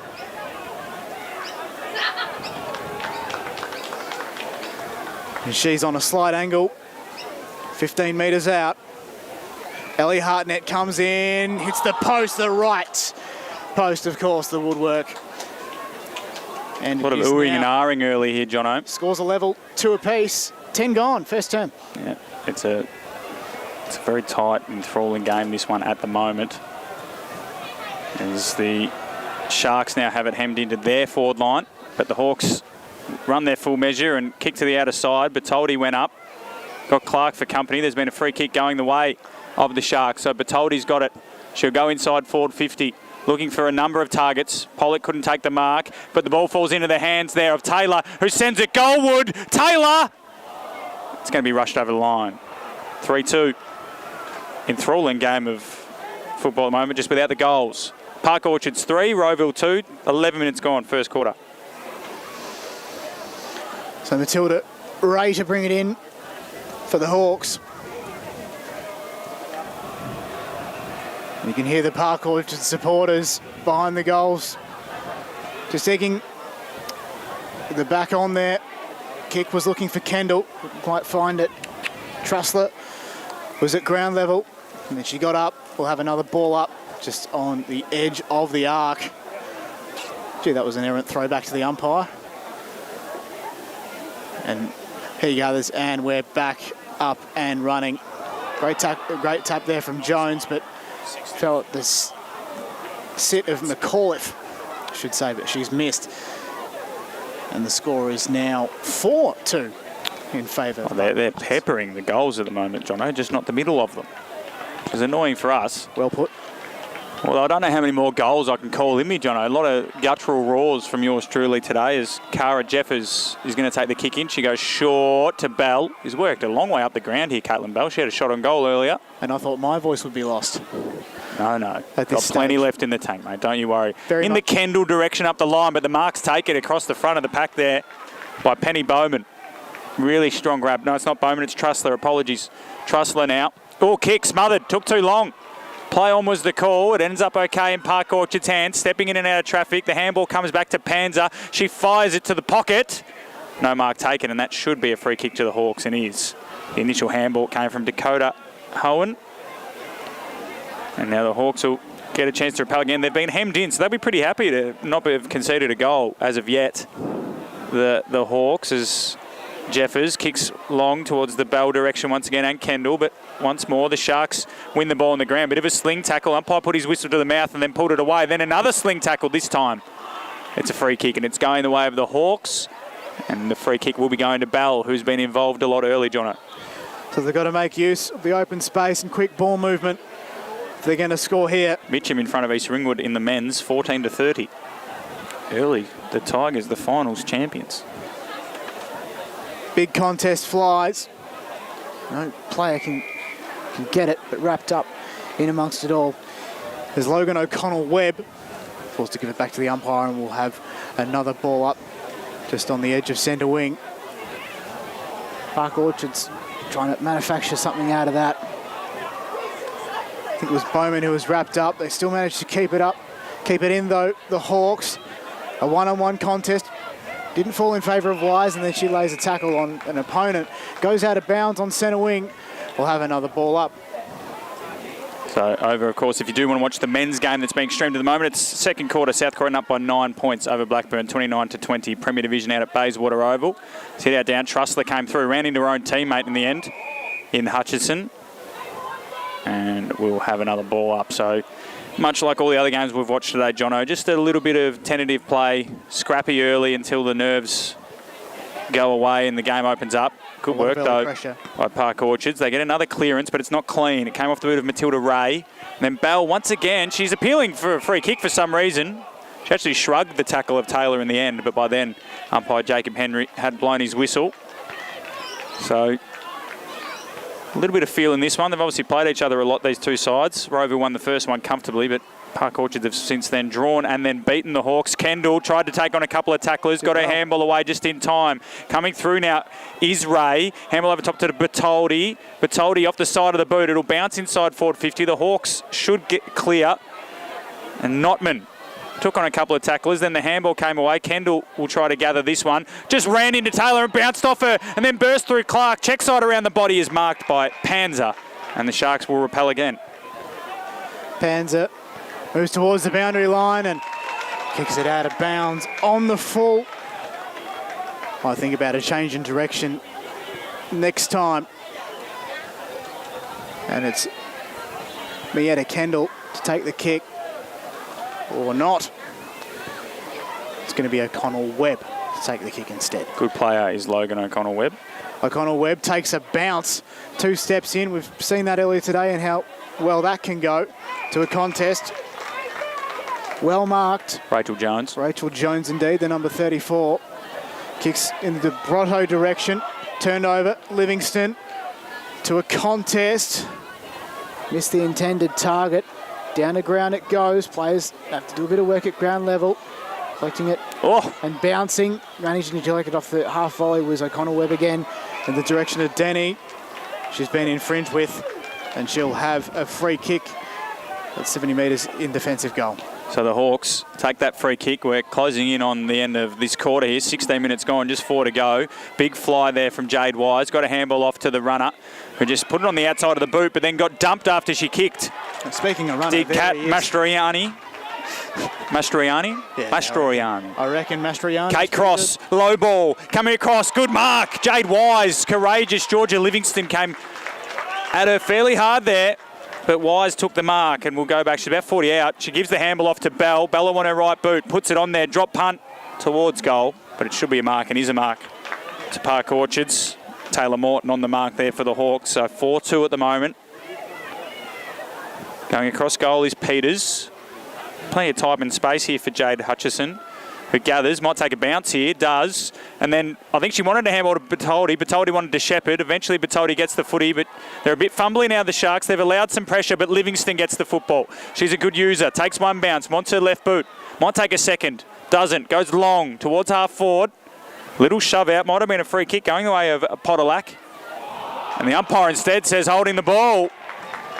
And they will have a go here, the Sharks. It's Pollock. Wheels around on that left. She loves a run. Runs to 40. Sets sail for home. Looks like it's across the face, but the mark's taken, is it? No. Ball's gone out of bounds, and it's going to be a free kick to the Hawks. Maybe my understanding is in defensive 50, last touch is also last possession. I'm not entirely sure. I'm looking for my umpire friend to the left of me to confirm that. He doesn't know. Nonetheless, it's a free kick to the Hawks in defensive 50. So, Notman kicks it out. Gets it off to a teammate. Moves it further across.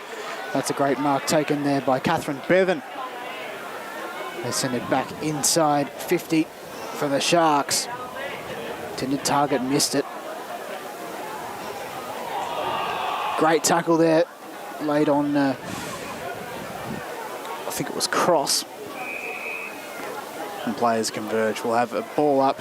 Neither side giving an inch here, Jono. Indeed. Something about pressure. Well, it's the first quarter. We haven't really seen. The first goal of the grand final. Well, actually, the Division 4 game was the only one that had a bit of openness to it. It was 2 goals apiece, was it not, at quarter time between Vermont and the Eastern Devils? I think so. Before Vermont obviously won that one by 4 points, 5-2-32 to 4-4-28. East Burwood defeated Croydon North early today out at Quamby. Knox beat East Ringwood, and the Eastern Devils beat South Croydon. They're the 4 premiers thus far today on our Deakin University Women's Grand Final days. That mark is taken, an intercept mark by the Hawks down there in the right back pocket. Chips it over the top looking for Walhuta. Pollock came across the front, got a spoil on it. Hawks will have to do their work on ground level. Handball came out there from Talur. And now Pollock will go with a low left foot ball to the pocket. It's over the head of her intended target in Hartnett. And it will be another free kick to the Hawks. So a minute to go in this first quarter, Jono. And at the moment it's Park Orchards 0 goals 4, Rowville 0 goals 2. Just feeling each other out. So the Hawks just teetering along the edge of the boundary line. Collected there was Kate Cross. And we'll have another ball up inside the Sharks 50. This time ticks down. Just over 30 seconds to go here in the first. In the last women's grand final here at H.E Parker. Kick wasn't great from the Rowville player. Now inside 50 go Park Orchards again. Plays floating around, collecting it there was Jones. Had a fresh airy though. In there hard. It was Hartnett, I think it was. Play on, the umpire calls.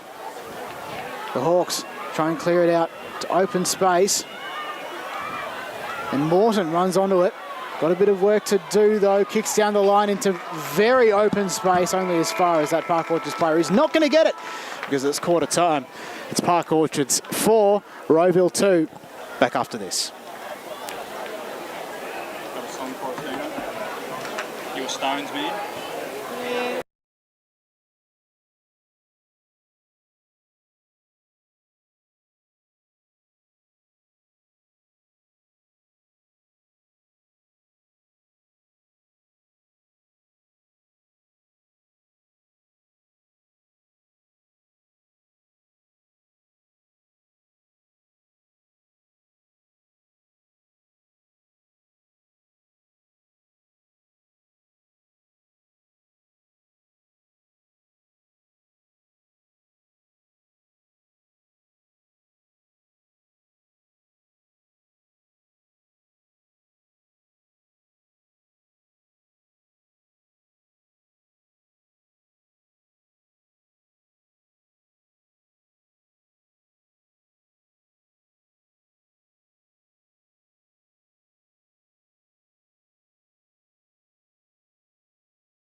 Welcome back to H.E Parker Reserve. Second quarter of the Division 1 Grand Final coming right up here. Park Orchards 4, lead Rowville 2.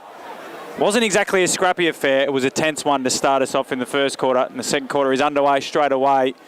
As the first one started, Rowville, quick hands, comes out, stepping in out of traffic though, beautifully done there. Looked to be Panzer, sends it to centre half forward, one-on-one. Poldak in the back spot,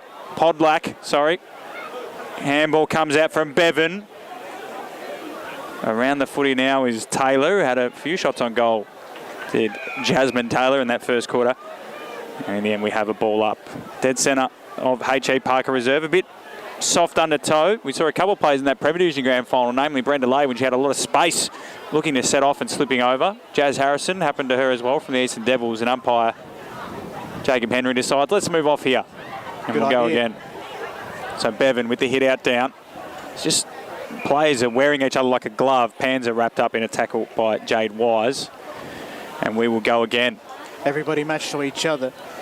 It's fair to say. Yeah. Evenly matched. So Jacob Henry says, you know what, we'll do this again. We'll come over here and have another go. So Jones and Bevan, and eventually Panzer got the handball away to Trussler, and Trussler got out to Bertoldi, who'd had a lot of the footy in the first quarter. She kicks out wide. Mia McAuliffe leads the race. The bounce did her. Can't really get hands on it. No player can. She steps in, eventually gave the handball to Alana Boal, who chips it inside forward 50, but coming out to meet it is Katie Cornish. Her handball comes to Mia Kendall. Under pressure, right football to the wing where Rowville have numbers. Logan O'Connell-Webb will get there first, and she takes off O'Connell-Webb. One bounce. Could take a second. She's ran the wrong direction to goal and kicks into the forward pocket, where it's gathered nicely there by Matilda Ray, who's wrapped up. Umpire said play on. Handball over the top will go back towards Ray. Caitlin Bell's there, bounces off the initial tackle, and then Ray slings her to the ground. And we'll have a ball up inside the forward pocket for Rowville. They're 2 behinds. Park Orchards are 4 behinds. Second quarter of this Division 1 Grand Final. Last time these two teams played, Park Orchards won by a point. The time before that, it was a draw. So we know it's tight. Coming through. Could this be a goal? Mastrani is around the footy, left it behind. And now there's a free kick going the way of Rowville. It is going the way of Rowville. There was a free kick slightly off the ball. And Haneen Bu Karam can go back, is it? No, it's going to go the way of Taylor Morton. She can go back, Taylor Morton, and kick the first goal of this Division 1 Grand Final. Purposeful approach, routine-based. Taylor Morton to give Rowville the lead. Comes in, kick on the way. Swings right and stays right. 3 behinds Rowville. Park Orchards 4 behinds. It's the second quarter of this one here at H.E Parker Reserve, Division 1 Grand Final. So we've got a kick in from the back line. And it's been called back, or no, there's a 25-metre penalty awarded to Ellie Hartnett.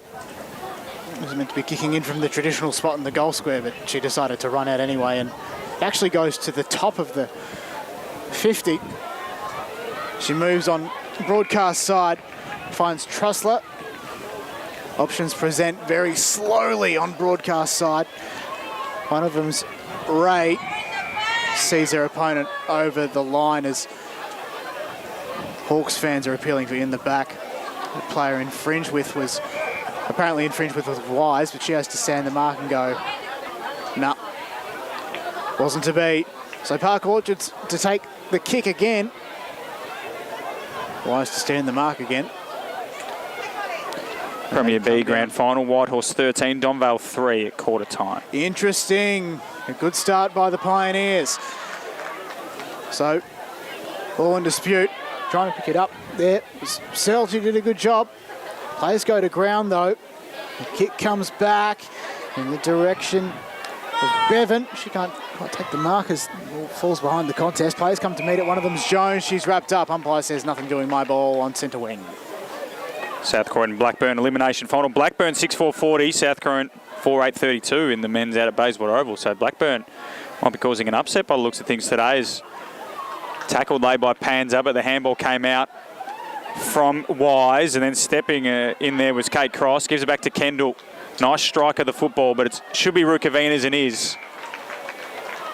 So it's not Rukavina. Down there it's Matilda Ray. So she takes the mark and wants to use the corridor. They've got the numbers. The kick just got over the head of Brotto. Hutchinson was set a task. She's been infringed though, taken high by Brotto. Brotto and Taylor there for the Hawks, and Hutchison plays on, goes out wide, good kick. Perfect kick to Mia McCall. She takes the mark on her chest. She can wheel and go on her left foot. Just dinks it over the top looking for Livingston. The mark's dropped, backing back there by looked to be Jeffers. It wasn't Jeffers, it was Notman. And then the kick down the line, all Sharks. Ray slapped it on the boot. Boel has front position and takes the mark. 40 metres from goal. Alana Bowl was still looking for our first in this game. She goes longer still. Hartnett's got front spot. Hartnett can't take it on the second grab. Ball hits the deck. Livingston will want her left boot. Swings on the right instead. And kicks out of bounds on the full.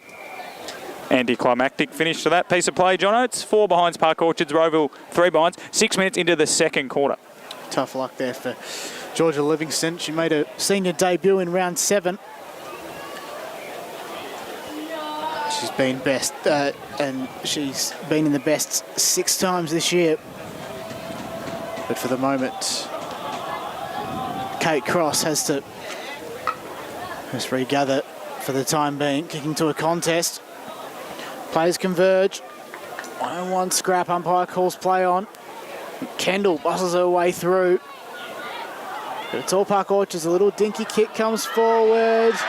Coming out the back there was McAuliffe. And there you have it. The Park Orchards with the first of the day, 1-4-10. Lead Rowville. 3 behinds. It is 6.5, second term. There we go. We've broken the dam, Jono. We've broken the dam. Indeed. Park Orchards get the first. And to be fair, they've probably deserved it. They've had most of the play, have the Sharks, and definitely the better opportunities to kick goals. Although Taylor Morton did kick a goal, kick a behind, she would have backed herself to kick 9 times out of 10. But back in the middle we go. 7 points the difference, 7 minutes gone in the second quarter. The trainer's out there for Park Orchards, not sure why. So we go back in the middle. Good tap down by Jones, straight in the hands of Bell. She's going to get a free kick for a hold. It was an early tackle there from the Park Orchards midfielder. So Bell, can Rover get a quick reply? Sends it to centre half forward. Great mark by Matilda Ray. Been super impressive in defence so far for the Sharks. And she plays on. Comes to the outer side. Livingston's the target. Good mark over the top of Kendall, who wanted a free kick. Livingston wants some plays to present to her. Also wants 25. Gets neither of those, so she goes with the left boot down the line.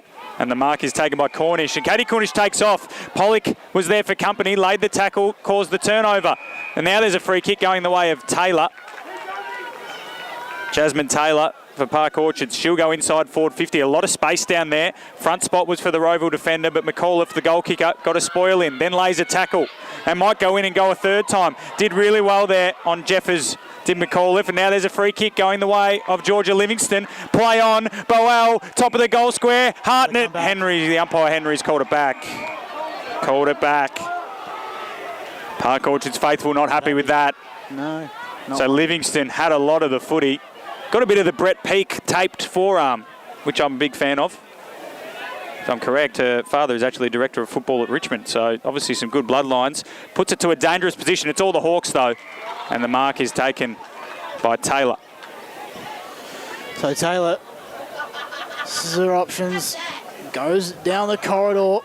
Big contest forming.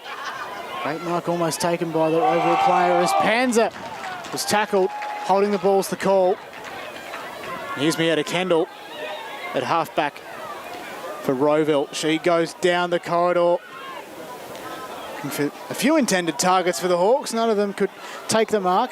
Nevertheless, it's Wise sending the ball forward for the Hawks. And she easily finds Morton.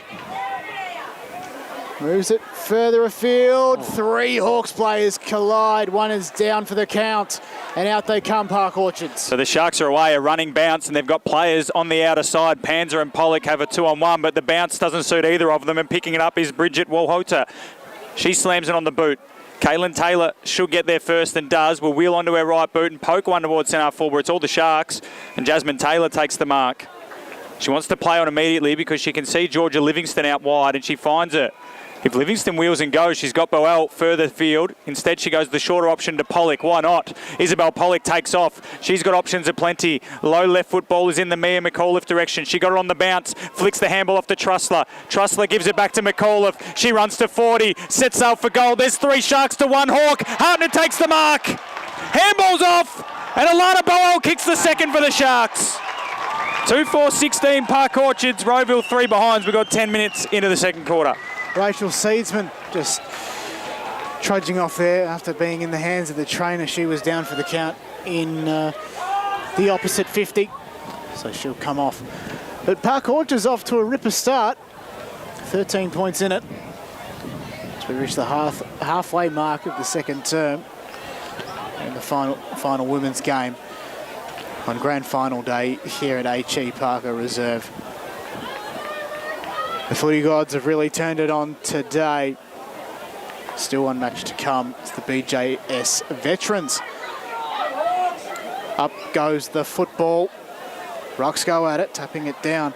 It was Bevan. Been good in the rock so far. It's all Park Orchards at the moment. Well, at least the momentum was there, but the momentum stops. Hawks ball. Jones. It's to a teammate. And Cross finds her. To the top of the 50, Wise collected it well. Look for Morton. She Free kick. has been awarded a free kick. Infringed with. Didn't have it. So this is a good chance for the Hawks to respond if she's got the distance from here. Taylor Morton, a former player from Blackburn. A lot of them came from Blackburn with Leanne Gill. Indeed. She's a bit of a genius, Leanne Gill. They kick forward, the Hawks. The chance of response goes begging. It's just the minus score, so that means they go now to 4 behinds, 2-4-16 Park Orchards. Well, they've got it hemmed in at least, have the Hawks, so they can try to lock it in and get a couple of repeat entries and hopefully get a goal of their own. They trail by 13 points, as Jono said. So the Sharks come out to the outer side. The target is Trussler. In the end, they all fell to the ground. Rukavina got the handball away. Jasmine Taylor's over it. Mia Kendall picks it up, but there's a free kick coming back to Taylor. She's had a fair bit of it, Jasmine Taylor, playing on this broadcast wing. She's got options down the line if she wants them. Just going to go long. Look, a good kick. Beautiful kick. And Jade Hutchinson ran very hard to get on the end of that one. She's got an option short. Uses it to Boel, who takes the mark in front of Denny. She plays on now. Kick the last goal to Boel. Long ball down the line. Pollock second in the queue. Got a fist to it and then crumbed her own spoil. And then went past O'Connor Webb. The speedster Pollock. Left foot ball is a wobbler. Might have been downfield. Umpire said no. And the mark's taken by the Hawks defender. And they can reset and go again.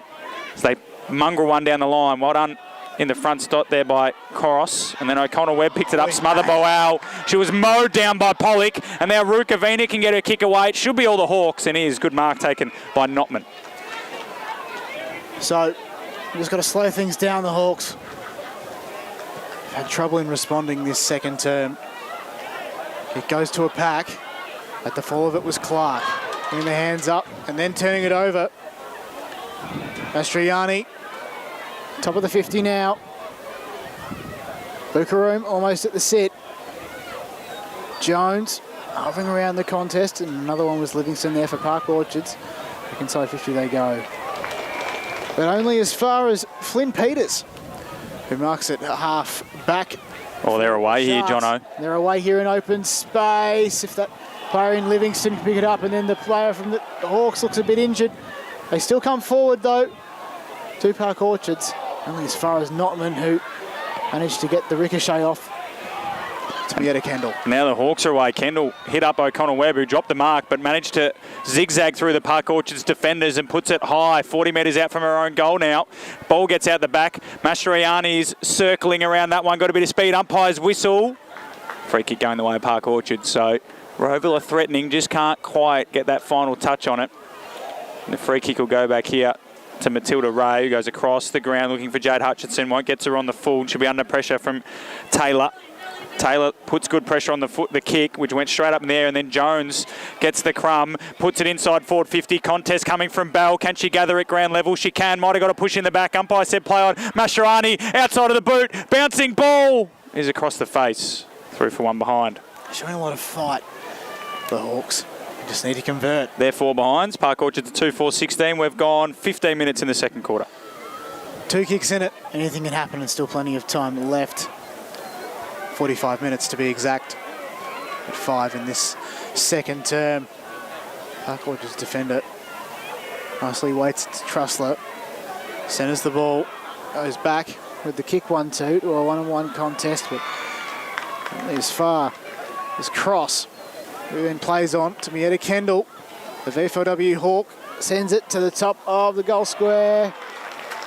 And a great mark there taken by Morton. Similar spot, Jono, to where she missed earlier this quarter. So she'll want to go back and give the Hawks their first of the day. She'll be keen to make amends. Taylor Morton. Her last kick, she approaches to bring it back to 1 kick. Makes no mistake of it. And the Hawks are on the board in the majors for the first time. 1-5-11. Trailing Park Orchards 2-4-16. Just under 16 minutes gone in the second term. So the Hawks are on the board. Bring it back to 5 points. 1-5-11. Park Orchards 2-4-16. 16 minutes gone second quarter. So this game, 2 evenly matched sides in this Division 1 grand final. Can they get 2 in a minute and get back in front of the Hawks? Obviously, they had their little period earlier in the first quarter where they were probably the dominant side. But since then, it's been Park Orchards and mainly Georgia Livingston and Matilda Ray that have been dominating. So we have a repeat stoppage in the middle of the ground.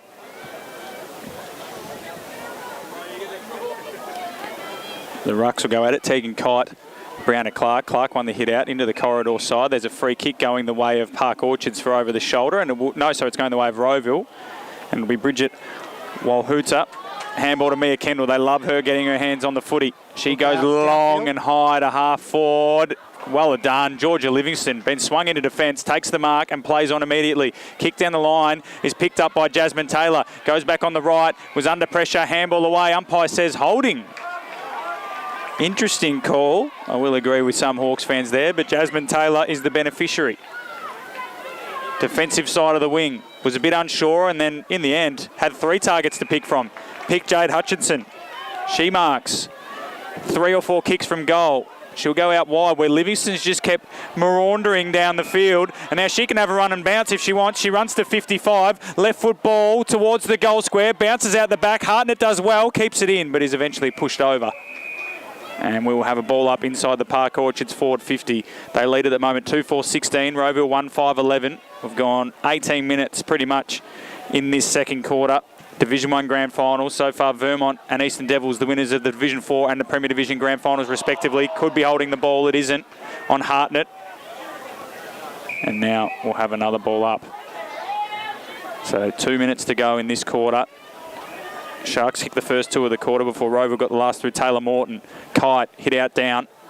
Hartnett might have got a bit of a shove in the back, but it's hard for Haysom and co to do anything in that situation.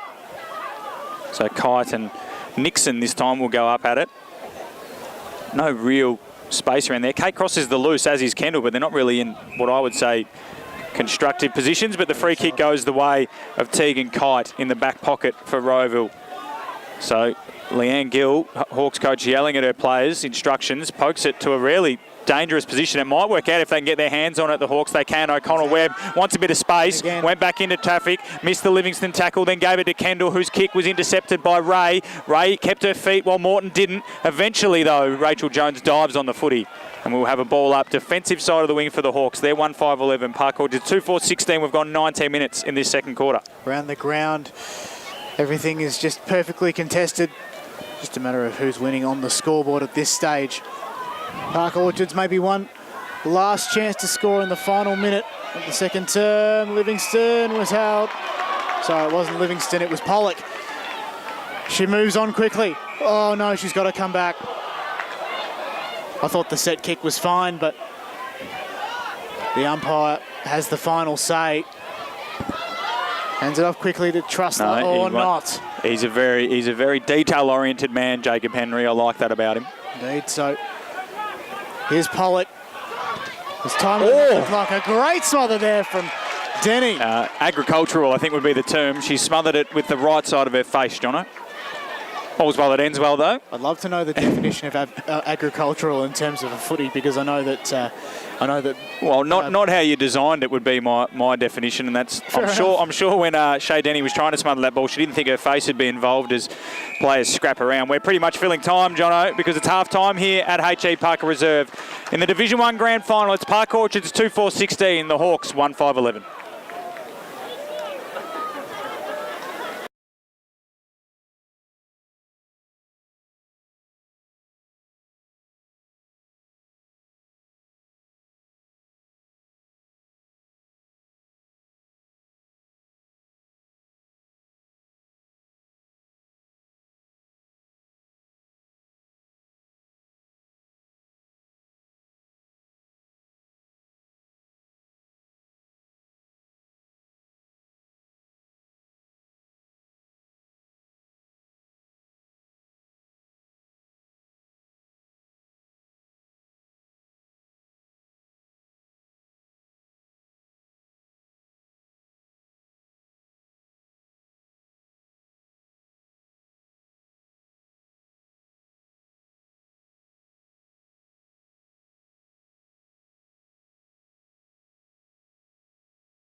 Welcome back to H.E Parker Reserve. All ready for the second half of this Division 1 Grand Final. Park Orchards and Rowville. Two sides that have been very evenly matched all season. Going head-to-head one more time to decide the premiership. At the moment, it is the Sharks, 2-4-16 leading Rowville 1-5-11. We're back underway in the second half, and Brianna Clark starts it as she does every quarter with a hit out in the space of McAuliffe. Mia, whose handball missed the intended target of Hutchinson, so she went back and got it, but O'Connell Webb stole her footy off her and then was slung in a tackle, but got a handball away just in time. Panzer flicks it out wider still to Hutchinson, who flicks over top to Livingston. A beautiful left footer, goes long inside forward 50. Pollock works away to the front, got a little tap on. Hartnett, handball to Pollock, will want a left foot, goes on the right, and it's through for a behind. Unlike Izzy Pollock to miss them. Quick start for the Sharks, 2-5-17, Rowville 1-5-11. We've gone 35 seconds in the third quarter. So the Hawks are bringing in once again. Just got to find a kicker, and that kicker will be Mietta Kendall.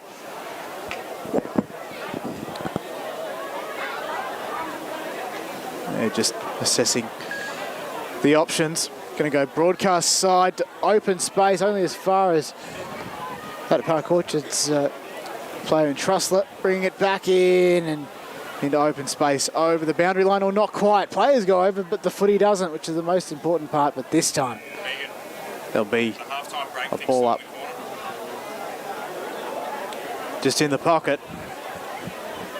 The Park Orchards goal. Up goes the footy. Players converge. Wise at the bottom of the pack. Advancing. Panzer couldn't quite take the mark. Morton also left it behind. Clark. Inside 50 again, only as far as Kendall. She doubles back. And looks for a teammate further afield. She's quick to move off her line. Kick to a... Well, she thought she was going to kick it to a pack, but she only kicked it to Panzer, who dropped the mark, and then goes in for a second effort.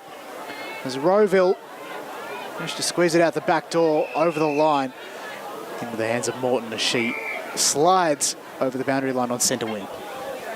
So Taylor Morton wants a free kick. There's a bit of confusion here. What's happening? There's mass confusion. So as we do in all forms of life, we just go with the middle ground.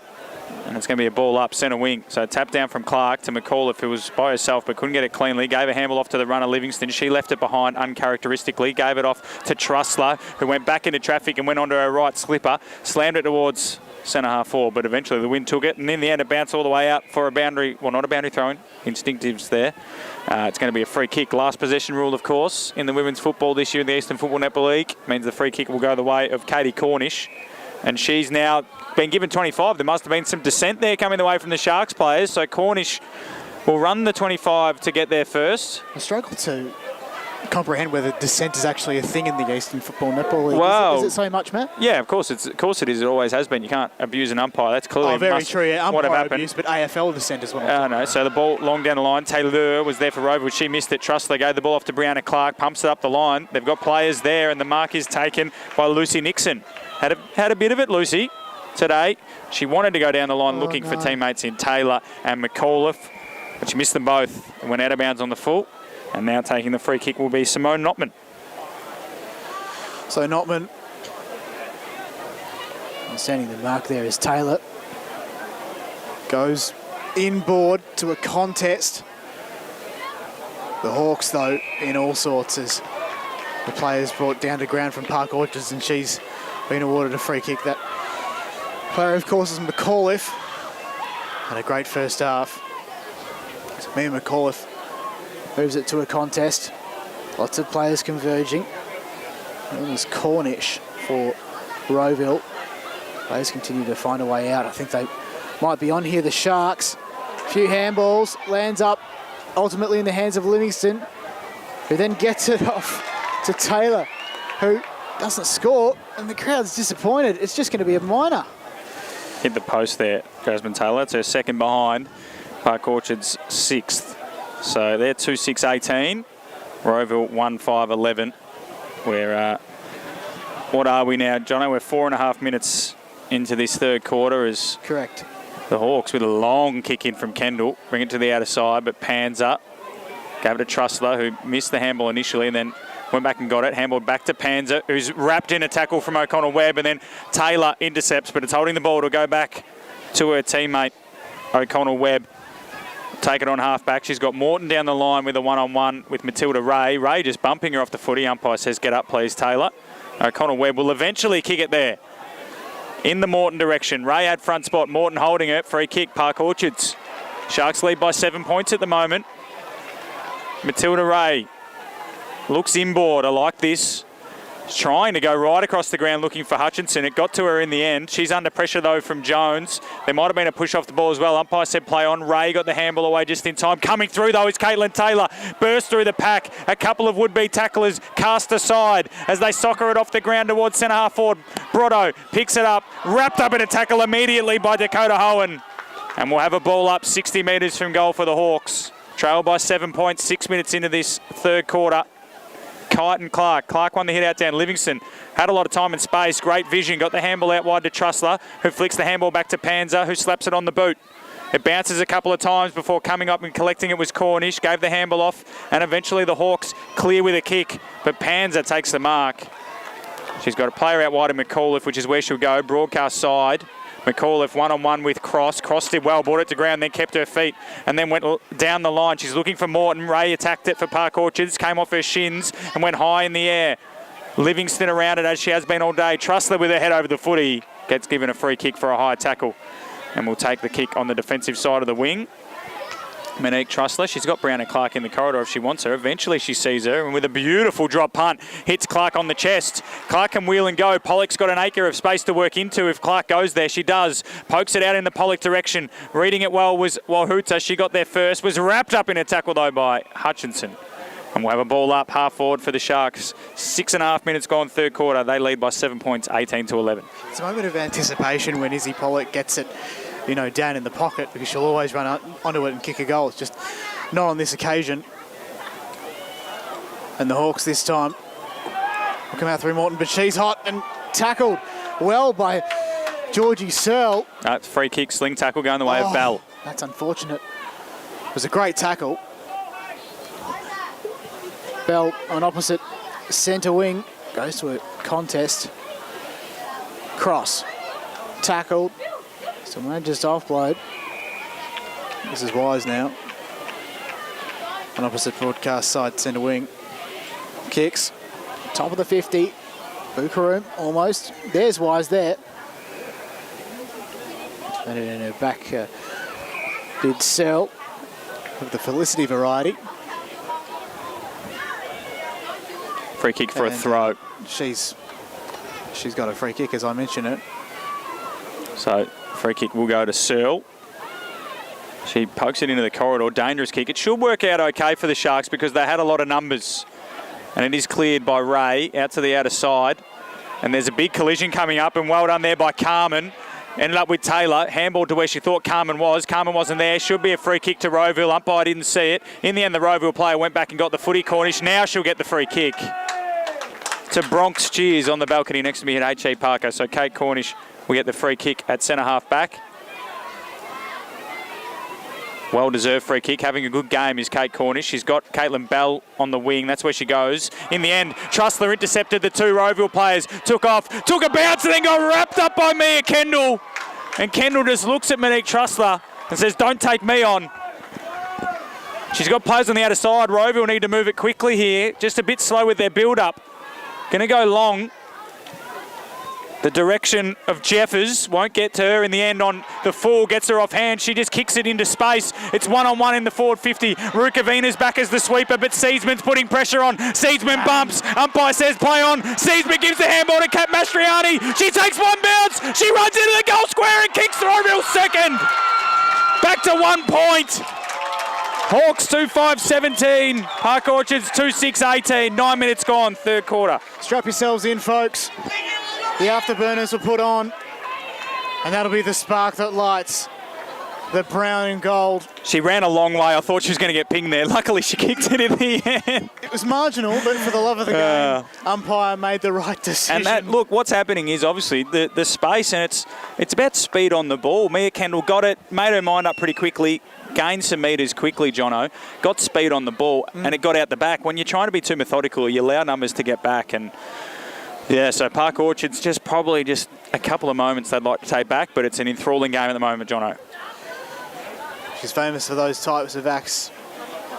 There's Mieta Kendall, as play restarts. Livingston runs around looking for an option. Kicking to open space though. It's going to be Carmen. Picked up the footy and then lost it.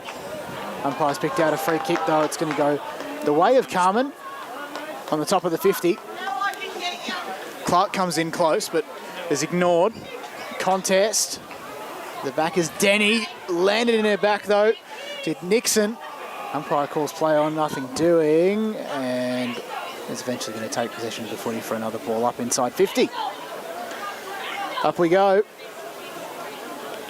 And down we go as well.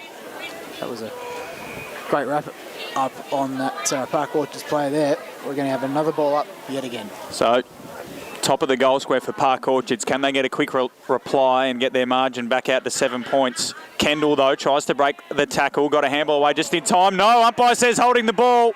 And Jade Hutchinson will go back from 20 metres out directly in front to extend that lead back to 7 points.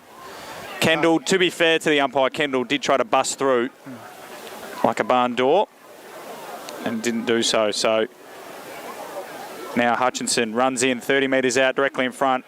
Momentum behind the kick. Pretty good off the boots. Bang. Straight into the post. Hello, Wilbur. So that's the great Pete Holden. 2-7-19 Park Orchards. Rowville 2-5-17. We've gone 11 and a half minutes in the third quarter. So here's Kendall again. Against the Bronx cheers of the Park Orchards faithful. Gets across and finds a teammate in the pocket. Says her options, has to go long down the line, only as far as two Park Orchards players. One there is chasing. The hands off is good as they regroup. Another handball to Hutchinson. Good kick. Great kick. Perfectly weighted kick for Hartnett, who's had a great day out so far here at H.E Parker in the Division 1 Grand Final. Has a very quick approach. And probably ruse that missed chance just to slow down. It's a minor score. They were inaccurate last time too, Park Orchards, weren't they, Jono? They're now 2-8-20, Rowville 2-5-17. Mia Kendall, I think she's enjoying this. She enjoys the attention here, Mia Kendall. She's showing the fellas there that actually, if some of you knew how to kick like me, you'd be playing finals today. I'm playing so Kendall when you're not. Kicks a long ball out to the defensive wing, but Georgia Livingston's taken the intercept mark for the Sharks, and they will go inside forward 50 once again. Goes onto her left boot. She's going to go long. Kicks it just in time. High up and under. Tough to mark. No one does mark it. Cross dropped the mark. Cornish came through. She should get a free kick for holding, and does. It was good pressure coming across there from Nixon, but Cornish had cleverly just got rid of the ball in time and can come out to this broadcast wing, which is, to be fair, where all the play has been this quarter. Shady. Kaylin Taylor direction, although Kaylin Bell, on the other hand, gets in the front spot and takes a strong mark. She wheels and goes. That speed on the ball we were talking about, Jono. Looks in the cross direction. The kick gets out the back. It's a foot race. Cross puts her heads down and runs. She gets there first. She's wrapped up by Rukavina. Got rid of the football in the end. But we'll have a ball up after her teammate, Haneen Bunkaram, is wrapped up as well. So Park Orchards all the territory, but Rowville probably the better of the chances this quarter. The tap down from Jones was straight into the feet of Cross, and then Taylor and Panzer create a stalemate. A lot of ball ups in this game. Tap down by Jones once again. Panzer coming through, gets it on the second attempt. Has a bit of time and space. She's under pressure from Mastriani. Got her kick away just in time, and now there's a one-on-one on the outer wing. Butcher does well for Rowville, probably won that battle. And we're going to have another ball up. Well done there by Monique Trussler to split the difference. So we're at the pointy end of the Rowville forward 50. As Clark goes up this time against Jones, won the hit out. Kendall will get there first, tries to bust through the tackle. Hutchinson got her hands on it, was tackled well by the number 20 for Rowville in Wise, who puts on some more pressure. They've lifted in intensity, the Hawks, in this last 5 minutes. Kendall wants her right boot, went onto it, swung in board with a bit of candy, puts it to the top of the square. Brotto is the target, can't get there on the full, gets it on the bounce. Little slap back to Jeffers. Jeffers wheels onto her right boot, pokes it to the top of the square, and Georgia Searle takes the mark for Park Orchards. Nobody home for the Hawks. Well, missed opportunity. Searle goes opposite broadcast side this time. 2-on-2 contest rather. One side find their way out. Wise juggled it and then stole it off Taylor, but all to no avail. Umpire has blown his whistle for a push. And it's going to go the way of Jade Wise. A teammate of Mietta Kendall's in familiar colours down at Hawthorn, VFLW, Waverley Park, or Bunjil Bagora, and Box Hill City Oval. Wise kicks, it's on the way, it's long, it's just wide to the right-hand side. They've got another behind Rowville to 6-18. Trailing Park Orchards to 8-20. So 2 points the difference here. 4 minutes to go in this third term. Livingston, Georgia, gets her hands on the footy, uses the right foot this time. Doesn't matter which foot it is, she hits targets. Mia McAuliffe takes the mark, defensive side of the wing. That should be 25. Rachel Jones ran in the protected area and McAuliffe is off to the races. Gets to the mark. Cornish comes at her, so she holds off. And we'll look to pump this one inside forward 50, you would think. McAuliffe runs 5 metres around the mark and wobbles one to centre half forward where Taylor drops the mark, but got there, went into the tackle, got a handball over the top to no one in particular. Hutchinson will pick it up for Park Orchards. Handball out wide to Boel. Little poking ball is a good one. And the mark's taken. I think that's Ali Harnett. It is. And she can go back from 25 metres out on a 45-degree angle and make the Hawks rue that missed chance at the other end. Ali Harnett kicked a number of goals this year, comes in. Good looking kick off the boot, but it's a bit skinny. So it's another behind. 2-9-21, Rowville 2-6-18. We've gone 17 minutes in the third quarter here. So the kick in comes. Wise this time in the back line. Park Orchard's faithful, tries to put her off the side of the boot. Back forms, free kick's been picked out. It's going to go the way of Park Orchards. In particular, it's Mia McAuliffe. So she wheels around. Nice kick on the left to a pack of players. Falls marginally short. Rowville trying to come out through Wise, is immediately wrapped up. Park Orchards players and spectators appealing for holding the ball. They're not going to get it. 45 out from goal for the Sharks. Play continues. Hawks in a scramble. Umpire will board up just almost at the top of the 50 here. Can one side break through the wall? It's one of the hardest tasks in footy. Wise has got it in her hands. It has to give it up again. We'll have another ball up in the same spot. So 40 metres out from the Park Orchards goal. Hit out down from Bevan. Boel is met by 3 Hawks. Minute and a half left in this quarter. I would say only Park Orchards can score, but we've seen Rowville go end to end pretty quick at times if they can clear their lines. Cross has a chance. Doesn't take it cleanly, but they will or should get first hands of the footy. Mastriani, who kicked the last goal for Rowville, has been pinged for incorrect disposal. So here's a chance for Matilda Ray in Park Orchard. She's about 55 from home. Hartnett wants it long. She heads in that direction. Hartnett might not influence this contest. The ball hits the deck. Hawks players take on the first tackle. Umpire says, give it to me. Minute to go by the time umpire Henry balls this one up. Deep inside the Park Orchards forward 50, Bevan and Jones. Jones won it down. Bell got a little kick, but not very far. Coming off the line was Georgia Livingston. Left it behind. And now lays a tackle on Taylor Morton. Umpire, the ball came free just as he was about to call the ball up. Just slamming it on the boot to space of the Park Orchard Sharks. It might set up for Alana Boel. She could collect it. Under pressure, though, from Denny. And the Hawks, though, through Notman. That's holding the ball, surely. Umpire says play on. Now there's a free kick going Alana Boel's way for a hold. She was definitely held there by Katie Cornish. Just desperation from Cornish. Didn't want Boel to run into an open goal. And now she'll kick from 20 metres out directly in front. So To extend the Park Orchards free kick, lead out to 9 points. Kick off the boot. Is to the right. It's incredible inaccuracy. 2:10:22 Park Orchards, Rowville 2:6:18, and it's about three-quarter time, Johnny. You would hope the Rowville faithful figured out if we just don't take this kick out, we can't concede. Perhaps. It's a good time for a Richie Benno impersonation as well. 2:10:22. The Hawks try and advance, but they'll run out of time. That is three-quarter time.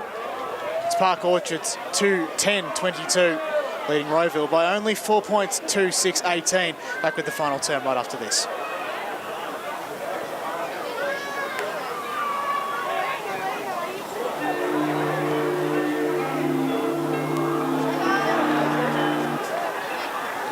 Back after the siren.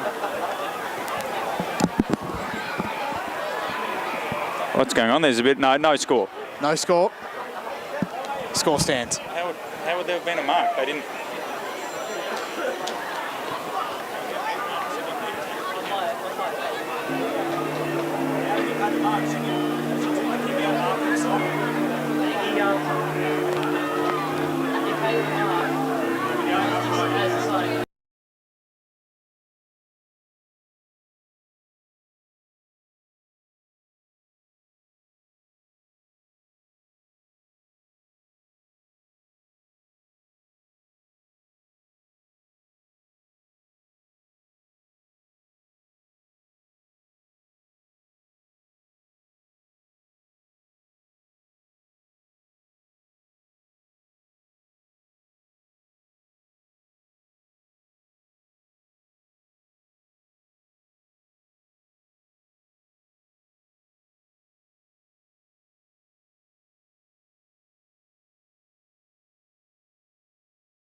back to H.E Parker Reserve Division 1 Grand Final. Park Orchards and Rowville all in readiness for this last quarter. At the moment, it is the Sharks by 4 points, 2-10 to 2-6, 22 to 18 as they get the first clearance, but it's Rowville on the outer side, and Caitlin Taylor has the footy, gets on her right boot, was tackled as she kicked, and the ball goes out of bounds and will be a Park Orchards free kick, the defensive side of the wing for them. So these two teams have played a draw already this year, John O'Ven, obviously in round 13. So hopefully for our sake, we don't have another one of those. I don't know if I can take the nerves as Haneen Bukaram takes the mark, goes inside 450, but a great mark going back with a flight there. Dakota Hohen, she plays on immediately.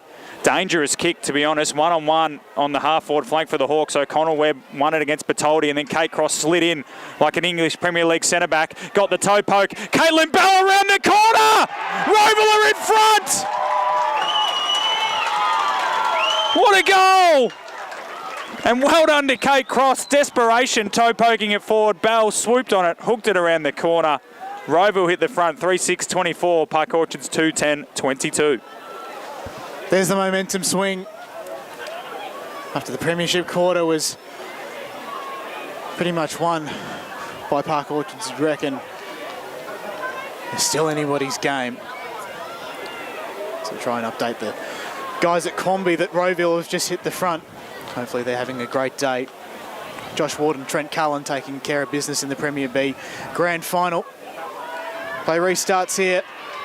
Kendall kicks to, well, it was far from a one-on-one contest. And the easiest of marks taken by Haneen Bukaram. To the hot spot. Owen can take the mark. It's circling around the Packers. Wise lays on a tackle, but it's a bit too late. Brotto's in there as well. Packer players form, one on top of the other. Ball up in the pocket for the Hawks. And this time Haneen Bukaram and Bevan do the work. Umpire lets it go. Wise sends a high one. Going to be far from legal. Livingston left it behind. Strong tackle there on O'Connell Webb. And it's going to be another ball up. Centre half forward for the Hawks. Tapped down by Jones. Livingston couldn't get her hands on it. Jones goes back, picks it up. Handball to Kendall. She'll have a shot from here. Across the face and out of bounds on the full. So had the journey, Mia Kendall, but not the accuracy. 2 point leaders now, the Hawks. Park Orchards, they've had most of the play all day, so I suspect they will come again here, the Sharks. So the free kick in the back pocket, taken by Hohen. She goes long down the line. Kendall had the back spot. Trussler had the front spot. In the end, the ball went out of bounds for a boundary throw-in. Or not boundary throw-in, that's my instinct again. Apologies to those. It's going to be a ball up because it was a disputed last possession. So ball in. Jones and Bevan, it looks like, and it was one down to ground. Livingston around it. Wise, check side, smothered by Livingston. Goes inside forward 50 nonetheless for the Hawks. Mastrani is around this one. Picking up again. Bell got the handball over the top towards the goal square. Ball bouncing around dangerously for the Hawks. And then the Sharks clear their lines for Hoen again. Kendall should get there. Drop the mark she usually takes. She's at the point of the junction. Swings onto the right boot, top of the square. Brotto nods her teammate out of the way, or sorry, opponent out of the way, and it's given away a free kick. And in the end, we're going to have another free kick going the way of the Sharks in defensive 50. So the Sharks pretty strong in defence for the majority of the day, but as I say that, it's a partial Moz, and it's Haneen Bukaram who's got the direct intercept. It's Mietta Kendall, just gives a bit of a word of advice behind play. Slow down, take your time. A proven goal kicker is that number 22, but unfortunately this one is well offline, out of bounds. Turnover in the pocket, and the Sharks can go to work again. They break the wall this time. Wise stands the mark. Kick to the hot spot. Kick looked pretty good for Bevan. It goes out behind play, and A turnover will result. The Hawks to bring it back in again, this time through Kendall. Park Orchards need to find a way to create a different angle on it. They just can't keep bombing it to the same spot as Mia Kendall will do. As I've said, though, obviously she's going to the offensive end. She's kicking in the Brotto direction. The bounce might suit Bell, but eventually she's taken out of bounds. So we'll have a ball up in the forward pocket for Rowville. They lead by 2 points now, and we've gone 5 minutes in this last quarter. 2:10-22 Park Orchards, 3:6-24 Rowville. The Hawks finished on top, but the Park Orchards side won straight through to the grand final, winning the second semi by a point. As a team tackle brings another ball up in the same spot. Just a bit of a hush around the crowd at the moment. It's eerie. It is eerie because there's plenty of time left, but it has that feeling of the last moments. Livingston left it behind. Wise is tackled by Livingston, and the umpire says nothing, lets play go on, and eventually calls for a third repeat stoppage. The Hawks have Taylor Morton spare behind the ball. She's about 4 kicks from home, though, so I don't know how much she's going to influence the contest. Taylor sharked the hit out. She's wrapped up immediately, and the umpire says, give it to me. So bit of a deja vu about these last 3 or 4 stoppages. This time the hit out from Clark falls at her own feet. Can they clear? Livingston is wrapped up in a tackle by Haneen Boo-Karam. And we will have a 5th repeat stoppage here. Now, what happens here, Johnny, is usually the umpire will pluck a free kick. So players need to be on high alert. Out of zone. Hit out into space. And then a little clearing kick from Dakota Hoen. Ends up in the hands of Logan O'Connell-Webb, who turned her tackler, ran in towards goal, set sail for home, and puts the Hawks a further 8 points in front. Therefore, 6:30. Park Orchards 2:10-22. We've gone 7 minutes in the last quarter. Well, the crowd love it. The Rowville faithful stand to their feet. And this is exactly where Leanne Gill would want her charges at this stage. And despite the low scoring so far this match, it's kept everyone on their toes. 13 minutes to go in the last women's grand final of the day here at H.E Parker. We're back up in the middle. Jones gets the hit out to advantage. Livingston, though, falls at the fall. Interesting. Gets it off to the intended target, who then dropped it. Nice work by Morton to try and get it out. And her opposite number is tackled. The out-of-zone umpire has paid it. No. Jacob Henry paid it. So there you go. Well, the out-of-zone umpire knew about it as he tapped them through.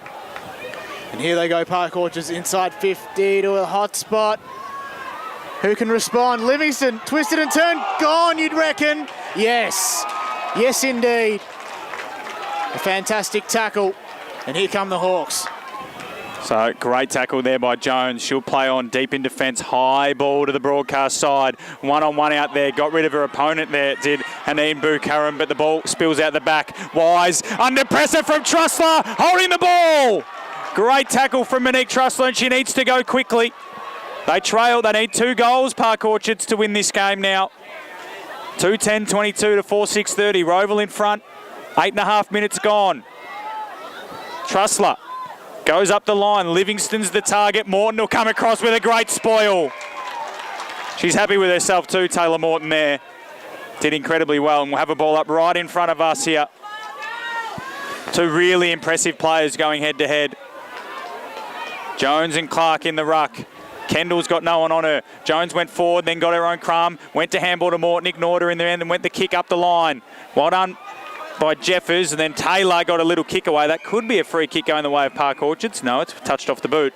So we'll have a ball up on centre wing. Much like you, Matt, the umpire there has signalled for a throw-in. Well, it's instinctive. It's instinctive, It Guy. is. It is. So, thrown up again, Clark and Jones. Jones won it down, and then the Hawks go away again, this time through Wise. Hooks it towards centre half forward. Backing back, good mark. Taken by Brotto. Being quiet by her standards today. She's got Seedsman on in the pocket. She heads in that direction, and Seedsman marks. She kicks this one, Jono. It might be good night for the Sharks. I reckon. I know they've had a lot of scoring shots, but they haven't kicked any of them today. So for them to turn around and kick 3 goals in 10 minutes will be massive. Seedsman from about 30 metres out. Left foot ball. Looks pretty good. Won't get the distance. Big fly across the front there from the Hawks forwards. Eventually this ball will be pushed over the line for a rush behind. So 4-7-31. The Hawks, Park Orchards 2-10-22. We've gone 10 minutes in the last quarter. It's 9 points the difference. So Park Orchards need to lift here at the death. Park Orchards plays out of the square, appealing to the umpire. Hang on a sec, what's going on? Get some decorum back. She comes out, does Peters after being put off. And a great mark taken by Mietta Kendall, well, almost. So a teammate there, O'Connell Webb, tried to work hard. Now she's under it. Jones is in there as well. Peppering away along the boundary line. Go Park Orchards, they managed to find the clearance. But it does trickle over the line. And Rowville will have it just past Jeffers, who is also a former Blackburn player. She might well be a premiership player with the Hawks when all is said and done. Back into play. Oh, the Hawks, but only as far as that Park Orchards defender. Bukaram scrambling, and she gets the footy, wins it out very cleverly. They still march forward, almost kicked it in the direction of the umpire.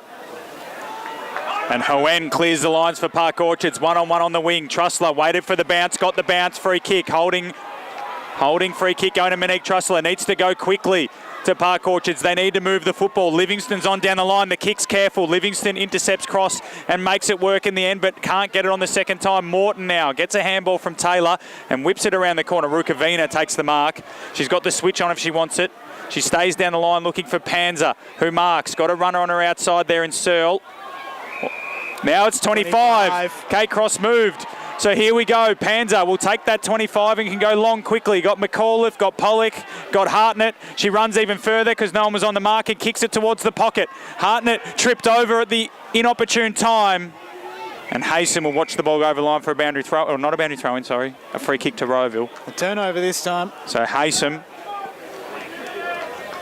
The South Borough have defeated Ringwood and gone straight into the Division 2 Grand Final. Haysom in the back pocket for Rowville. Kick off the instep to land on the chest of Clark, who takes the mark, 45 from home. Go quickly is the cry from the Park Orchards fans. She does. Puts it up to the hot spot. Here comes McAuliffe. Got a little shove. Umpire said nothing doing. Bertoldi, hands and knees. Sliding in was the Rowville defender. McAuliffe stretching her calves right next to the play. And we're going to have a ball up 30 metres out from the Park Orchards goal. They probably need to kick one here, you would have thought, Jono, if there any chance. Isabel Pollock has been incredibly quiet today. They did mount a late challenge, Park Orchards last time. Nixon missed the hit out. Hutchinson missed the footy. Ball spills free. Bertoldi got a free kick. Holding. Look out. I don't think she's got the journey here. Needs to move it quickly. They've got numbers in the goal square if she goes quickly, but she's backing herself in. No, pokes it. Hartnett sits underneath it. Could be a free kick for front on contact. Umpire's paid a holding one instead. And Hartnett. She might have hurt herself here. Is she going to take the kick? No, she's got a blood rule. So the free kick, the kick for goal in the end, I think is going, is it Jade Hutchinson? It is. Jade Hutchinson to put Park Orchards back to just 3 points down. With 6 minutes to play, comes in directly in front, kick on the way, is a goal! Park Orchards 3-10-28, Rowville 4-7-31. We've gone 13 and a half minutes in the last quarter. Feels like deja vu, just a little bit less on the scoreline though. And this is where it begins for the Sharks, players and supporters alike. Can they respond? And will history repeat itself? Strap yourselves in. Tell people who haven't tuned in today to tune in for the final couple of minutes here. What an afternoon we've had. Say it twice, 3 times, 4 times, 10 times, who cares? Over the back though, Wise, inside 50 for Rowville, one-on-one contest, falls short. Good mark. Matilda Ray, I think. Mark taken, yes, it does look like Ray. Or, no, it might be, no, it is Ray. Good kick. Good kick. To Bertoldi. Even better kick. To open space. Almost found Hutchison. They still move it forward. To open space once again. Facing it was Notman. Georgia Livingston was wrapped up. Umpire says ball up on the outer side wing. So 5 minutes to go here. 3 points of difference. Battered bodies everywhere. Notman taking a while to get up this time. So we ball it up. Clark and Jones go at it once again. Clark won that hit out. Bertoldi had hands on the footy, then missed it. Then Kendall had the ball slapped out of her hands by Clark, and now going to get it is Panzer. Handballs down the line to a teammate who slams it on the boot towards centre half forward. One-on-one contest ensues. Here comes Pollock. Hasn't had much of it today, but she's got space. No. She takes one bounce. She wants her left boot. Comes inboard. Poking ball. Nixon! Found her. I don't think Nixon's got the journey, but she's going to go back from 40 metres out on a slight angle to put Park Orchards back in front with 4 minutes to go. Doesn't look confident, does Lucy Nixon. Asking exactly where the mark is. She's going to go short to Taylor. That might be 25. Well, no. No. No. Oh, the umpire here, the secondary umpire was just offering a bit of advice. You don't have to take it. And the umpire didn't take it. So Jasmine Taylor, so far today, she's kicked 2 behinds by my count. It's probably more given the fact that Park Orchards have kicked 10. But if she kicks this one from 25 metres out on a slight angle, Park Orchards will be back in front with less than 4 minutes to go in the Division 1 Grand Final. Taylor comes in, purposeful. Right foot ball off the boot is across the face. 3:11:29 the Sharks. Rowville 4:7:31. We've got 3.5 minutes left, John O'Ven. This is where things get very interesting. Oh, look, a bit of time wasting here, Jono, from Cara Jeffers. Indeed. Well, I'm not going to say indeed because that would imply that it is time wasting. They've been playing on immediately every other time. She's done well of it. It's got open space inside the pocket, but she's got a kick to the hot spot. Jones couldn't quite fly at the bottom of that. Ismieta Kendall picks up, goes along the wing, and perfectly positioned for Haneen. And convenient cramp. No. Convenient cramp. One of the better timed cramps I've ever seen. Yes, a perfectly timed one. Bo Karam sends it only as far as Clark, who's immediately wrapped up. The Park Orchards might have a chance.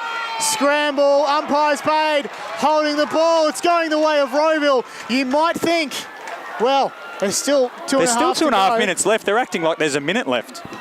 Yes, they are, but this is where things get very interesting. I think it's Mastroianni. Goes wide, and Bo Karam good smother to meet it, but only as far as that Park Orchards defender. They come down the centre corridor. Who can get a mark? Wasn't Shefford, but she's been infringed with. It is front on contact in the centre of the ground, and Rowville might be able to just slow things down again, Matt Fodier. So Jeffers has got the free kick. She can probably just chip it backwards to Notman, but they didn't create an option, so she has to go down the line, and it might work out for the Sharks. Could be a free kick to Clark. There is holding. So Park Orchards have a free kick. Time's of the essence. Go into the corridor. Is this Collingwood-esque? Bertoldi and O'Connell-Webb. Slap forward by Bertoldi. Boel lays a Shepherd but left the footy behind. O'Connell-Webb left it behind as well. We're on a slippery centre square. O'Connell-Webb's right foot ball falls in the hands of Jones. She's got a teammate out the back. Will the kick get to her? Matilda Ray and Kate Cross. It sits for Cross. Dribbling ball. She missed the footy. Ray goes back to get it. Might rush it. Crunching tackle from Cross. Ball up. 90 seconds left. Park Orchards have to go end to end. Match saving. Rowville need to just set numbers behind the ball. 90 seconds to go. Ball up. Tap down to Park Orchards. Just rush it. Cross. Get it through from behind, the Sharks fans say. It's going to be another ball up. A minute to go. Wow. Rowville by 2 points. You can't just tap it through either side. Ball up. Tap down. Just rushing it, Rukavina does. So we've got a minute. A minute for Park Orchards to go end to end. They're 3 points down. The kick-in will be taken by Rukavina. Oh, no. Got to play on immediately, you would have thought. It's not Rukavina, apologies. Got to play on. Move the ball. They're away. Long kick down the centre. Who can take a mark? Anyone? Is it as mark to Jones? Jones from Rowville's taking a mark. Save the She'll game. take her 30 seconds and Rowville will be premiers. 20 seconds. Wow. Rowville 4:8:32. Park Orchards 3:11:29. 10 seconds. Rowville are premiers. The Hawks have done it. Jones, this is all rudimentary. It doesn't matter. She sets sail for home. Siren will go. 4, 3, 2, 1. Rowville are premiers. Gilly loves it.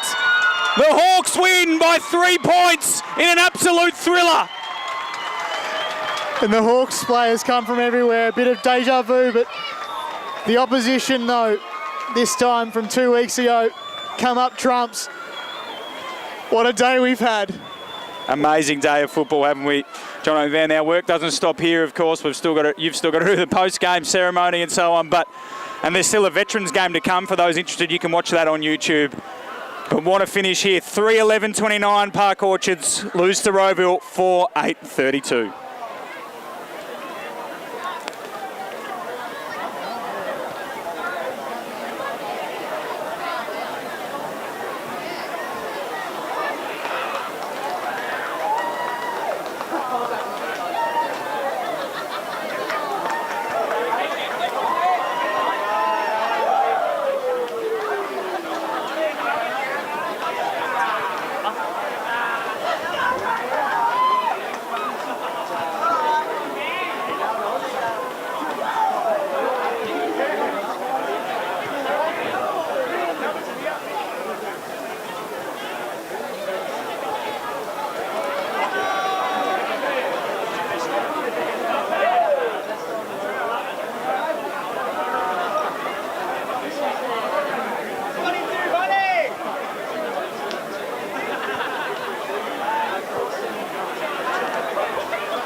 Can the Park Orchards players please come down to the presentation area on centre wing? We'll get underway with the presentation.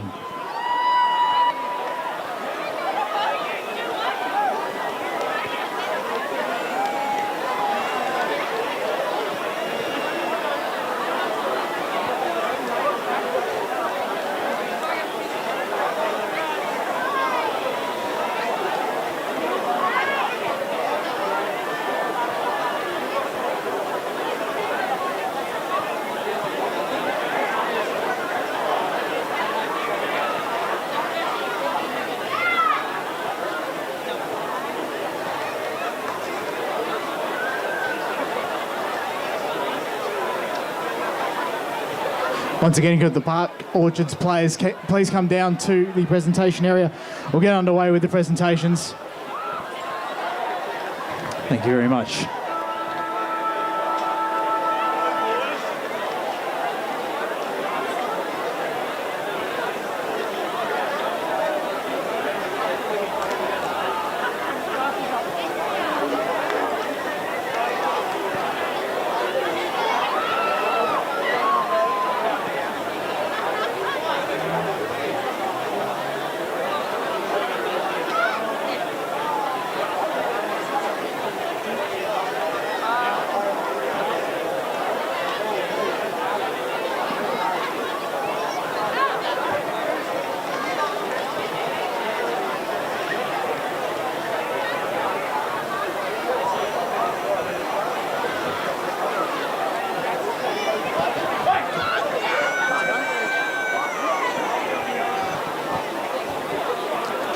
So we're coming out to the post-match presentation for the Division 1 Grand Final. Congratulations to both sides on a great game.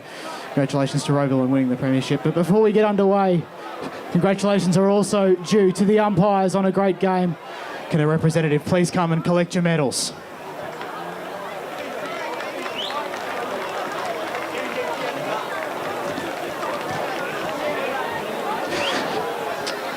It's now time to award the Best on Ground, thanks to the Blue Ribbon Foundation, a long-time supporter of the EFNL. And that player Best on Ground is from Rowville, number 18, Caitlin Bell.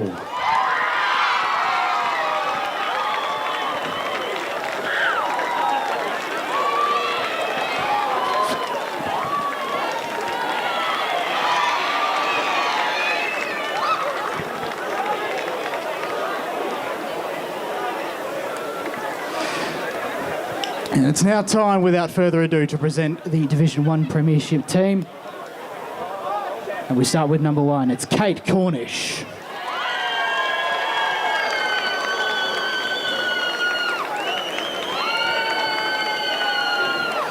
Number 3 is Caitlin Taylor.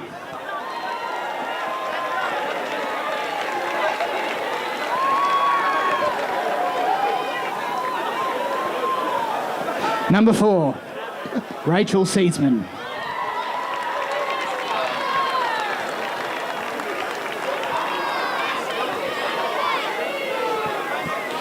Number 5 is Georgia Haysom.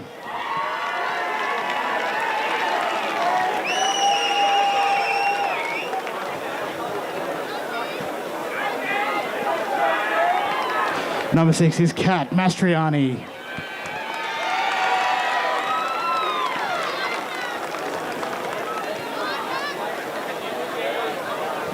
Number 7, Kate Cross.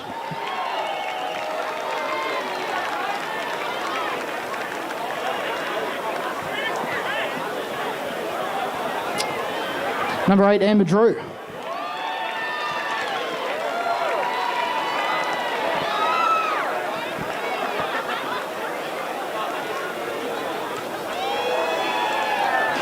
Number 9, Shay Denny.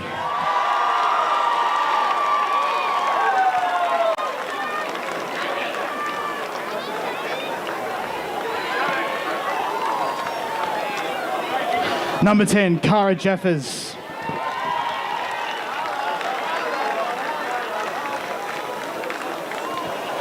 Number 11, Alison Williams.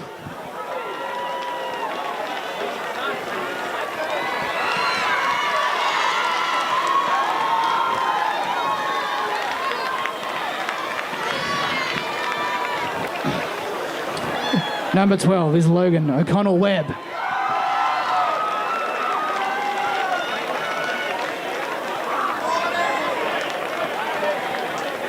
Number 13 is Taylor Morton.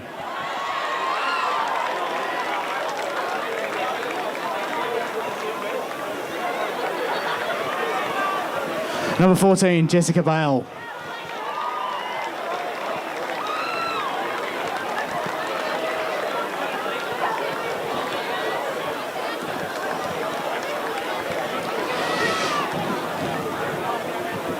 Number 15, Tegan Kites.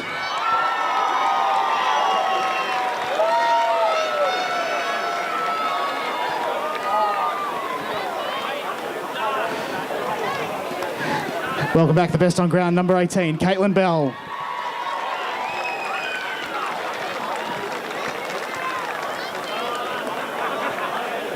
Number 20, Jade Wise.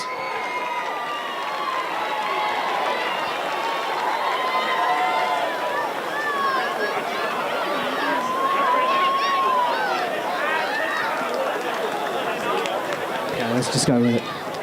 Number 21, Maddie McManus.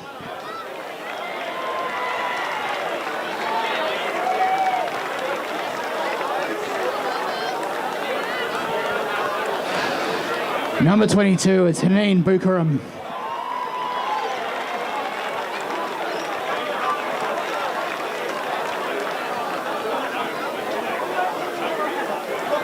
Number 24, Kelly Butcher.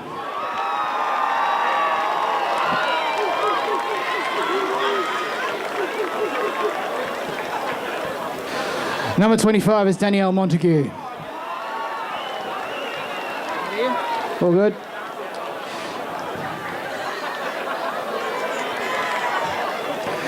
So number 27 is Bridget Walhuta.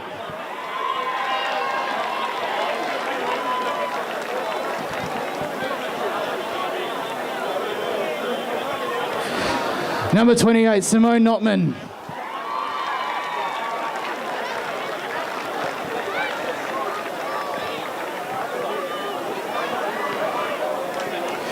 Number 34, Rach Jones.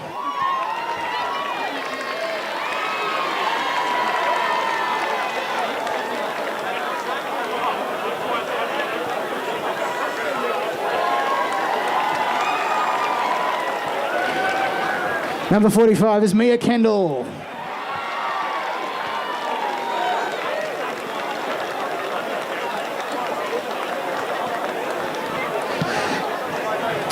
Now the off-field personnel, the assistant coach, Kaylin Scales.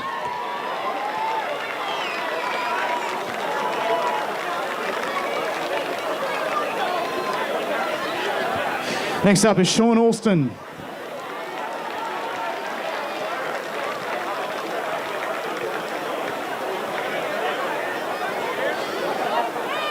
The team manager is Kylie Morton.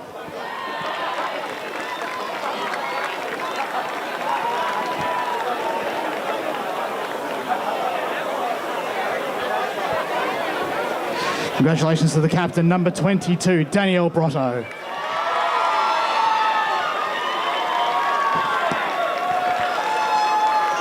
And finally, the Division 1 coach, Leanne Gill.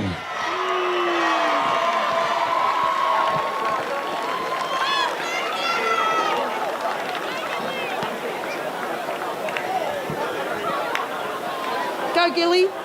I'll try not to cry. First of all, to Park Orchards, you know, I've been on... What? Up here.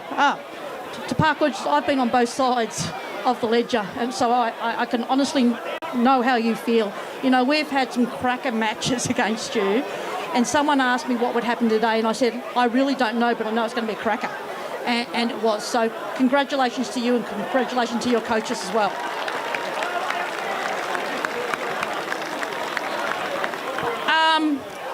To the Rowville girls, for those people who don't know, I started my coaching 25 years ago at Rowville with the boys, and I've come back and done the complete circle and come back and coached Rowville with the girls. The last time that I coached at Rowville, we actually won a premiership.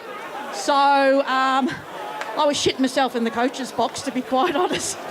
So, girls, thank you for unconditionally accepting me and the way I wanted you to play football. Really well done. Fantastic.